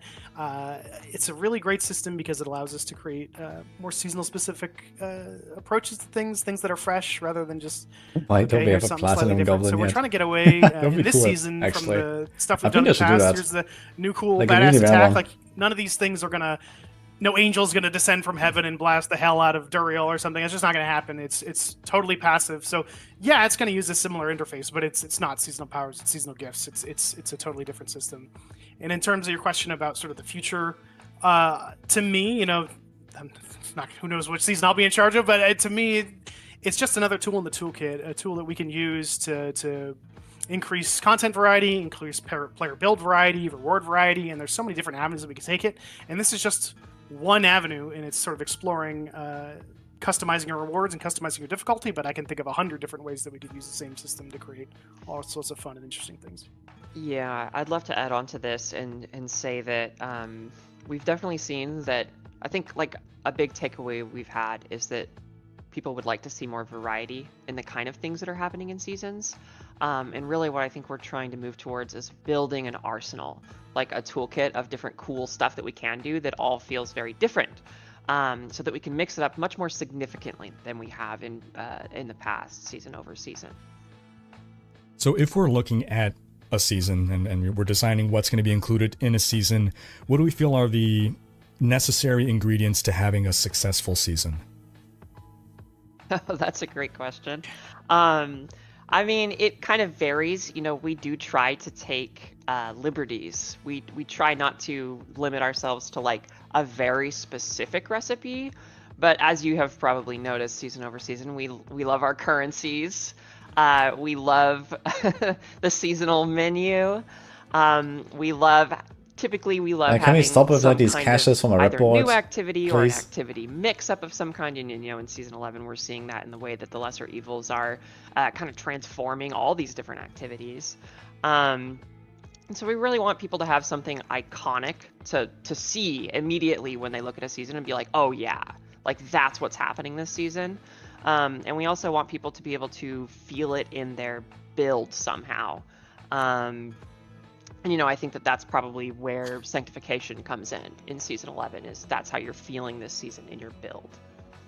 Yeah, when I sort of think about ingredients for a good season and how I approach it is, simply put, variety, but different flavors of that. 3 specific categories. One, build variety, right, is so important. You know, we go the 0 to hero journey, and how we build that character is so important, and the decisions that we make along the way are so important. So the more we could do in a given season to alter how folks craft their builds, the better. And that takes the form of, you know, seasonal powers, or in this case, the seasonal gifts. If we look at items, Chaos Armor is super well received, right? How we engage to create that awesome build. The next piece of variety we look at is content variety, and that's the lesser evil takeover. What's something new to do along my journey? And in this case, you know, season 10 it was Infernal Hordes, and in this case it's updating. You're gonna have way harder monsters, elites. You're gonna lose chaos items. You're gonna lose chaos perks, and we basically get no power.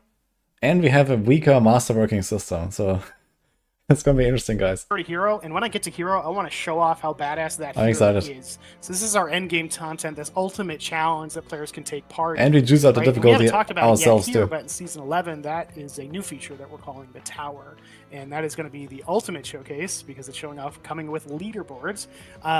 For that thing. This is my got to the hero status. Now let's show the whole world how freaking awesome I am by getting to the top of that leaderboard. And will most of us get there? Absolutely One less not. temper, But I'm yeah. sure some streamer somewhere. I mean, will one live less at temper number is one. replaced It'll by be a pretty random cool to see stat, the build which that is they have probably and how they weaker got than temper, there. I So, imagine. a really exciting feature that I'm sure we're probably going to talk about soon. Yeah, it's gonna be so much fun, man. Let's And the get tower right to to it. compete. I mean, so we've It's gonna be so you know, fun, man. We're reworking Capstones. defenses. Monsters are shit. getting challenging. I wanna log in And now. all this is kind of leading into now the introduction of, I guess, the most competitive activity that we've had in the game so far. The introduction. I did not see everything that they've shown today. I'd say like 70% of it. An activity. And I probably saw another 2 times more that they have not shown yet. There's going to be all these wonderful monster updates, and this is going to be the place you go to really test how far your character has come, you know, from that 0 to hero, as you were saying, Owen, and really put it to the test. So the tower is a kind of a black box of a bunch of different things that could happen, and it's going to be up to you to understand the different possibility spaces, and then utilize them to the best of your ability. So, for example, there are going to be a certain number of pylons that are going to spawn in the tower, and it's going to be up to you to like decide when is the best time to use them. Because, for example, in the tower, monsters are going to follow There you. are itemization So you're going to be able changes to that they kind did of not show. herd them around, and if you find a pylon that's going to give you a big buff, but maybe there's not enough monsters around it, you can be clever about that and be like, okay, I need to go round up a big group of guys and bring them back here and then blast them because that's going to give me a ton of progress. And there's a lot of different situations that can kind of emergently occur like that in the tower. And it's up to you to determine like how you can best utilize it. And that's really where the skill expression comes in the tower. There's going to be a ton of variety, but there's also going to be quite a bit of consistency. So you'll start to see patterns emerge as you run the tower over and over and over again. And so as you continue playing through it, you're going to get better and better and better at dealing with the different situations it throws at you. And yes, it will have a leaderboard affiliated with it. So you are going to be able to show off just how much better you're getting and compete against your friends and players across the world. And then these leaderboards, is it going to be cross-platform? Are we going to be able to filter it in different ways? Yeah, so they are going to be cross-platform. All players from across all different platforms are going to be represented on this unified leaderboard, but you will be able to filter by platform if you'd like to see all players on PC or whatnot. And you can also filter by like your friends if you want to filter by a show off platform, that you're the best among your hardcore, friend group or whatnot. And solo And right now self. it's Wait, entering sorry. the game as a beta feature. What does that mean? Yeah, so the tower is something that requires a lot of rigorous iteration to reach like the truest form that really gives players the ability to express that total mastery over Diablo in the sharpest way possible. And so we really want to release this as under the moniker as a beta because we want people to go in and really give us chunky feedback about how it feels down to the minutia, so that we can continue to iterate on it season over season and turn it into the best version of itself it can possibly be, so that we can all have a lot of faith in the integrity that the leaderboard actually provides. And when you see someone at a certain rank, you can be like, yeah, we trust the tower, we trust the leaderboards, we know that like this person deserves to be, you know, number one or whatever, because the tower has been rigorously tested and it's in its best form possible. So that's why we want to start with it as a beta, because we want to acknowledge that there's going to be some extra work we want to do, and we want to get a lot of feedback from folks on how it can become better. And ultimately, do you see the tower as something that is really just geared for like competitive players, those gunning for the top 100 or top 1,000? Or do you see this also appealing to just more, you know, people who don't have the time to ever make it into the top 1,000? Yeah, we totally acknowledge that, you know, not everyone's going to be able to get into the top 100 or number one player or whatever. And we want to make sure that this is a really fun activity for everyone. So at a future time, there will be, you know, rewards affiliated with the tower, really cool stuff that you can earn. We are holding off on that for now because we do want to make sure that it's in its best state possible before we start granting those to people.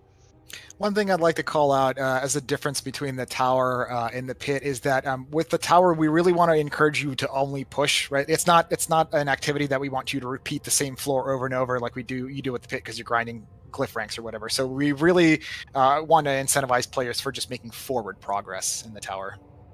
Yeah, for sure. Yeah, what would be in the tower would probably be like one-time rewards, so it would be incentivizing you to be like, okay, can you now reach 60, can you now reach 65, you know, whatever. So yeah, typically speaking, you would probably only be running the tower to go further, or, you know, like if you feel like you're on the cusp of being able to get to 60, maybe you try it a few more times because you're that close. Okay, so it's not designed as something that we're going to farm in any way. Weapons don't have implicits anymore? No, that's going to be for the pit. And that's uniques usually are a bit different. Well, that's one of the big reasons why we want to separate out the pit and the tower. I guess we can talk more about those reasons, because I know, like, you know, people have been asking for decent leaderboards now here. since day one, What do you mean? and as soon as you guys added the pit, And they're like, CL2, why can't you yes. just put a leaderboard on the pit? Like, it's right there. So why did it take another, you know, year and a half to get another activity just for leaderboards? Yeah, so in the last year or so, we've seen a lot of upheaval. You know, we were The talking tower about seems this very earlier, and basic of so course there's, far, like, but they tons say of they want to things that are iterate on changing it in over season multiple 11. seasons, which is promising. And so the game had been changing so rapidly that we felt that And pit pushing sucks, they have to do something, those so... leaderboards might not actually reflect, like, they would just change so constantly that it might not actually be a good representation of, like, player skill or, you know, from one season to the next, it would just be so different as to kind of lose meaning. And so we feel that with season 11, we're kind of reaching a state where we're going to have a lot more confidence going forward in having leaderboards in the game. And we have a lot of confidence in the tower as an activity that supports leaderboards exceptionally well. Whereas the pit really is taking a role as the speed farming location.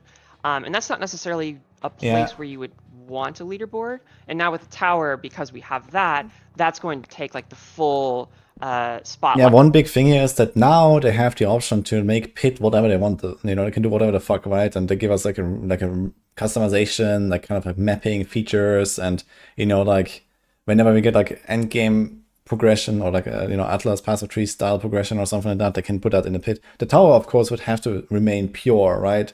If you have a leaderboard attached to pit, then you can't do all that stuff. But now that it's separated, they actually have the option to do that, which is a big deal, I think. Skill that is more interesting, at least to me, in terms of what a leaderboard means. I think it's more interesting to see it that way than it is who can, you know, use Excel to get the best and who can grind the best gear forever. You know what I mean? So I just think tower is going to be the pinnacle example of leaderboard activity. And you've hit a couple times upon the pylons and the sort of the kiting grouping monsters. These are tactics that I remember like all the top players in Diablo 3 talking about, with Greater Rift pushing for their leaderboard positions. Was the tower inspired by Diablo 3 pit pushing? Were there any lessons learned from Diablo 3's leaderboards that you wanted to, you know, either any mistakes you don't want to repeat in D4 or anything carried over there? Oh Forgot yeah, this is not a live absolutely. stream. When you get in and try it out yourself, you will definitely see that the tower was heavily inspired by Greater Rifts.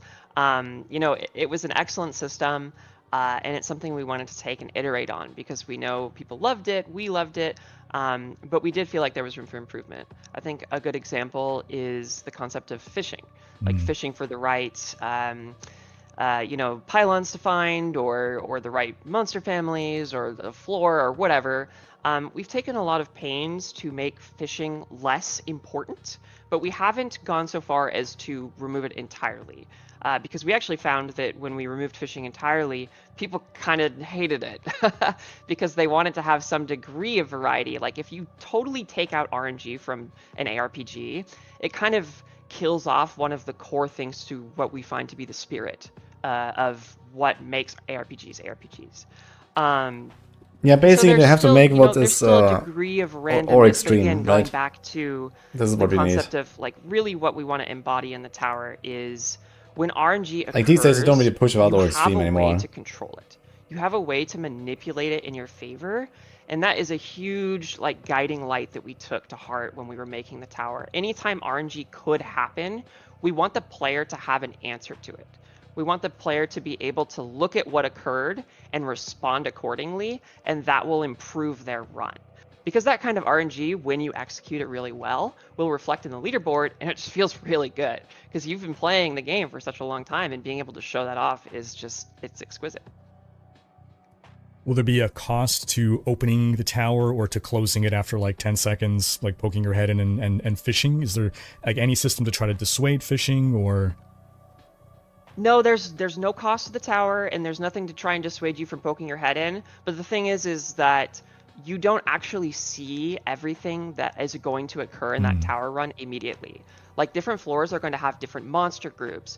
You don't know exactly when these 3 different pylons are going to spawn, so you're not actually going to have the knowledge you need to like effectively judge a run. And so you can't exactly just walk in and be like, what's around me? Oh, I'm out because now I know everything about what's going to happen and this isn't a good run.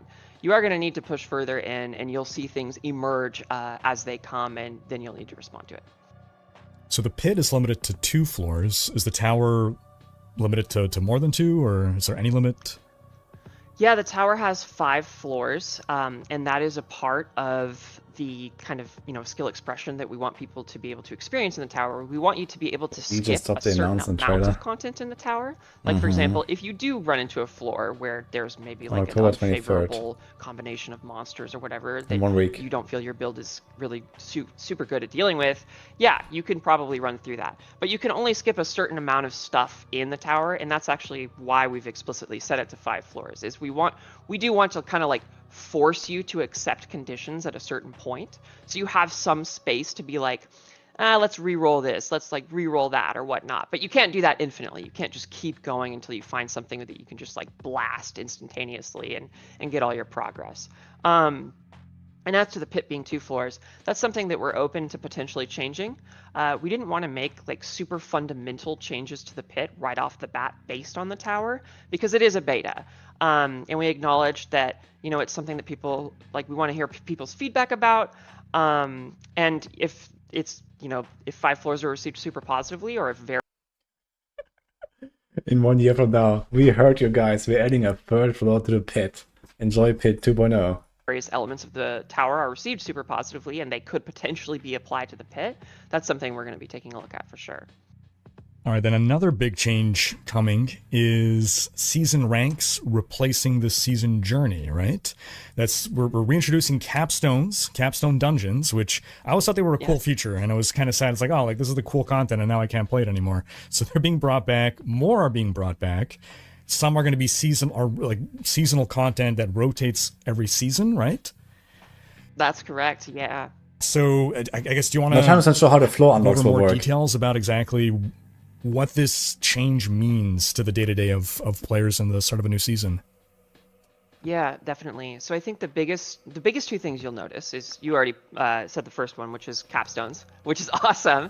I'm super excited for capstones to come back as well. the cool vibes that you got from capstones before are going to be there again, in the sense that it's going to be a really cool milestone for you to experience and kind of test your build season over season. Dude, I'm very excited for You might be able capstones. to beat the This first is capstone nice. at level 30. I'm really glad to in bring season back 11. capstones. Maybe you can beat it at level 20 in season 12 if you do something like crazy and your build is super powerful earlier or whatnot. So you can kind of reflect on how you're getting better at the game season over season, which is cool.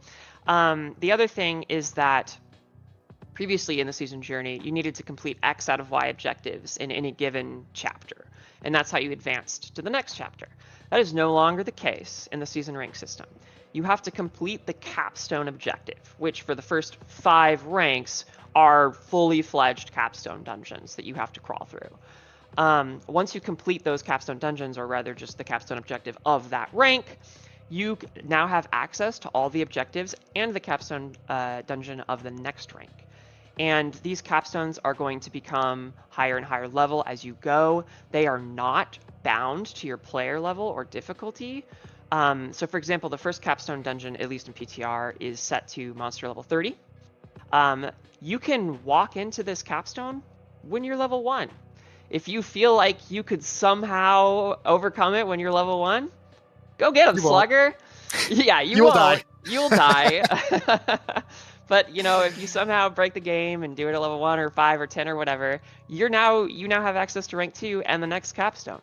So if you can continue to do that at a significantly lower level than the capstone dungeon, you can continue to climb through the ranks at your own pace. And that's kind of the heart of what I'm trying to get at here, is that a huge guiding light of this change is that you can participate and experience season ranks totally at your own pace. You know, if you're like participate and experience season ranks totally at your own pace. You know, if you're like a crazy streamer that goes insanely fast, no longer do you have to go off the beaten path and do like all these different objectives to advance. You can just go from capstone to capstone to capstone and get through all of it, which is pretty sick. If you'd rather take it slow and like maybe out level it a bit and be a little more comfortable as you're going into the capstones, you can totally do that too. But yeah, so it's really just about experiencing season ranks. This is actually one of the Citadel rooms. That's kind of cool. And then beyond that, we're still going to have like a lot of objectives, like actually more objectives than we've previously had in the season journey. And a big part of that is because we have a lot more freedom, because you no longer have to complete X out of Y. These are bonus objectives now. So we can add a lot of cool stuff that gives you, you know, little micro rewards as you're going through the game. And so if you're like a completionist and you love to just like check all the boxes, there's going to be like a dense amount of stuff for you to do in Season 11 in the season rank system. And this comes with a complete overhaul of Renown. We're not going to be starting level 1 with all those skill points anymore, are we? No, we're not. Gone are the days of starting with, 14 skill points when I'm level 1 and just immediately blasting everything. You know, this is another part of how we'd really like you to experience the flow of the game alongside all of these changes that are coming in Season 11, so like player defense and monsters, and you're gonna have to have a little bit more intentionality to re-earning those skill points in the seasonal realm. I like this a lot. It's gonna be through the season rank system. There are gonna be some there's no renown to farm anymore. Typically, like very much your so points are in the capstones. You do the capstones to unlock. Grant you skill points. You know, and what I mean by critical path is like, you know, reach reputation rank, whatever. Something that you were probably going to do anyways, and that might give you a skill point. Or go kill a world boss. You know, why not go take out Asmodan once, the new guy that's going to be in Season 11. That will give you a skill point. And then a lot of other different micro objectives that ask you to do various things. You're also going to earn a skill point, at least in the first 3 ranks, when you beat capstone dungeons. That's going to be a really nice, you know, cherry on top that you can use to progress further and faster. We think that having these skill points spread out across the early game a little bit more is really satisfying. It's really satisfying to earn them. It's also very satisfying to earn them in the context of like, how close can I get to beating the next capstone? Like, how early can I do that in my journey? And getting those skill points from the different objectives is kind of a part of that calculus that you're making to speed through it as quickly as possible.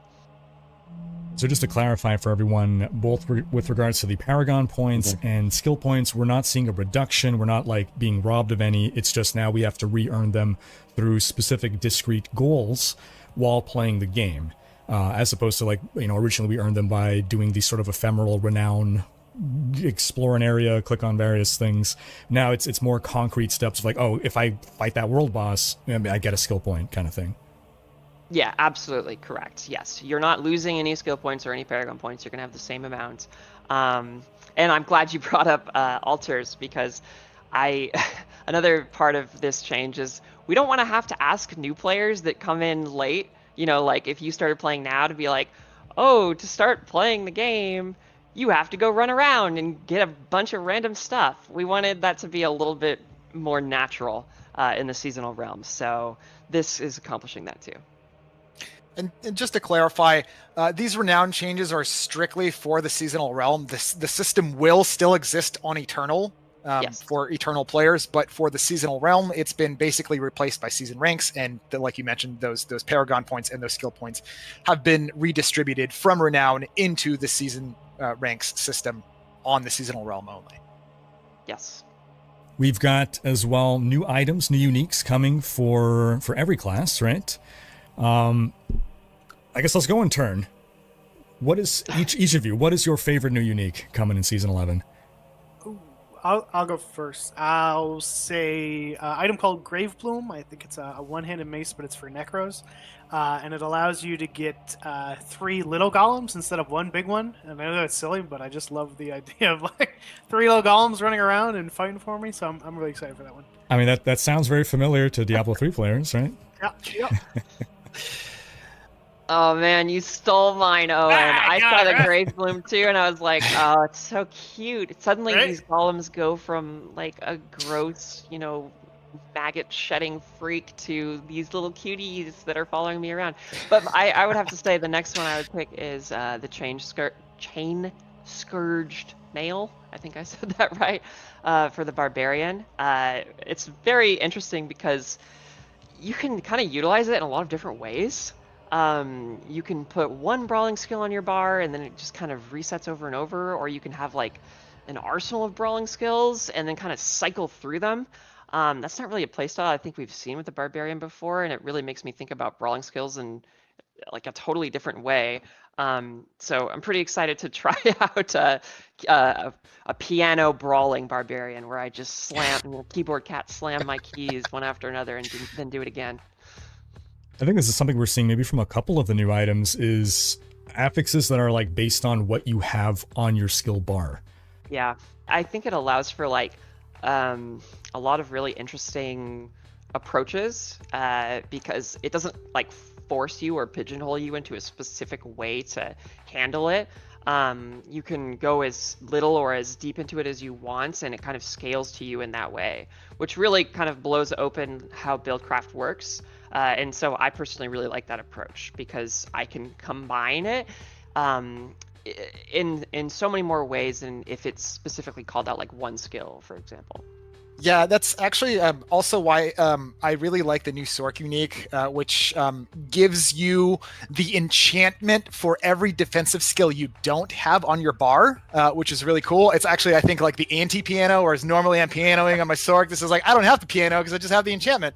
I think it's a really cool kind of play on the possibility space of how you build your Sorc, right? And so, yeah, I really like this, that unique. And it's a great way to tackle the, basically since Sorcerer released, we're always just having the same, 2-3 defensive skills all the time. So it's a good way to try to shake up that meta. Yeah, I think that's something that the that class team is constantly looking at, is like how people are playing and then finding ways to like turn that on its head. Give you reasons and incentives to turn that on its head, which is cool. It adds a lot more build variety to the game. Moving on to some more, I guess, general questions here, not necessarily specific to what we've covered today, but Season 10. It seems like Season 10 is being pretty well received by the community. Like, I'm seeing a lot of people say it's amongst their favorite seasons. I miss? Why do you folks think that is? What lesson is there to take away from Season 10? Yeah, so I think Season 10 does a couple of really interesting things. Number one, it's really the first big shakeup to the itemization meta since Season 4, right? Like Chaos Armor is pretty awesome. It's pretty powerful, and it can really change the way you think about your build and how you're building it, right? So I think that's the first thing. It's been really successful. The other thing that to me really sticks out as being very successful about Season 10 is that there's you really feel like there's a wide variety of activities that are worth doing in season 11. I found that Okay, new unique a lot items of you guys earlier in the patch notes, seasons that's fine. kind of naturally kind of gravitate towards layer boss jail, whereas season 10 doesn't feel like you're imprisoned in layer boss jail so much. Yeah, that was what I was going to talk about too, and that's something we took to heart for season 11. Is there's now just multiple avenues to get those uniques that you normally just get from the layer boss. Now there's a bunch of different ways that you can get that without even engaging in that system at all. So I think that's just allows the players to again. And I have to say that generally I kind of like that they're trying to like diversify it a bit and make it more interesting with like, okay, now I can get obos here and gold there and stuff. But I think they also need to make sure that we don't take away the uniqueness of some systems where it's like, okay, I don't want to be able to just like farm the most efficient one activity for everything, right? I want to have a reason to go into Infernal Halls. I want to have a reason to go to the pit. I want to have a reason to go to Nightmare Dungeons and get that thing that I need. And then, make a check mark and go next, right? So I don't want to make it like to overlap too much. I feel like there needs to be some sort of target farming in certain systems that is still kind of important to have. Experience the content they like and not feel pigeonholed into doing just this one thing because that's the only way to get the thing that they want. Yeah, I think that's something that we're going to be leaning into more and more, or at least doing our best to lean into more and more season over season, is ensuring that there are reasons to just go to as many different activities as possible. I think even more important is that eventually they hopefully bring us some real kind of unique rewards, right? Like similar to how PoE, for example, has like every league has its own mechanic. There's essences, there's Legion, and you get whatever, right? Like the timeless jewels, and then you have I don't know, like in PoE 2, right? You have like the Abyss guys, and they give you like these new crafting mats. And I want to see more stuff like that. I want to see the Millennium guys come back that give us like materials for legendary gems. And I want to see the Vault come back, and then the Vault maybe you have like a 5% chance to get a Mythic or something, and then you get like Bloodseekers back, and they can give you, I don't know, some crazy like unique powers or something that only those guys drop or whatever, right? I think that would be a lot more interesting than just like, oh yeah, just farm pit and you get gold, obos, cliff levels, legendaries, and uniques now as well, and I don't know, all the mats, and then okay, why do we even have all the other stuff, right? Really, at least for me personally, something that really starts to make me like ask the question, why am I still playing this season, is when I realize that like the best thing that I could be doing is like one thing over and over and over and over again. And then when I'm on like run 100 of that or whatever, I'm just like, do I want to keep doing this? I've done this 100 times, Like I love to grind, but I want to like move from A to B to C to A to B to C over and over. Like that just keeps it fresh. It keeps it a lot more interesting. And so having really good reasons to do all of these different really cool things that are in Diablo 4, I think is in everyone's best interest.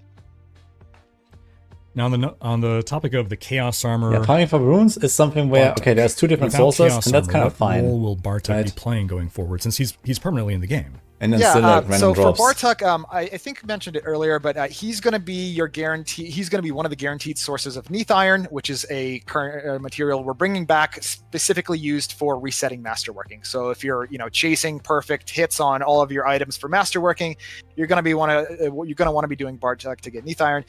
He's also the best source of Scrolls of Restoration, which you'll be using to try and hit your perfect rolls on tempers.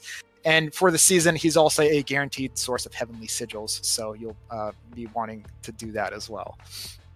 So Season 11 bringing a lot of changes. If we're looking towards the future of the game, what do you folks feel is most needed after Season 11? What does D4 need the most in Season 12 and beyond? I will say we're cooking a lot of really exciting stuff. So there are things that we are aware of and that we're working very, very hard on that we're going to showcase soon. And I know everyone here is really excited about it. So not to spoil that. But if I had my magic wand, I could add anything. Assassin class from D2. That's what the game needs. Because Trap Assassins are awesome and I miss them. Trapsin was real fun. Right? Does everyone actually want to go ahead and answer if you had a magic wand, okay, and you can instantly add something to the game with zero effort? We got Owens. How about the rest of you? Oh man, Trapson's pretty cool, but I think I'd definitely have to go with Amazon. I mean, I gotta love my Jamazon, throwing Hell yeah. lightning furies and clearing whole screens of stuff. Okay, I'll continue the trend. So, Monk was my favorite class in the Nice. Diablo franchise. Nice. I absolutely love Monk. I have it, I would say 80% with Spiritborn, so I'm pretty happy. But I don't know, there's just something about punching across the screen and literally just, I don't know, the Monk, they're just sweet, dude. I love No one the cares Monk about so much. Paladin there. So no love Unlucky, for I Paladin. guess. Gotcha. Unlucky. Okay. So, of all the changes that you guys have made to the game over time, what has been the most challenging to address and why? I'll hop in first with just talking about the evolved monster combat. Evaluating every single monster in the game is extremely difficult. Just looking at every one of their behaviors, every single one of their animations, and just tuning the frames that they do XYZ took a lot of effort. And I'll give huge props to the Encounter team for all the work they did on that, as well as the other teams, VFX teams, all the folks that supported that. It took a whole hell of a lot of work in just making sure that sort of our philosophy, all monster families are equal in terms of their difficulty, but all monster families are unique. Is very took a lot of work, and they should be very proud of that. And I think you'll notice the fruits of that labor. So for us, that was a huge effort that we spent a lot of time on. On the system side of things, like adding a whole new power system like Sanctification. My parents just ended the pretty ring, guys. difficult. Like I mentioned earlier, systems are really like a giant tangled spider web of things, and you pull at one thread, and you have no idea what you'll necessarily unravel. So doing that and updating, tempering, and masterworking while kind of making sure that the kind of the sanctity of the game is preserved was a pretty monumental task. Also, huge props to the systems team and everybody else that was involved with that. Hi. Yeah, Woody I mom honestly, and I Woody think just dad. to add on to that, because I guess, I'm a systems designer, so every problem is a nail or whatever. But like,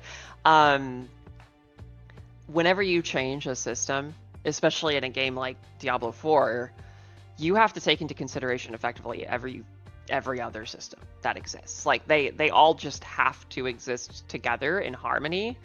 And so because of like the great deal of things that are changing in season 11, and with all the things that we keep track of going forward as well, we have to harmonize all of that constantly. And that's, like Art was saying, a monumental lift from Art, from myself, from the rest of the systems team, and so many other teams too, because people need to be apprised and aware of how the game is changing. And I think something that people probably don't often think about when it comes to game development, but like when we were working on season 11, everyone has to work on these things in tandem.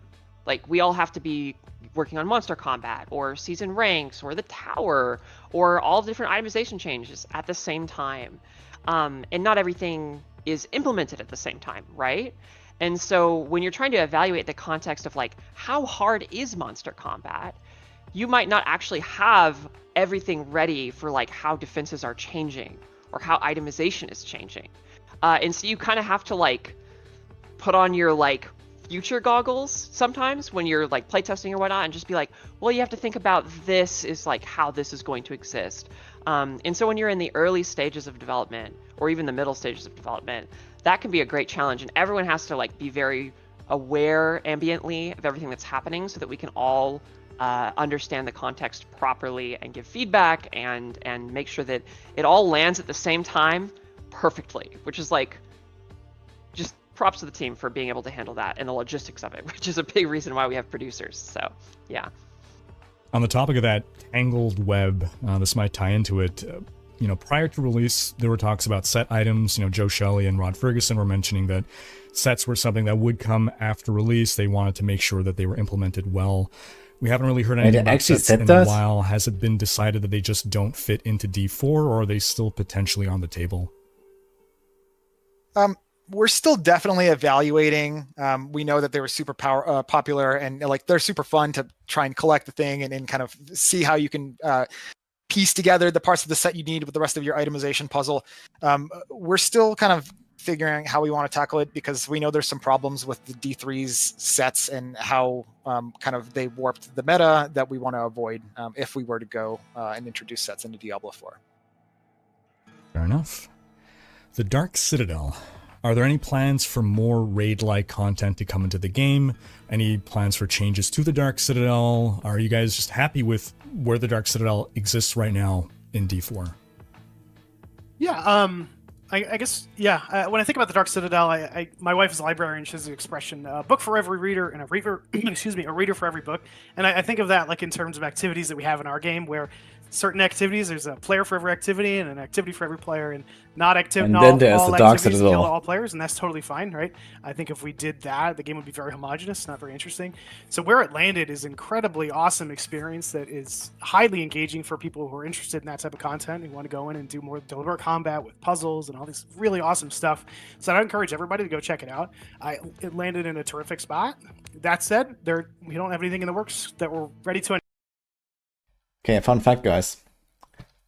The Dark Citadel has an exclusive incense reward. You can only get it there. And now we have a somewhat real incentive to farm it. Dude. Oh no. Wait, where is it? Here. So. Incense of Fortitude. Do you guys know this? Increases damage by 5% for all nearby players. This is a defensive incense. Look at that thing. Enjoy for your tower push. It's a real item in the game. Announce about any sort of additions to the Dark Citadel, but I would encourage folks to play it. Now, the Dark Citadel added some like pretty cool mechanics into the game. Are we going to see those potentially like in Capstone dungeons or any other content? I think you'll be pleasantly surprised by some things you find in Capstone dungeons. I don't want to give it all away. I want you to go play them and experience for yourself, but there's some really fun stuff in those dungeons, right? Mason might have more info, but... Yeah, I mean, I don't want to spoil the surprise too much. You'll certainly get to try them out in PTR and in Season 11 proper and beyond. But definitely, you know, the team did a lot of great stuff in the Dark Citadel and learned a lot from the Dark Citadel, and there's a lot there that we really like. And yeah, it may to some degree have influenced Capstones. So let us know what you think. The glyph login. All right. Yeah, so about the glyphs actually, right? They're reducing the potion capacity. So now it makes sense that they change the glyphs to what they do now. Like we have like the Imbiber and the Guzzler glyphs. They give you like 30% damage right now because they have 10 potion capacity, but now you're gonna have 4, so it's gonna be like similar to other glyphs if you had 0 potions. It's kind of weird that they did the glyph change 1 season early, right? For no reason. Like we just had 1 season of 30% damage glyph, and now it makes sense. Like why didn't it not do this at the same time? On the topic of seasonal events, like seasons like Halloween and you know Midwinter Blight, what are your thoughts on what makes a good seasonal event? Ooh, I have a good one for Halloween. Ooh. Overland Butcher, Headless Horseman, who hunts down players. And if you get killed by him, he permanently changes your head to a pumpkin. Ship it. You're welcome. Permanently. Here all week. That's why they pay me the big bucks. Well, how can I follow that up? I just need to quit my job now. No, you don't need to quit your job. You need to get to it, Art. Yeah, that's right. All right, Wrap it up, son. let's What go. are you doing? No, I think there's a lot of ways to approach seasonal events. We've tried a lot of ways to approach seasonal events. I think something we kind of try to do is we kind of think of events right now in 2 different categories. One is more like a booster. It doesn't have a lot of specific things that are changing necessarily about the experience. It's boosting an activity or like a segment of the economy. Like for example, the Whisper event, where you're getting more caches and whatnot. That's not necessarily like adding something like visually new to the game. It's just kind of changing how you might be playing it. And then the other is more like a flagship event, where we do have like differences in gameplay, and maybe there's some extra stuff like potentially a rep board or whatnot, and that would look more like March of the Goblins. And I think we're really trying to continue iterating on both of those. We want to have a good kind of cadence of both boosters and flagship events that people can play and that are happening fairly consistently, just to keep the game as fresh as possible.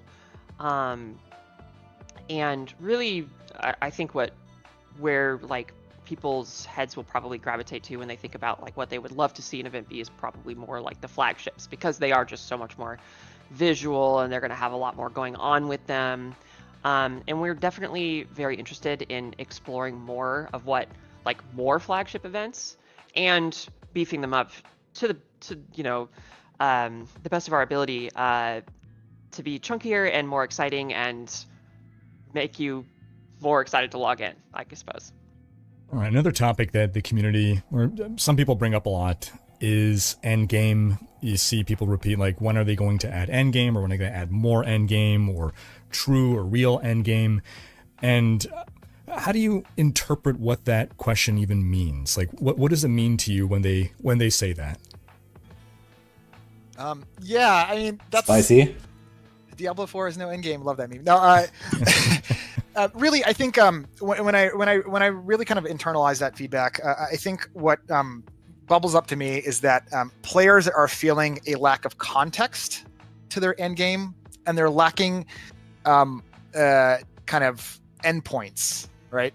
And what I mean by that is that, like, there isn't really any, like, why am I doing these activities? Okay, sure, I'm doing the pit because I need glyph experience, and I'm doing this activity for that reward reason and for that, but, like, why am I actually doing these activities? What is there, there's no, like, larger kind of system driving that, and there's not really very many great goals for you to try and, like, build towards and test yourself against, right? We have climbing the pit tiers, and then we have Uber Lilith, and that's kind of it.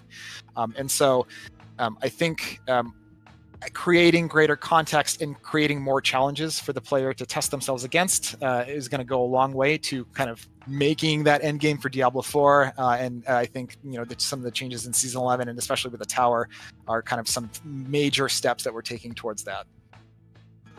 So this is something you guys are actively working towards?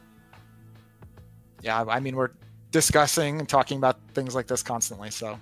Yeah, I mean, I think Art put it really well when he said that a lot of it is about goals. I think different people will give you wildly different answers about what can you define as, oh, I have reached endgame? Because some people would say, like, oh, when you enter Torment 1... PoE 2 removes towers, default adds towers. No one can say they copied PoE 2, right? That's great. Were these changes I was called to Blizzard headquarters, or was it this and expansion stuff, etc.? Well, so I think I saw maybe like 70% of what they've shown today. And then I saw another 2 times more than that they have not shown. One for the first time. You're now in the end game. Other people would say, no, that's not end game. You're in the end game when you're in Torment 4 and you've, like, beaten everything or whatever. And really it's about giving people longer form goals. And I think that we saw that to some degree with Chaos Armor, for example, because there's so many different versions of Chaos Armor that you could find, and so being able to chase those is kind of a longer form goal. So that's another reason why I think people liked it. And Art, to your point, like, I think the tower is going to be a place where people will be able to chase longer form, like, internalized satisfaction, and the satisfaction of being able to show it off to their friends, just how far they've gone. And yeah, I think... Yeah, I also saw the Monk, the Amazon, and the Assassin. In D2 and D3, at least. To the point of giving people more long-term goals to chase, that's definitely something we're very interested in. And I think Season 11 is hopefully a good example of that, and there will be more to come. So meta progression is a term that some of us in the community have started to use when talking about certain kinds of endgame systems that are, not just advancing our own personal power, but progressing along some path of goals. Is adding some kind of layer of meta progression system anything that you guys are interested in doing? Yeah, we're looking at a bunch of different ways that we can kind of contextualize your journey and what your goals might be in the end game, but we don't have anything concrete to talk about yet. Fair enough. How do you folks see the relationship? Yeah, we're looking at a bunch of different ways that we can kind of contextualize your journey and what your goals might be in the end game, but we don't have anything concrete to talk about yet. Fair enough. How do you folks see the relationship the game has with casual players versus blasters, and how, as designers, do you feel you can service both groups of players? Yeah, I'm happy to chime in. I think that's kind of what makes Diablo 4 special, is its ability to cater to both of these groups, and both groups find enjoyment in the content that we have, and not to harp back to the previous example, books and readers and all that stuff, but I think there's offerings for everybody. And I think one of the big things about Season 11 is the changes that we're putting in are not just like, this is for blasters, and this is for base, people who don't blast. Like, all the improvements to all the systems are for everyone, and they can enjoy it equally. And I think that's one of the best things about Season 11. Yeah, I think something we really try to take to heart at Blizzard is creating easy to learn and hard to master games. And I think that's represented in how a game can be approachable when like you start playing it for the first time. Like, if you go back in time to when you played the campaign for the first time, what were the tools available to you when you stepped out of the cavern in Kyovashad? Not really much. You didn't even have a skill, right? You just ran up to things and left clicked them. You couldn't really do anything. And now if you compare that to, probably when you're 30 hours into season 10, it's a very different experience. And so I think we really try to approach this from the sense of, like, at its very core, Diablo is a very simple game. There's not actually that much going on. But then when you dig deeper into every little minutia of how a skill works, how this item works, how this stat works, all these different things all combine to create something that does have a tremendous amount of depth and a tremendous amount of play too, and like a lot to sink your teeth into and experience and master over 100 hours or more. And so I think that that's really core to how we think about Diablo 4. And so, yes, to answer the question directly, I do think that we can appeal to blasters and casual players. I think that's what we strive to do in all the different systems that we create. Yeah, absolutely. Not without its challenges, but I think one, like Owen mentioned, one of the things that I think sets Diablo 4 apart is kind of these scalable systems that work whether you're a more casual player or you're like hardcore bleeding edge blaster pushing 150s. All right, so we got PTR that's going to be running from October 21st to 28th. That's 1 week, and a lot of stuff is changing in the game as we've just gone over. Is there anything in particular that you'd like to see folks focus their efforts on in testing on PTR? Yeah, so from my end, I worked a lot on the season rank system, and a lot of that is encompassed in the level 1 to 60 0 to hero journey. So if you feel the impetus, if you have the kindness in your heart, please ignore Marak for a little bit and actually try going through the season journey and naturally trying out the capstones and experiencing kind of that new 0 to hero experience that we have. Yeah, for me, obviously, I've been harping on it the whole time, but Evolved Monster Combat, any feedback you have there, specifically around how the monsters feel, how combat feels in general, do you like the increase in difficulty, are you feeling memorable moments, the affixes, are there any like, oh, god damn it, this one again? Let us know. I'd love to hear it. Not all are going to be amazing to fight. We do want that healthy friction, but if there's some that you really grate your teeth against, I'd love to know that, and we can iterate on it. For me, I mean, obviously, probably all the itemization stuff that we reworked and all the new stuff. Just like, yeah, take a look at it, send feedback. Actually, also in the context of the leveling journey, would be super awesome. Like how you're building your character early game. Does the armor system and resistance system feel good? Like, does tempering? Like, do you actually care about using tempering, leveling up? All that stuff would be super useful as well if you can ignore it.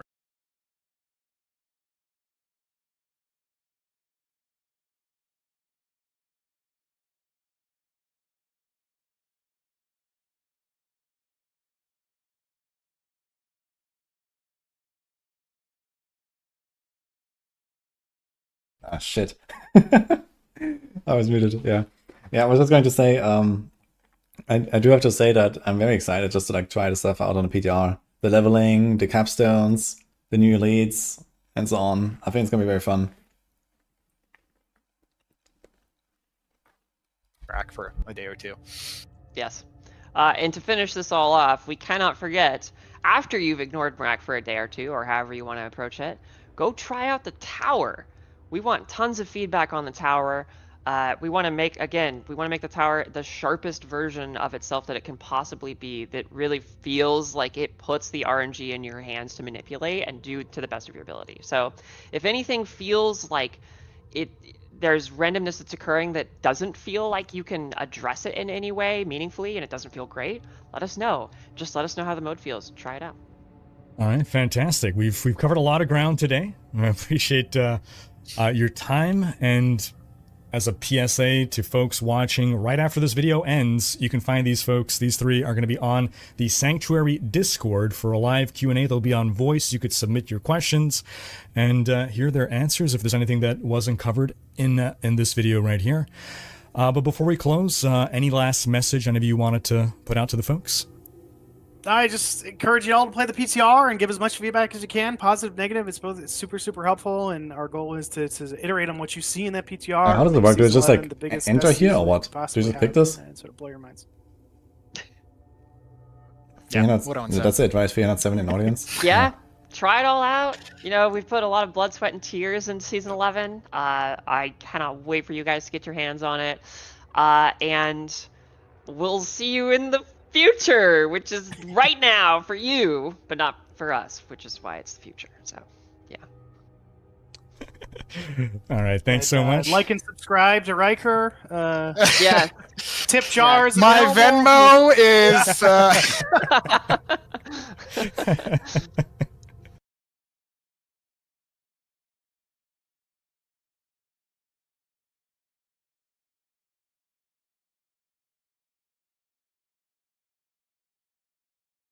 Fucking blow.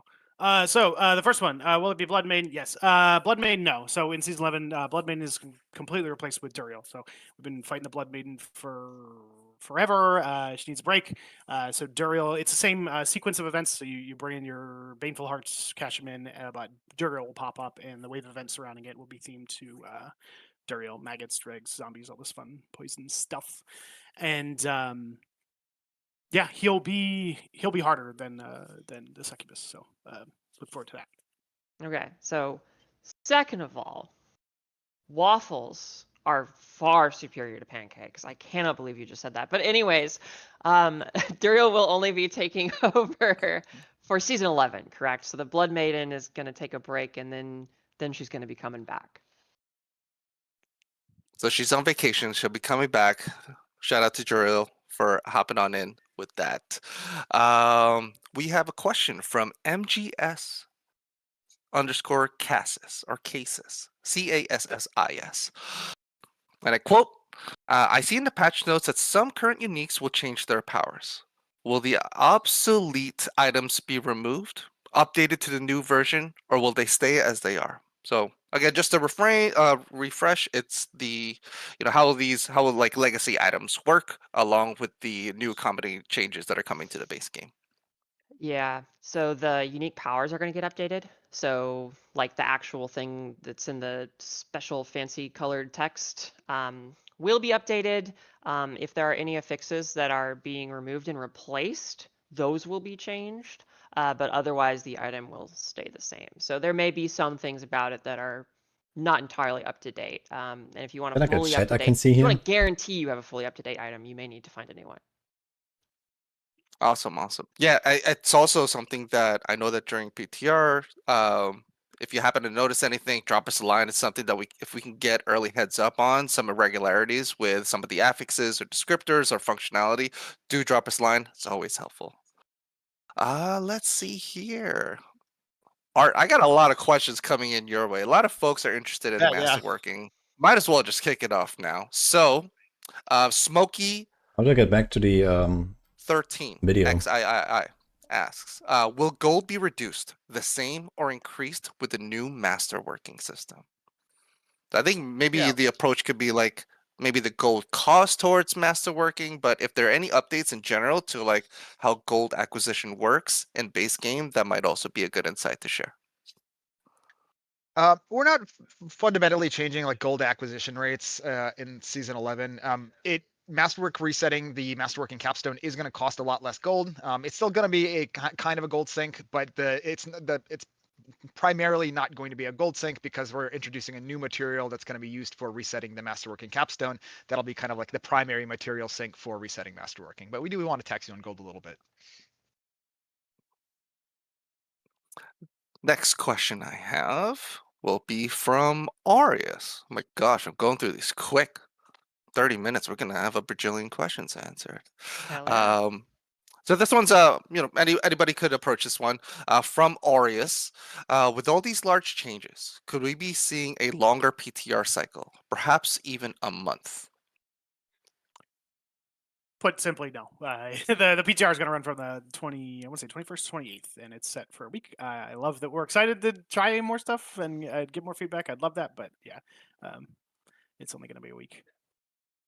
And I think it's also with that said, a lot of what we've been doing now with, previously we were doing a lot of the PTR streams.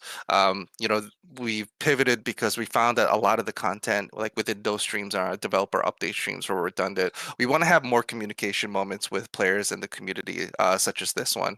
So, I think the big thing that we were discussing before we even had like the interview with Riker is just like being on point with calling out areas where we would very much appreciate aspects of feedback on, especially for the new systems, especially since this one has a lot of content coming into it. So with the time change remaining the same, I think the one thing that we're definitely asking for players out there in the community, for those participating, or for those even reading the blog notes and can analyze really quick, your feedback is insanely appreciated.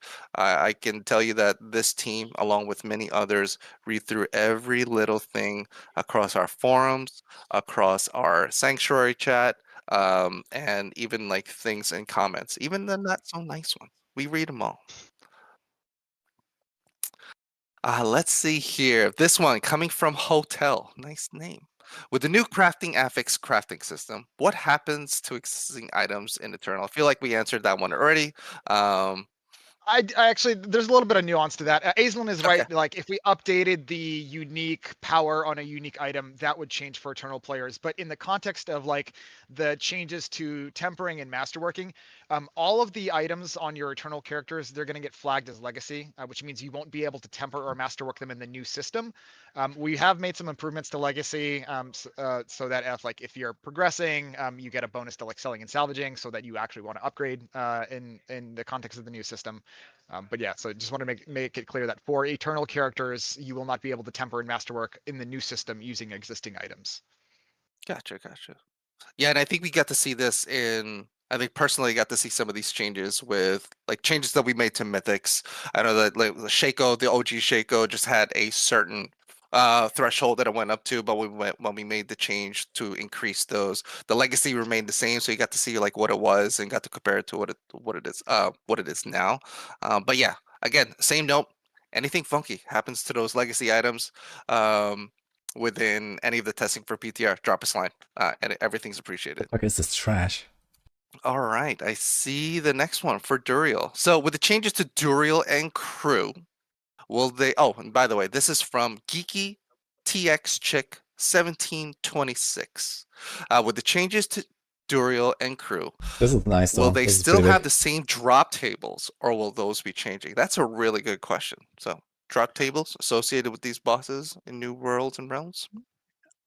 So there'll be updates. So I guess there's two ways to answer this. One is a lot of the rewards that you gain from these folks are going to be determined by the divine gifts that you slot in. So depending on which divine gifts you slot in, you can get different rewards from each of these lesser evils. And I'll just list them off. So like Belial can give you extra glyph rewards or gold. Azmodan can give you layer boss keys or activity keys, and Dario will give you obols or mats, and Duriel socketables and XP. So on top of that, every lesser evil will also be able to have a chance to drop the uniques from the ladder boss fight. So, there's specific uniques to Duriel. When you kill Duriel and Halzide, he has a chance to drop that. And that's the same for each Lesser Evil, as well as Asmodan. He'll just pull from all of them. Awesome. Thanks for that, Owen. Axiom asks, can we give more of an idea of what Sanctifying can add? Ooh, put you on the test art. So it can add legendary aspects. Any information on the pool from them, or is it from any aspect? So I guess the question just around like, hey, what's the pool? What's the revolving pool for sanctified items? Yeah, totally. So Sanctification has 5 possible outcomes right now. I'll list them off and I'll kind of go into each one of them afterwards. There's adding a legendary item. These are these are specific pools of legendaries. It's not like any legendary goes.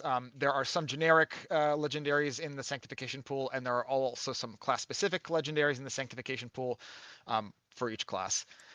The second outcome is GA a non-GA affix on your item. It'll pick a random affix that's not GA'd and GA it. Obviously, if you have a max GA item going in, this outcome can't happen. The third outcome is adding a bonus affix from the Sanctification pool.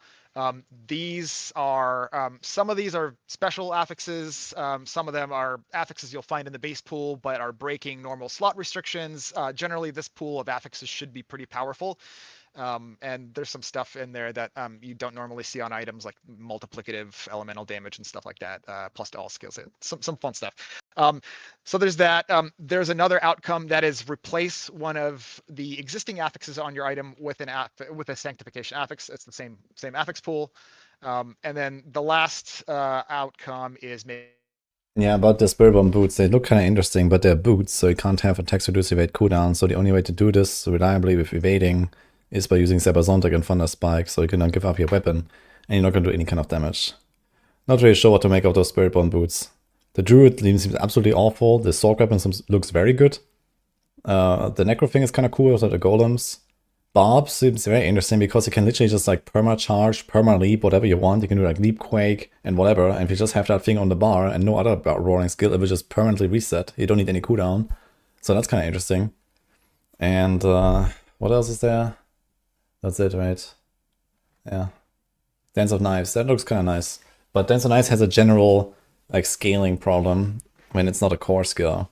So I don't really expect it to solve the fact that we play with poison traps, but maybe it's good enough. But at the very least, it's gonna feel smooth when you play a pure poison a pure Dance of Knives build. So this should be something. In Season 10. Are there plans in Season 11 to revisit or rework underutilized uniques and mythic items so that they become more viable for modern-day builds and endgame play? Yeah, so first of all, super happy to hear that you are enjoying Chaos Uniques. Galbatorix 90, that's great. Second, yeah, absolutely. There's definitely been a lot of chatter around the office about That is interesting, actually. you know, updating unique items and I hope this means that they're generally buffing potentially single target on a class, philosophies because for single target is them, awful on and Spiritborn on making them almost every shine single build. better in the future. And this opens the way, don't I guess. necessarily have anything specific to share about that right now, but there's some stuff we're cooking. Thank you, Benar. I did have a chance to talk with Charles Dunn. Shout out to Charles Dunn, the man with the master plan for all things character update balance.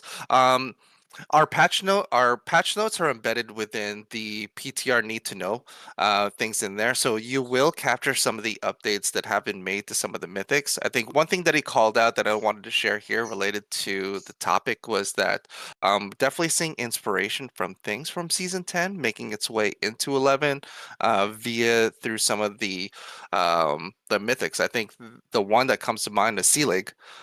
Sorry, damn it, I just keep calling. Is it Heart of Seelig? But yes, the Seelig amulet. I know that is definitely drawing some inspiration from like Mana Shield. So I think look into what we have for the patch notes. You start to see things like that. But it's cool to see some of these things kind of trickle in season over season, and it's definitely from what we've read on forums. A lot of love coming in from Season 10, specifically to Chaos Armors. But yeah, let us know more of your thoughts on that. The team's great at cooking up ideas. Next question comes in from Awino Miku. Can items still drop with GAs, or is it only a masterworking thing now? Oh, Maxroll items guy. can absolutely still drop with GAs. Just you can think of the Masterworking capstone as a way to get a GA, guaranteed GA on your item, like a guaranteed extra GA. So you can still drop, you know, Oof. 1, 2, 3, 4 GAs. Yeah. Aoi, I hope I got your name right. Just write it phonetically for me in chat. So if I do have another question from you, I can say it right. Question from Crane6 or Crane6, the cuddly hamster. Are bosses technically elites, or do they get different mods as well? Bosses are not elites, and when you say mods, I think we're talking about elite affixes. They do not Correct, receive yeah. mods. So, like the new affixes that get that we're adding, the 25 new, those just go on elite rarity monsters. Those are the folks with the little circle icons over the head, and you fight in the overland. We're doing a lot to help visualize them. I'm gonna stop there because that's not gonna be in PTR. But stay tuned; they look way better when this season 11 launches. Yeah, but There, minor caveat to that, and if you see things like damage to elites or damage reduction from elites, that does apply to bosses. That does proc on. Yeah, they just don't get the affixes. That's for Astaroth. He's got those nifty affixes to drop in escalation. Oh, that's a good note. That's a great note. Axiom is asking. I'm still a little confused on tempering changes. So we can only temper one affix for now, not two. And we get to pick the affix? What would have been a question mark. Why was this reduced from 2 to 1? And how is the power made up elsewhere? Yeah, I mean, you don't seem to be confused. Yes, you got it right. You can temper one affix, you get to pick directly. It was reduced from 2 to 1 because ultimately we feel like if you have the ability to pick 2 affixes out of the on your item, like if you think about a legendary item, the taxonomy of a legendary item, right? It used to have 3 base affixes, and then 2 tempered affixes, and then you also get to enchant, right? So if you basically pick the tempered affixes, and we still let you temper 2 affixes, and then you have an enchanted affix. Set Really, around like, damage over time you only duration need an increased item from that's got 44% to 111%. the amount of That's a pretty possibility big space buff, of what actually. you're chasing is drastically smaller because you would have way too much determination. Now we just need a dot build So in the we game. thought That it would be was a fair something. trade-off to let you pick exactly what you want, but you only get to apply 1 tempered affix. And the power loss is made up for the fact that we've increased the base number of affixes on non-unique items. Mystic Circle from 3 potency to is 4. So weapon you're not down an affix. Like your legendary items still have 5 affixes on them before 0.2. sanctification. Oh boy. Awesome. While we're on the topic of sanctification, the next one that I have is up. And this is from Mari Khan. Will sanctification make an item account bound? Yes, it will make an item account bound. It will also make your item unmodifiable, meaning that you can't enchant or temper or masterwork it again. But I mean, if you're sanctifying endgame items anyway, you're probably going to want to have them tempered in masterwork before you do that. If you're sanctifying leveling stuff, then yeah, it's leveling stuff. Have fun. All right. Hopefully I can get this name right again. Aoi no Miku. Will the tower have a way to differentiate between different builds within the same class? Might be referring to like the leaderboards and the way that tracks, but yes. Yeah. So my gut feeling here is like it would be nice. I guess this question is like asking, or rather stating, like it would be nice to be able to see like, oh, this is explicitly like a bone spear necro, or other things like that. We do plan to implement a feature where you can inspect players. And that's not going to be immediately in the PTR. You don't have the technology to inspect If players. you have strong feelings about making that as easy to use as possible, and different things that you'd like to focus on, like, for example, having a really simple way to differentiate between builds, I agree. That would probably be really nice to have, because then you could just at a glance be like, oh yeah, Bone Spear Necro is insanely powerful, and you don't have to, like, pour through everything and, like, be a scientist to figure that out. Yeah. Let us know that feedback. We can pass that along to that team, and yeah, see if we can make it happen. Thank you for that, Aislinn. Smokey13 is asking activity and variety in Paragon 300. Oh, this Getting spicy. Given new systems and reworking of old systems, is there ever a discussion on normalizing HP per hour across more activities? Right now, the pit is in an untouchable place in terms of XP per hour, potentially the only viable path to 300. Yeah, that is actually a great question. We took some steps What? towards this in season 11. Actually, we didn't talk about it before, but one of the things that is different in season 11 is that all of the kind of activities that you do in the end game, all the repeatable stuff like Infernal Hordes, UC, NMDs, pit runs, we've changed it so that the quest XP that you get from completing those activities now scales with your torment tier or your difficulty tier in general. I have my Necro. Which means that and what we did is in terms of like the XP curve is that the pit should be unchanged. Every other activity should have been brought up pretty significantly because now that you're getting your quest XP multiplied. It probably is not going to fully solve the problem. Like at extremely high Paragon levels, the pit is probably still going to be the most efficient, but it should be a meaningful step forward for now. And this is something that we're going to keep looking at in the future to kind of make sure. Wait, this is season 11 that he's talking you're not about? just trapped in pit jail if you want to hit high Paragon. Everything is like scaling with difficulty I now? heard the term pit jail, it cracked me up. Yeah, I'm not gonna we got lie. people I'm out like, of. Oh yeah, no, we got people out of boss jail. That's kind of big actually. Now we're sort of breaking people out of pit jail. We'll see. I like it here. The food's Yeah. fine. All right, Ignition, I'm calling you out. You said we never answer your questions. Well, it's our first time doing this, first off. But Ignition, I got a question from him. Ignition asks, did Goblin combat get changed as part of the rebalance? So yes. you assume we're referring to treasure goblins, right? Yes, that is correct. Out of the rest, though. Okay, cool. Treasure goblins, no. We didn't touch their behaviors at all. We did a big update to treasure goblins season. I can't remember when we added all those varieties. So we didn't touch those, but there is fun stuff that we did add. We added some elite affixes that are kind of akin to treasure goblins, where instead of being a negative effect, it's actually a positive. So one of them is unique, and if the elite rolls with the unique affix and you kill them, it's a guaranteed unique drop.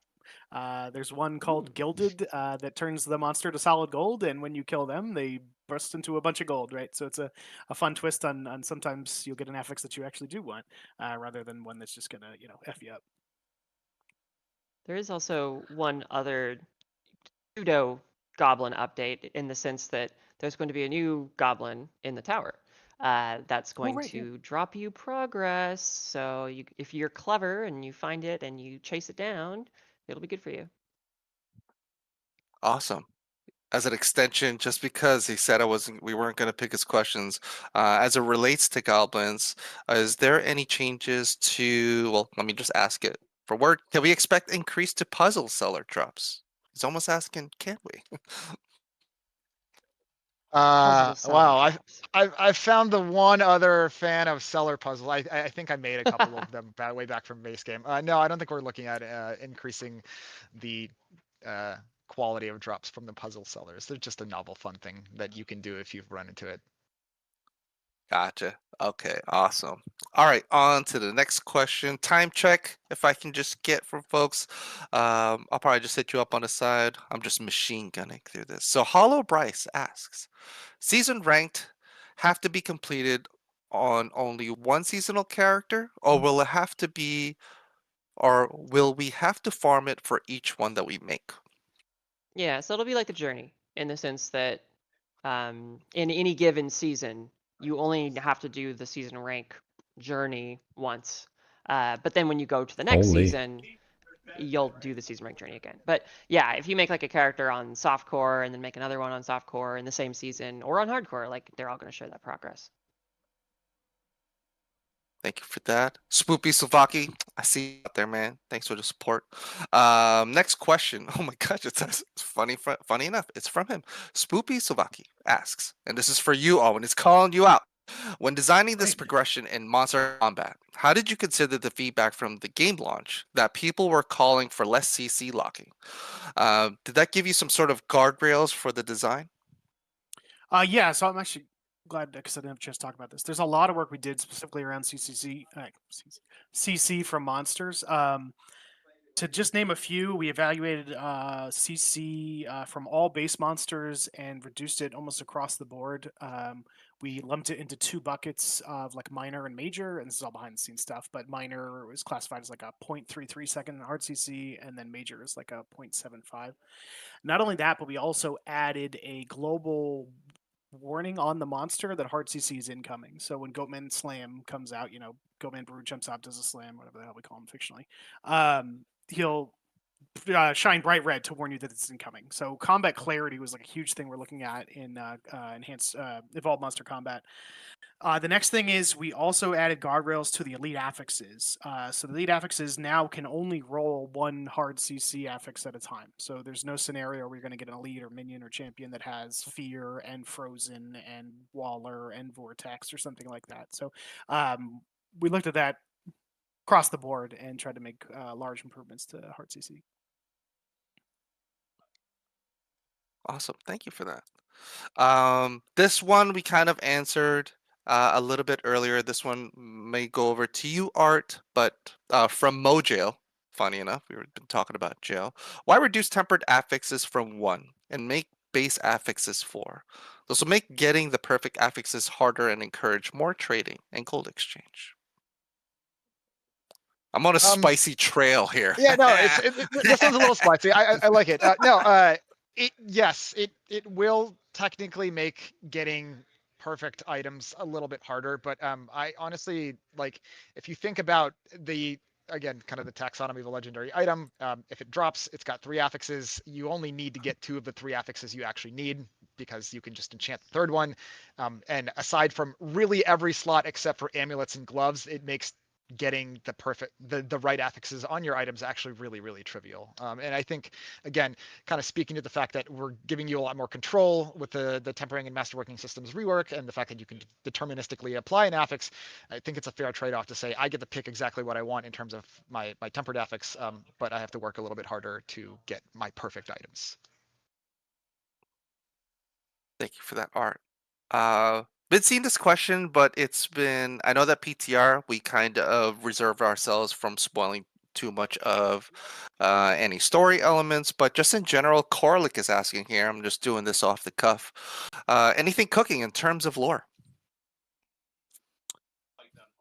In terms of lore outside of Season 11, in terms of lore inside Season 11, I mean, there's always lore cooking in general, so... What's the extent that you can go through for Season 11 without people getting mad at us and yelling at us when we get done? Man, these are some Barb buffs, man. Holy fuck. So I'll go into Season 11 a little bit, but there's a lot of fun lore that we're going to learn about Hadriel himself. He's here, he's giving the divine gifts, and he goes into sort of why... I don't want to give specifics because I don't want to ruin the lore, but like why he's there and why he's helping and why maybe more angels are not helping, and goes into things like that, a little bit about his backstory. And that's one of the parts that I'm most excited about, because I don't know, he was just this like awesome angel in D2, and I didn't know anything about him, so getting to dig into him is really, really cool. Because angels are so dope. And then on top of that, we did this fun thing where we added lore drops for all of the lesser evils. So it's funny to think, if you think about Andariel and Duriel, Thanks, from Nodron. Diablo 1 through 3, they've collectively said 5 words. So having them come and give backstory to their motivations and what they're doing is a really, really exciting thing. And these will be in the form of memory fragments that when you kill them, they'll drop a memory fragment and you'll pick it up, and it'll be like a lore book that tells you a little bit about them. So something I was really excited about, sort of exploring the background of these folks, and not just, I am Lord of Pain, therefore, or no, sorry. All he says is looking for Baal, and that's it, right? So, yeah.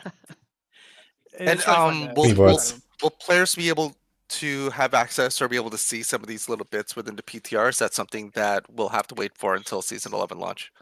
No, those will drop in the PTR, so you can check that out. Nice. Let's go. Okay. Aislinn, I'm excited you ready? to be able to talk to Hadriel, because I have questions for him. Where are my angels, dude? We need these guys to not die.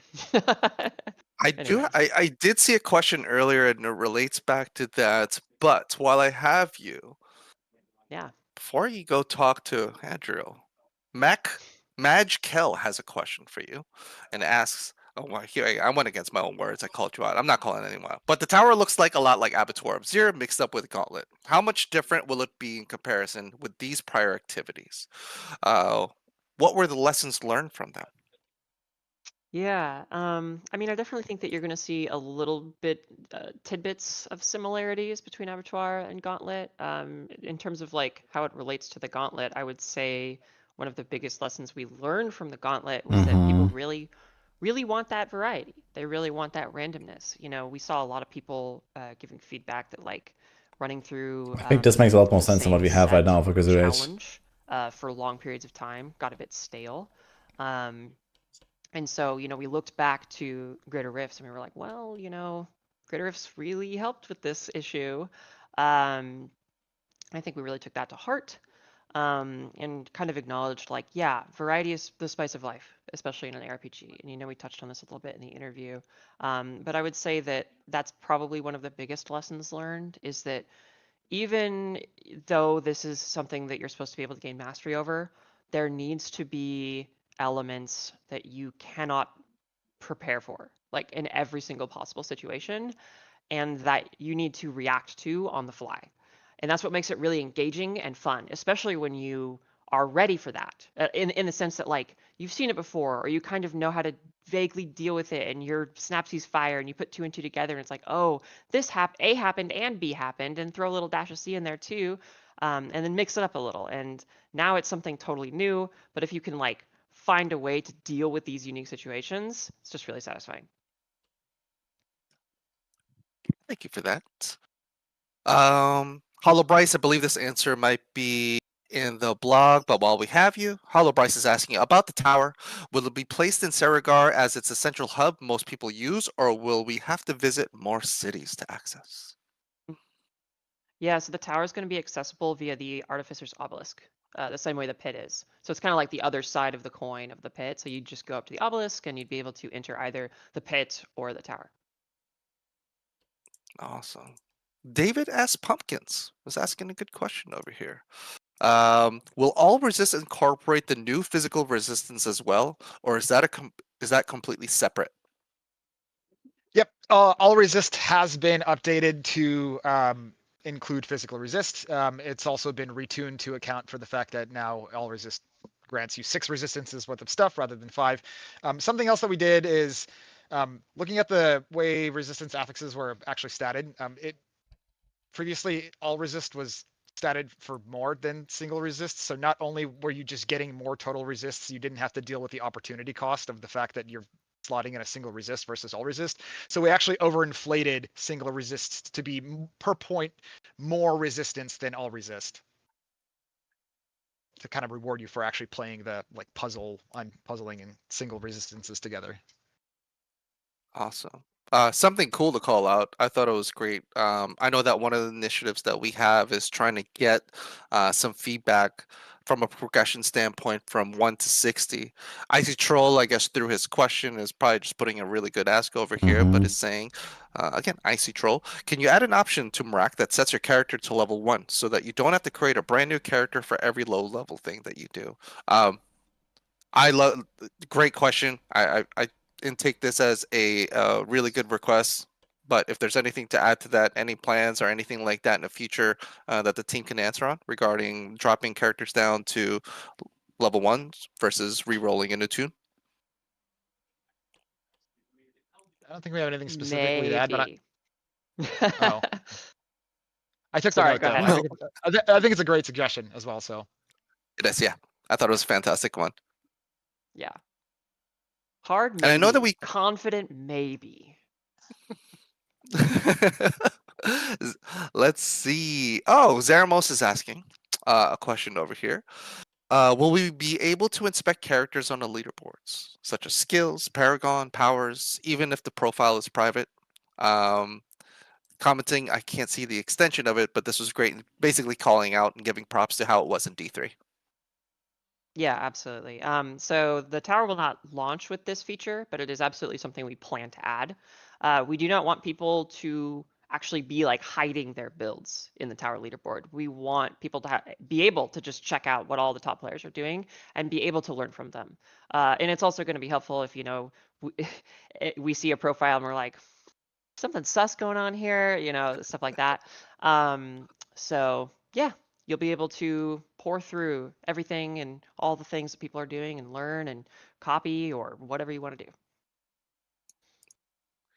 Zanya, through their question, is shedding a little bit of tears.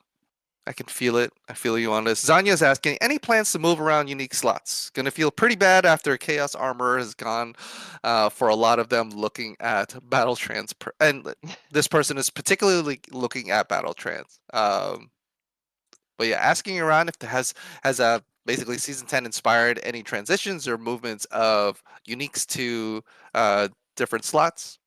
Anything to announce or share? So nothing concrete about specifically moving uniques around. Chaos Armor has, I can say that Chaos Armor has certainly sparked conversation in the office about, you know, what has made it so successful and what is so wonderful about Chaos Armor and how can we utilize that in the future. So don't be surprised if you see something that feels inspired or you know, kind of takes those learnings from that. Feel, folks, I'm getting pinged that we're nearing the end, but there's a few questions I want to push out over here. Shadow Mage 316 is asking, how will divine gifts work in groups? Different people with different choices. Will all effects trigger or only the leader, or what's the deal? Yep. 5 question marks after that one. Oh, okay. 5. There's no duration mentioned on the So inner we'll side. say all of the positive effects will be specific to the character who has them equipped. Some of the negative effects will apply to the activity. So if you group up with a bunch of friends and they all equip ones that boost the difficulty, yep, that sucks. But that's only a select handful of those that will sort of affect other players. But most of them will be specific to the player that has them equipped. It has nothing to do with party leader or anything like that. Awesome. I think we can get to a few more, and you know what? We'll just take it off the cuff, keep it real, do it live. So any of the more recent questions coming up in here in chat, I'll keep an eye on that. Let's see.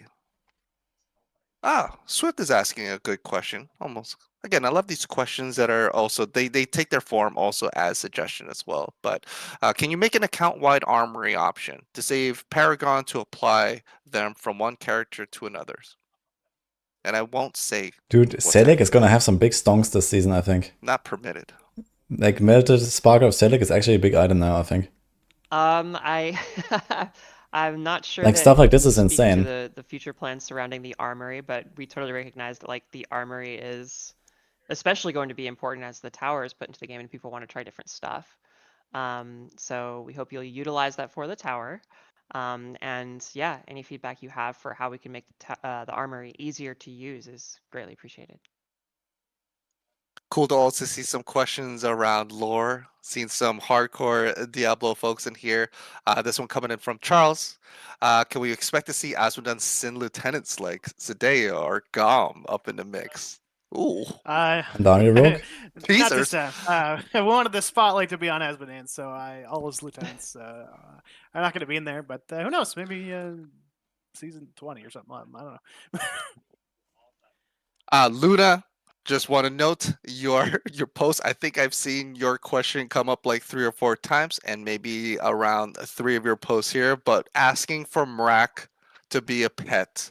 If there's this demand, guys, drop it in chat. Let us know. Send Adam Fletcher all your wants and requests for this. The question is like, does he have to dance? Like, should that be the neutral state of Mrak if it were to be a pet? Would he be Mrak? He just like slides across. He doesn't like walk. He's just sliding everywhere, dancing. Oh. He only has one animation. It's the dance. Yeah. Interesting. I will. So shout out to Blade for being our last question today. Before we get into some last minute reminders, but Blade is asking, I really like the combat changes so far. Could we make it so that the majority of loot comes from defeating enemies rather than from some predetermined source, such as caches or chests, to preserve the satisfying feeling of earning rewards through combat. I think it's a very important detail. Thank you for that, Blade. Yeah, I totally. I think like fundamentally, like you're playing Diablo, you're playing an ARPG. Kill monster, get loot is the core principle. It's the core loop. And we want to make sure that drops, like ground drops, are as exciting as possible. Right now, we do have an ecosystem where some of our activities don't drop loot mid-run because it would like destroy the flow of the run. Like if you had to sort and pick up loot and stuff while you're doing the pit or the tower, it wouldn't be a very good experience. So we do have to kind of carefully balance around monster drops versus kind of like what we call activity completion rewards. But to your point, like we're always looking for ways to make ground drops more exciting. Yeah, I think that's like fundamental to Diablo, is that you kill something really tough and then a big shiny pops out. Like that's just one of the most exciting things that you can do. I do agree that generally speaking, I'd rather see that kind of moment than a cache that I get from somewhere. Those are important to the game, and this is coming from someone who sets up a lot of the caches in the game. I would prefer to see the loot drop from monsters, but we do have the caches very strategically placed. We try to minimize their use as much as possible, and I do think that there was like a period a while ago where we reached like our apex of like, don't have a solution, throw a cache in there. But like now we're pulling back and we're like, well, maybe let's be more careful with caches and make sure that. Yeah, I really like loot that. I is think we coming got way from too the many most caches. exciting places most of Like the season time. 10 was So like I guess long insane, story right? short, caches can be strategically helpful for giving people. You just farm loot at the fucking right times, reputation and open but the item caches and get drops a and things mythic item every 1.5 make sure that hours. stays the case. I don't know, dude. Awesome.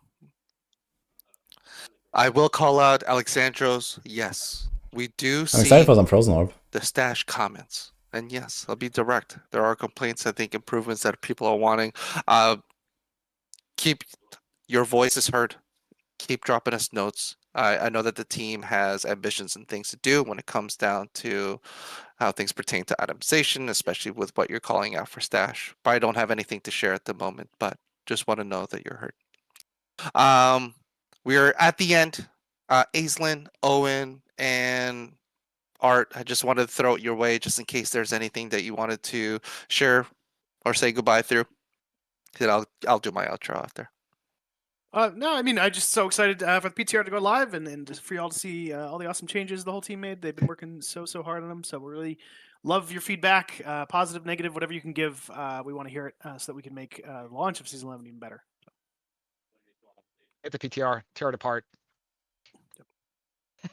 Destroy it. Yeah, no, thank you guys so much for being with us on this journey Ooh, through Diablo 4 I did not 12. expect It's been that. super fun. It's going What? to continue to be amazing. And yeah, season 11 is going to be sweet, and we're going to keep plugging away. Oh yeah, and on my side, thanks for being a part of this. For everyone on the dev side, for everybody in the community, for all of the people in this chat, everyone who That's tuned in for crazy, Rikers, okay. and everyone who's just watching, all the things going on in the world of live streaming, Twitch, YouTube, etc. See a lot of really awesome people here that have been helping amplify like all the news and updates that we've had for the game. So shout out to every single one of you guys. This is a new template for us as far as the way we want to communicate with you. I am really fast at running, so people who would normally yell at me for asking questions to the devs usually can't catch up to me. And we want to use this platform to be as transparent as possible. Expect soon, obviously, we'll have our developer updates. I think one thing that has kind of found its home in there as far as the topic has been learnings and things that we've taken in from PTR. So again, just reiterating like the appreciation and importance of like every piece of feedback that we get during the testing of PTR. Again, whether you're somebody that's playing throughout the entire duration of the PTRs, there's somebody who knows how to read things like patch notes or people's comments or reactions on stuff, and just sharing with us how you feel about certain things, whether they're good, bad, or great, or whatever. We appreciate you. If you like this format, just drop us a line. Let us know if there's things that we can improve on. Let us know. Same thing with the developer updates. There's a bunch of really cool people that work on those projects, and we want to figure out how to deliver the best over to the awesome, loving community.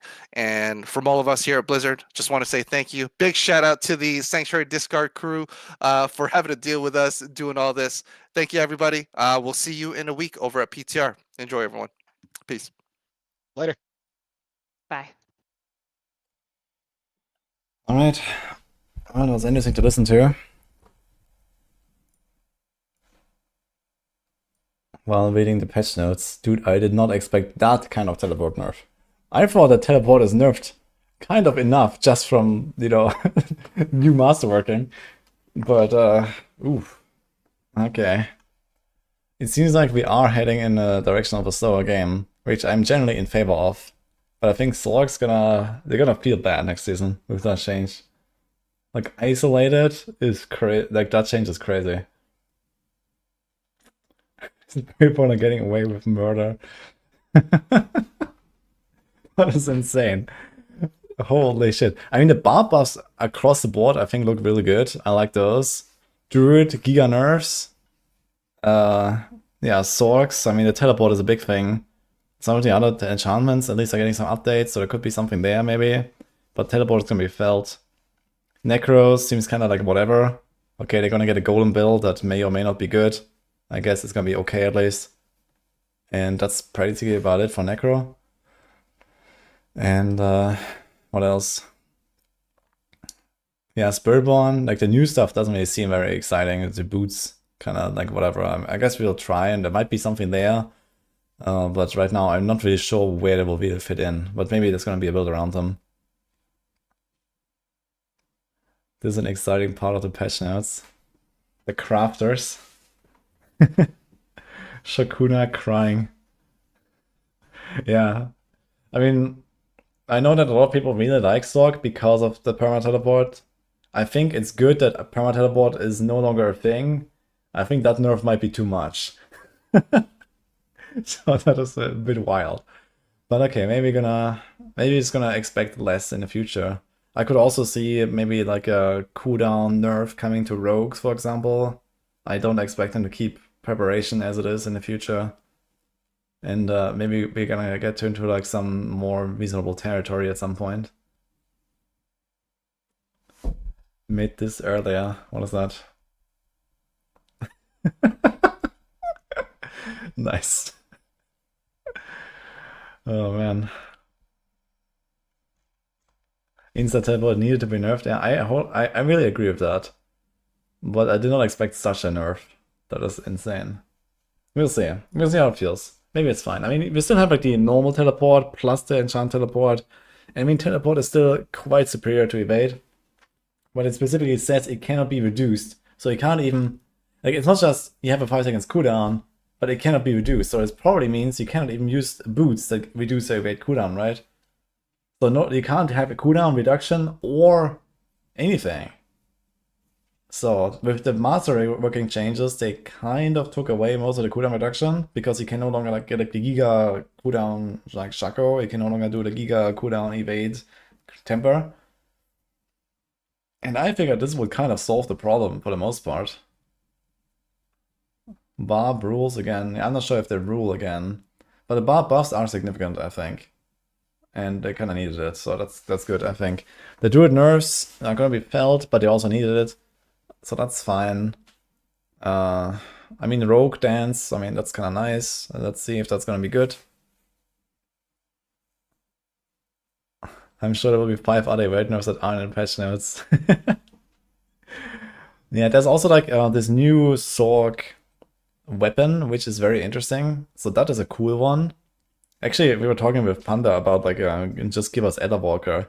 So they basically gave us Etherwalker, kinda, with that new weapon. And I don't know, we'll see how this will feel. Necro left in the dust. F golem thing. Yeah, the golems might be good. I know that Crip was playing a golem build before this already. And now you have 3 of them, and they have like a shorter revive, and they have more damage and everything. So I think Golem Necro is gonna be a real thing now. So it's gonna be like the Skelly stuff. Then it's the Mages stuff. Okay, let's forget about Bone Spear mages, I guess. And then there's the golem stuff. Seems like there's not really like a main build where you have everything, right? Time for Oculus. Yeah, Oculus is no longer random, but it looks like Oculus is supposed to be an item that is for actual like dealing damage with teleport. I don't I don't trust that. I believe it when I see it. Yeah, the same with Raiment of the Infinite. It gives you like a cooldown reset when you kill something you for teleport. I mean, okay, maybe if you like Giga Speed Farm at some point, this could be something. Maybe you invest enough in the teleport and actually does something. They buffed the damage of teleport, I think. So. They nuked Jackhall from Ovid, so I never have to think about it again. Yeah, that is a good change. I'm glad that Jackhall is fucking nuked from Ovid, I gotta say. I'm very happy about that. I mean, I think generally Spiritborn has gotten some nice upgrades in Season 10 already. And I'm kind of happy to see that we're not going to do this evade core skill shenanigans again with Chaos Armors that we have right now, because I don't really enjoy those builds too much. And I think Spiritborn is going to feel really good, actually. They fixed clone by removing the clone ×2 from the game. Yeah, I mean, in general, the balance is going to be all over the place, I think, because, you know, all of the elite affixes is going to affect builds differently. The temper change is going to affect the builds differently. The defensive change is going to affect the build differently. So everything is going to feel completely different as compared to before, right? So it's going to be all over the place. We have to like re-benchmark everything. Yeah, Jarun, I have not seen anything with Jarun. So Jarun is still dumb. And we're going to see Sorcs running Jarun now. That's actually something, man. I actually can't believe that they did this nerf to the Sorcs and did not touch the Jarun. Because I would actually expect that they would make the Jarun cost more or something at some point. But maybe this is just like one step to making the game slower, and there's gonna be more in the future. You think that 1 week is enough to test all of this? Not a chance. The only problem is that Rogue still looks underwhelming. I don't think Rogue looks underwhelming at all. They forgot Jar 100%. They did change Exile rune though, and something else I believe. So I don't know.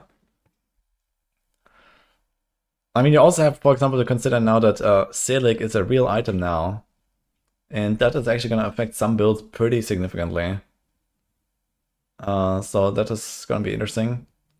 The Spiritborn's going to rejoice for sure. All the basic builds going to rejoice. Yeah, what else? That's definitely gonna be like Death Trap Rogue or something with the Beastfall boots. Potentially even other Rogue builds that just will run a Beastfall boots with a Selig to then consume like a 500 energy combo, like combo point setup, kapow. I don't know. We'll see, I guess. If I can start cooking. Maybe there's something there. Playing builds with a unique amulet. Yeah, not just that, it's a purple amulet. Holy. Yeah, true, no open maker changes. That makes me sad, actually. I was hoping we'd see something cool for the reload mechanic, and nothing cool happened, unfortunately. Did it tell me about the Sorc nerf? No, I did not know anything about the individual, like, you know, like these changes and stuff. You know, these are details, basically, right? We saw, like, the bigger picture, for the most part. We're thinking about Selig for Death Trap, but we do not generate enough energy. Well, get to cooking, I guess. Sun Lam. How about that? Oh god. Okay, let's take a few more patch notes, I guess. We're almost down. Let's see this. Material costs no longer scale with item power. Crafting costs generally never cost more than 2 types of crafting materials. Okay. Eternal only conversion activities to legacy no longer appear for seasonal. Okay, this means like they random like convert like the eggs into Vashan heart or some shit, right? New recipes for converting salvage match nuts. Convert rawhide to iron chunks to veiled crystals. Interesting. It's gonna be like 500 to 5 or some shit. I'm calling it now. Okay. Refined materials. Convert records into forgotten souls. Okay. Yeah, I guess you'll see. It's pinned.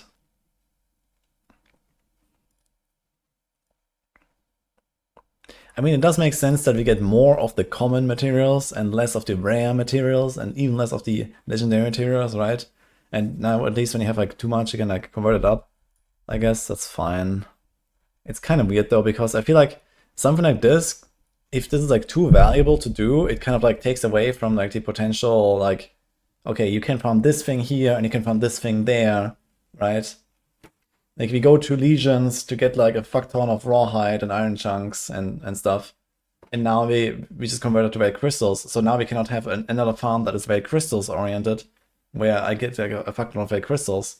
And you know, I'm just here. They need to make this like not very efficient, I think, to make sense. So like a last resort kind of option. Okay, occultists. Material cost for imprinting has been adjusted. Previous rare 5 to 10 common salvage, 3 to 7 veiled, 0 to 3 legendary, and 5 to 200k gold. Okay, it seems relatively whatever, I guess. A little bit more costly. Ah no, this was previous. Okay, never mind. 5 rare crystals and okay, 5 forgotten souls and 1 million gold. Okay, a bit more gold. But no other mats, it's just souls. Funny. Okay, 5 rare crystals and that's it. And this is at all levels. So what this means is at the start you have no rare crystals at all. So previously it scaled up when you had higher item power and it started at I don't know what. Less rare crystals. Yeah, 3. Yeah, and then it went to more. And now it's just always 5. So it means your legendary imprinting is gonna come online later. Which means they generally want you to rely more on drops and more on non-legendaries early on. Which I think is fine.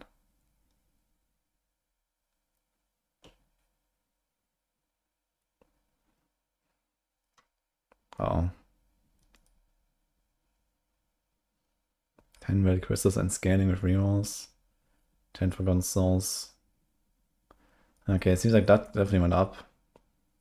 That went down. So we're gonna be more locked in on the souls here, I think. Although this is the same. So here's the same and more gold, and here's more, and I don't know about the gold, huh? Probably the same. The sell value of items has been reduced by 60%. Oh boy. Well, this means you trade, especially runes usually sell very easily when you found those. And Imperial Hordes has gold. You can get like 250, 300 million gold an hour in Imperial Hordes.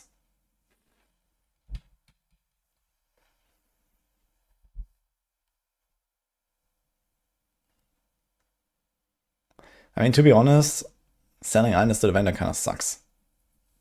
And if that is the solution and we just get a better way to farm gold, I don't mind. Okay, yields for item salvage has been adjusted, let's see. Salvaging a rare provides 5 common and 2 veiled. 5 legendary and 1 forgotten soul. 1,100 and a spark. So that went up a little bit.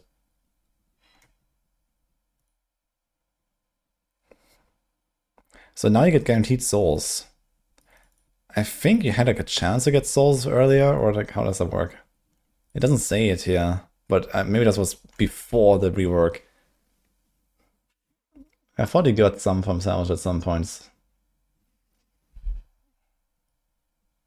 Okay.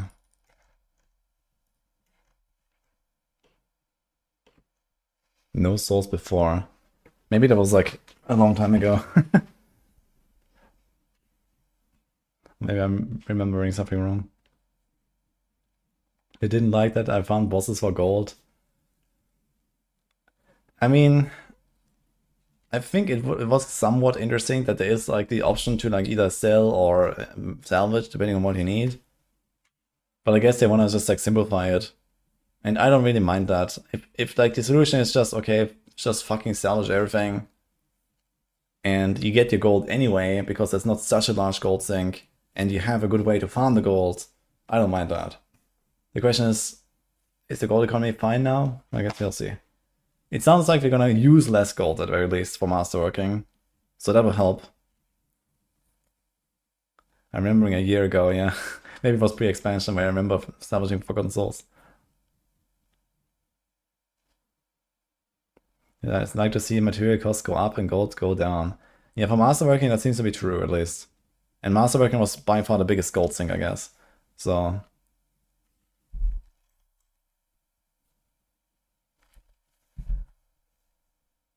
There's a salvage all button, but we need is a sell all button. Yeah, the problem with sell all is that you still have to like individually, like you have to salvage the ancestrals and sell the normal items, right? And then you have to like individually salvage the ancestrals and then press the sell all, so it's still kind of scuffed either way, right? If I can just walk out to the blacksmith and press salvage all, and this is just how it works, I'm kind of okay with that. Ideally, where's my filter?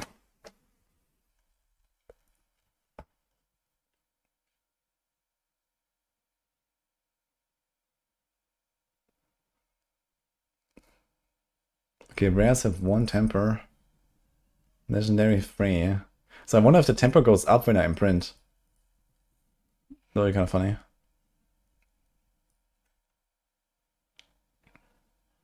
Okay, each scroll is 1 temper charge. Instead of all of them.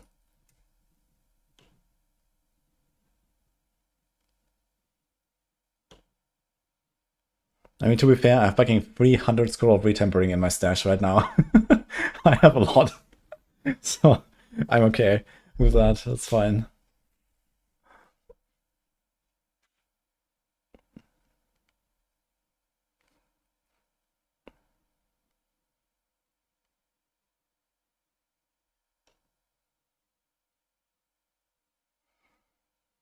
$25 Forgotten Souls for 1 temper. Holy dude.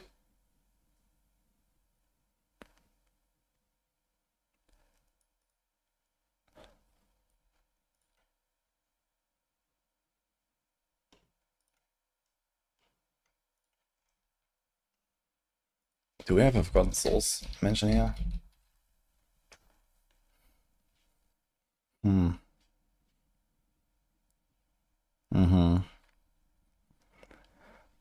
Whisper time, guys.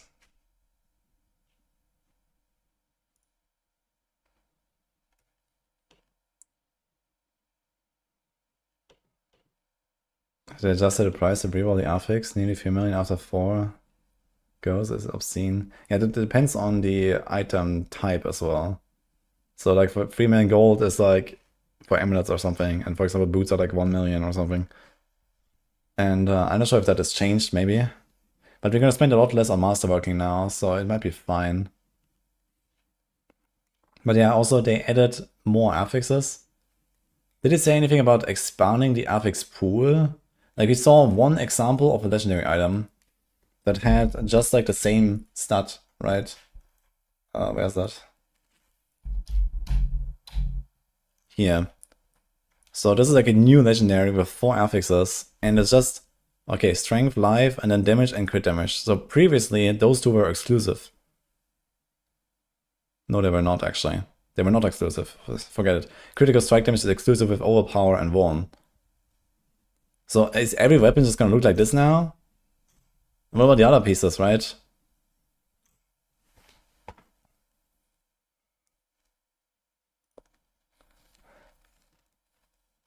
How much do I get paid for playing Diablo for? Well, I mean, right now I have like 4 billion gold on season 10.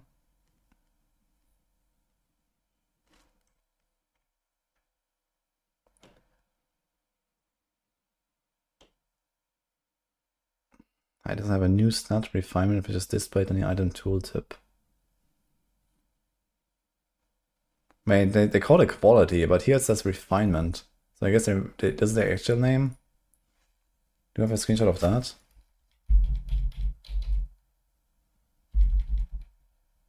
Here it says quality.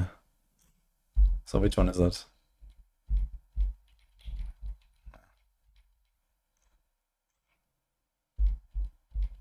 Anyway.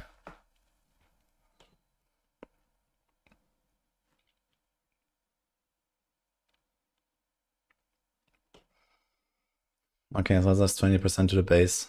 That's it, okay. So it's somewhat of a mix of like the old blacksmith upgrades, where you just got like, you know, 5, 10, 15, 20 and so on. And basically the masterworking that we had, but with only like 1 crit, so to say. It's kind of interesting that it can GA a tempo affix. Because if you are going for a GA tempo affix, it means you don't have to like temper a perfect value, right? You can literally just temper whatever, 1 try, masterwork that thing, and then just reroll the masterwork GA until you hit a temper. If that is your plan anyway, that's kind of nice. It's probably quality. Yeah, I noticed there are some differences in the blocks between this and the other block.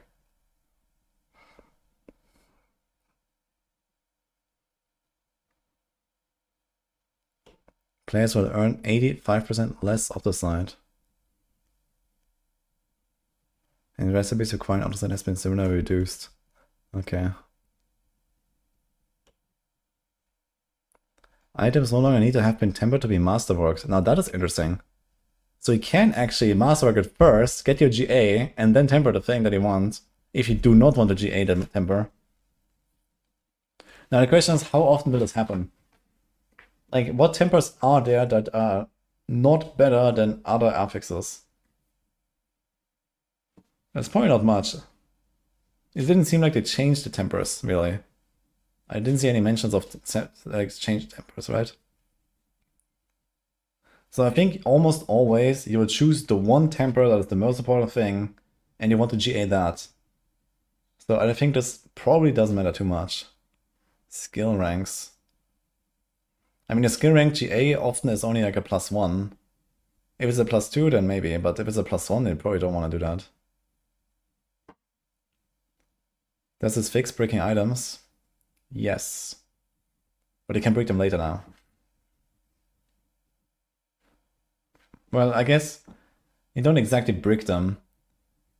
You will just not like, you will get to the point where you do like your last upgrade and then you cannot touch it anymore. After you've done all the tempering and masterworking and so on. And it will not directly brick. It will just be bricked in a sense that you can't do anything with it anymore. But it will not become unusable.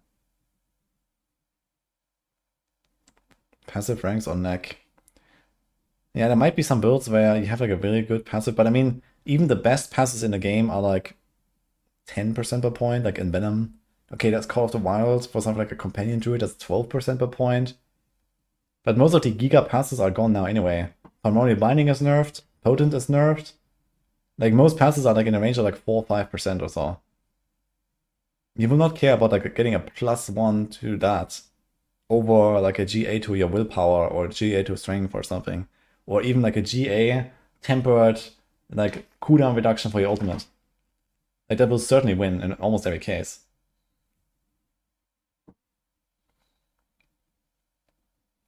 Like you can temper like 20% cooldown reduction. You can make that GA becomes 30%. That's insane. Like instead of like 5% of extra damage or so. I guess it depends a little bit on the build. Like how important is the resource tempo on the neck or something like that.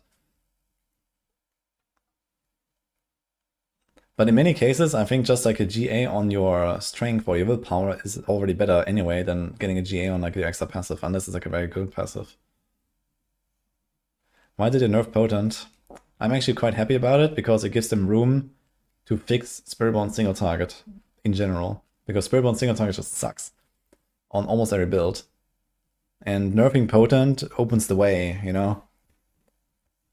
Now I haven't really seen a lot of that in this patch, but it gives them the option to like do something with some other measures. All I'm hearing is slap on a melted heart. Yeah, melted heart is gonna be big for sure. The sell value has been reduced by 60%. The gold cost of items has been reduced by 90%. Holy man, check the vendors, guys. Okay. Healing updates. Okay, we saw this. Lesser life regen available on chest, helm, legs, boots, shield. Who the hell uses a shield in this game? Greater life regen available on amulet, rings, and gloves. Increases healing effectiveness on both. Life on kill. Chest, helm, legs, boots, shields is the same. But there's also weapons. Life per hit. Glove, weapon, shield, amulet, ring.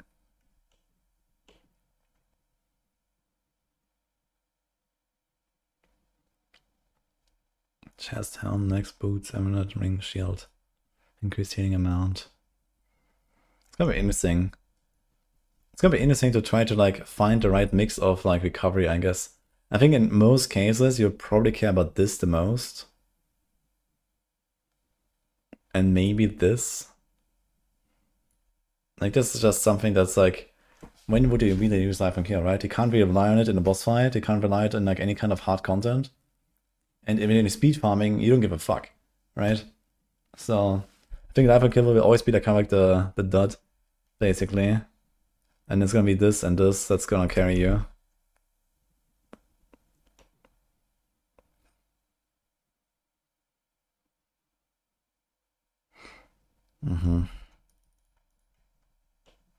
Improved loot quality and loot quality scaling as the player climbs torments. A moderate amount of gold scaling 5 tiers. Chance for exclamation sigil. Reduce the base likelihood of a stronger appearing. Okay. I think that's good. Making it a bit juicier, basically. I don't want to go into the strong rooms that much, but making them juicier might entice me.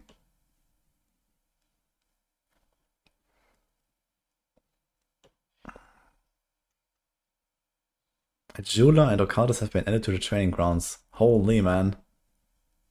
I can hear the champagne bottles already, like, from Ava and Macro.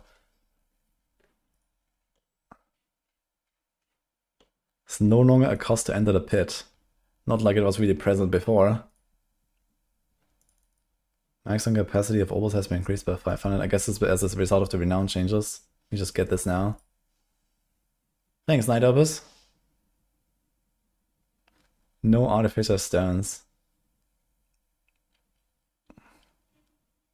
Wait a minute. Can we go into Torment before level 60 now?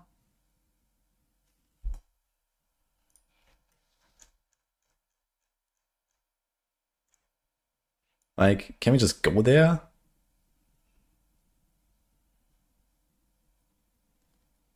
No? So we can only do those. Yeah. You have to clear the capstone, but do I... Okay, I guess I have to be in tier 1 already to then do the capstone, right? So we can only do those? I would really like to be able to go to Torment 1 before 60.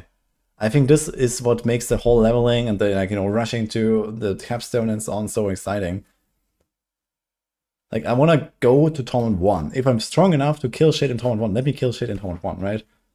If I'm that powerful, I should be able to shortcut my journey.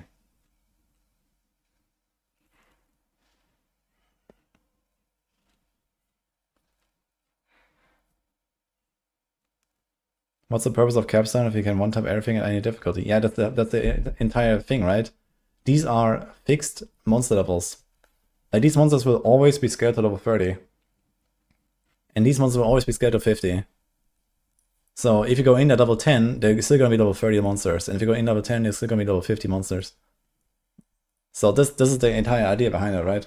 And I want the same to continue. I want to go in there and just blast my Torment 1 capstone when I'm level 40. The level 60 dungeon unlocks the pit. Ah, wait a minute, okay. We don't have to be in Torment 1 for the capstone dungeon. The capstone dungeon is unlocked by doing the previous capstone dungeon, right? So we always have access to the first one, and as soon as you beat this one, you can go here, and as soon as you beat that one, you can go here. So it is just scaled to Torment 1, level 60 monsters. So it should work. And if that then unlocks the pit, then we can actually blast level 60 content. It's only suggested level. No, this is not the suggested level, this is the monster level. Which is the same, I guess, but yeah. But the important thing here is that these monsters are not scaled to your level. Like the rest of the game. Like everything in the game is scaled to your level.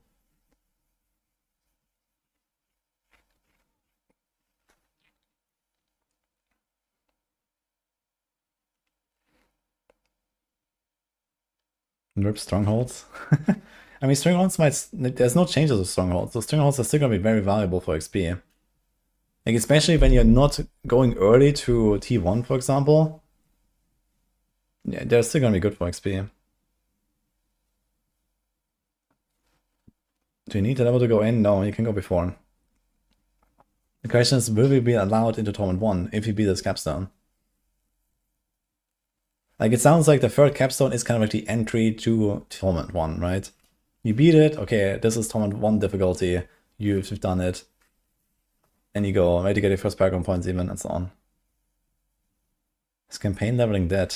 That is a good question. Now that we can speed up this leveling, maybe campaign leveling is dead.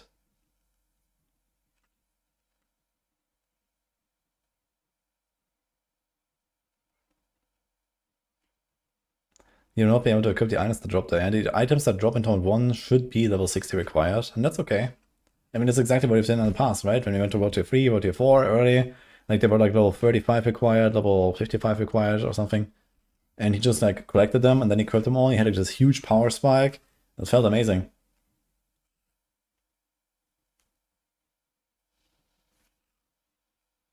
Yeah, we'll see, I guess.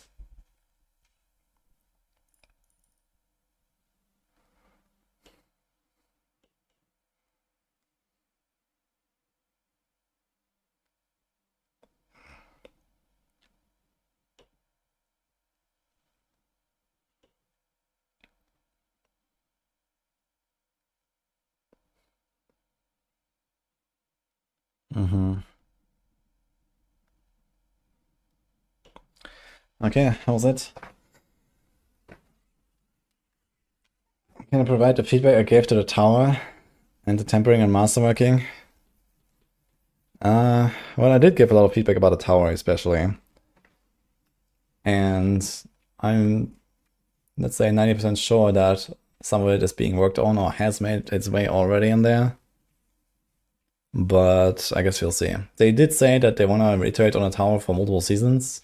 And I will make my feedback video specifically about the tower, don't worry. And for now, I guess we're just gonna see how it will be on a PDR.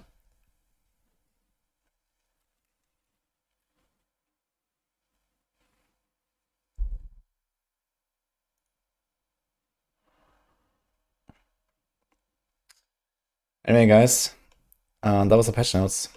We're definitely gonna go through this again in the next days anyway. There's like so much stuff to like dig up and kind of like, you know, start cooking and so on. So we'll see. I'll have like some summary up on YouTube tomorrow. So stay tuned for that. I'm not gonna record that now because I'm gonna go see my parents and stuff. So let's wait someone.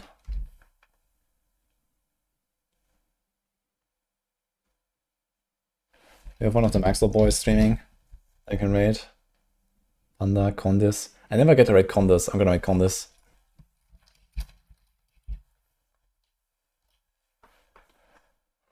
Riker. I'm not sure how long it's gonna stay though. We could also do Riker, I guess. Let's do it. Since he was the star of today, I guess. Okay, enjoy guys. Send some love. And I'll be back tomorrow.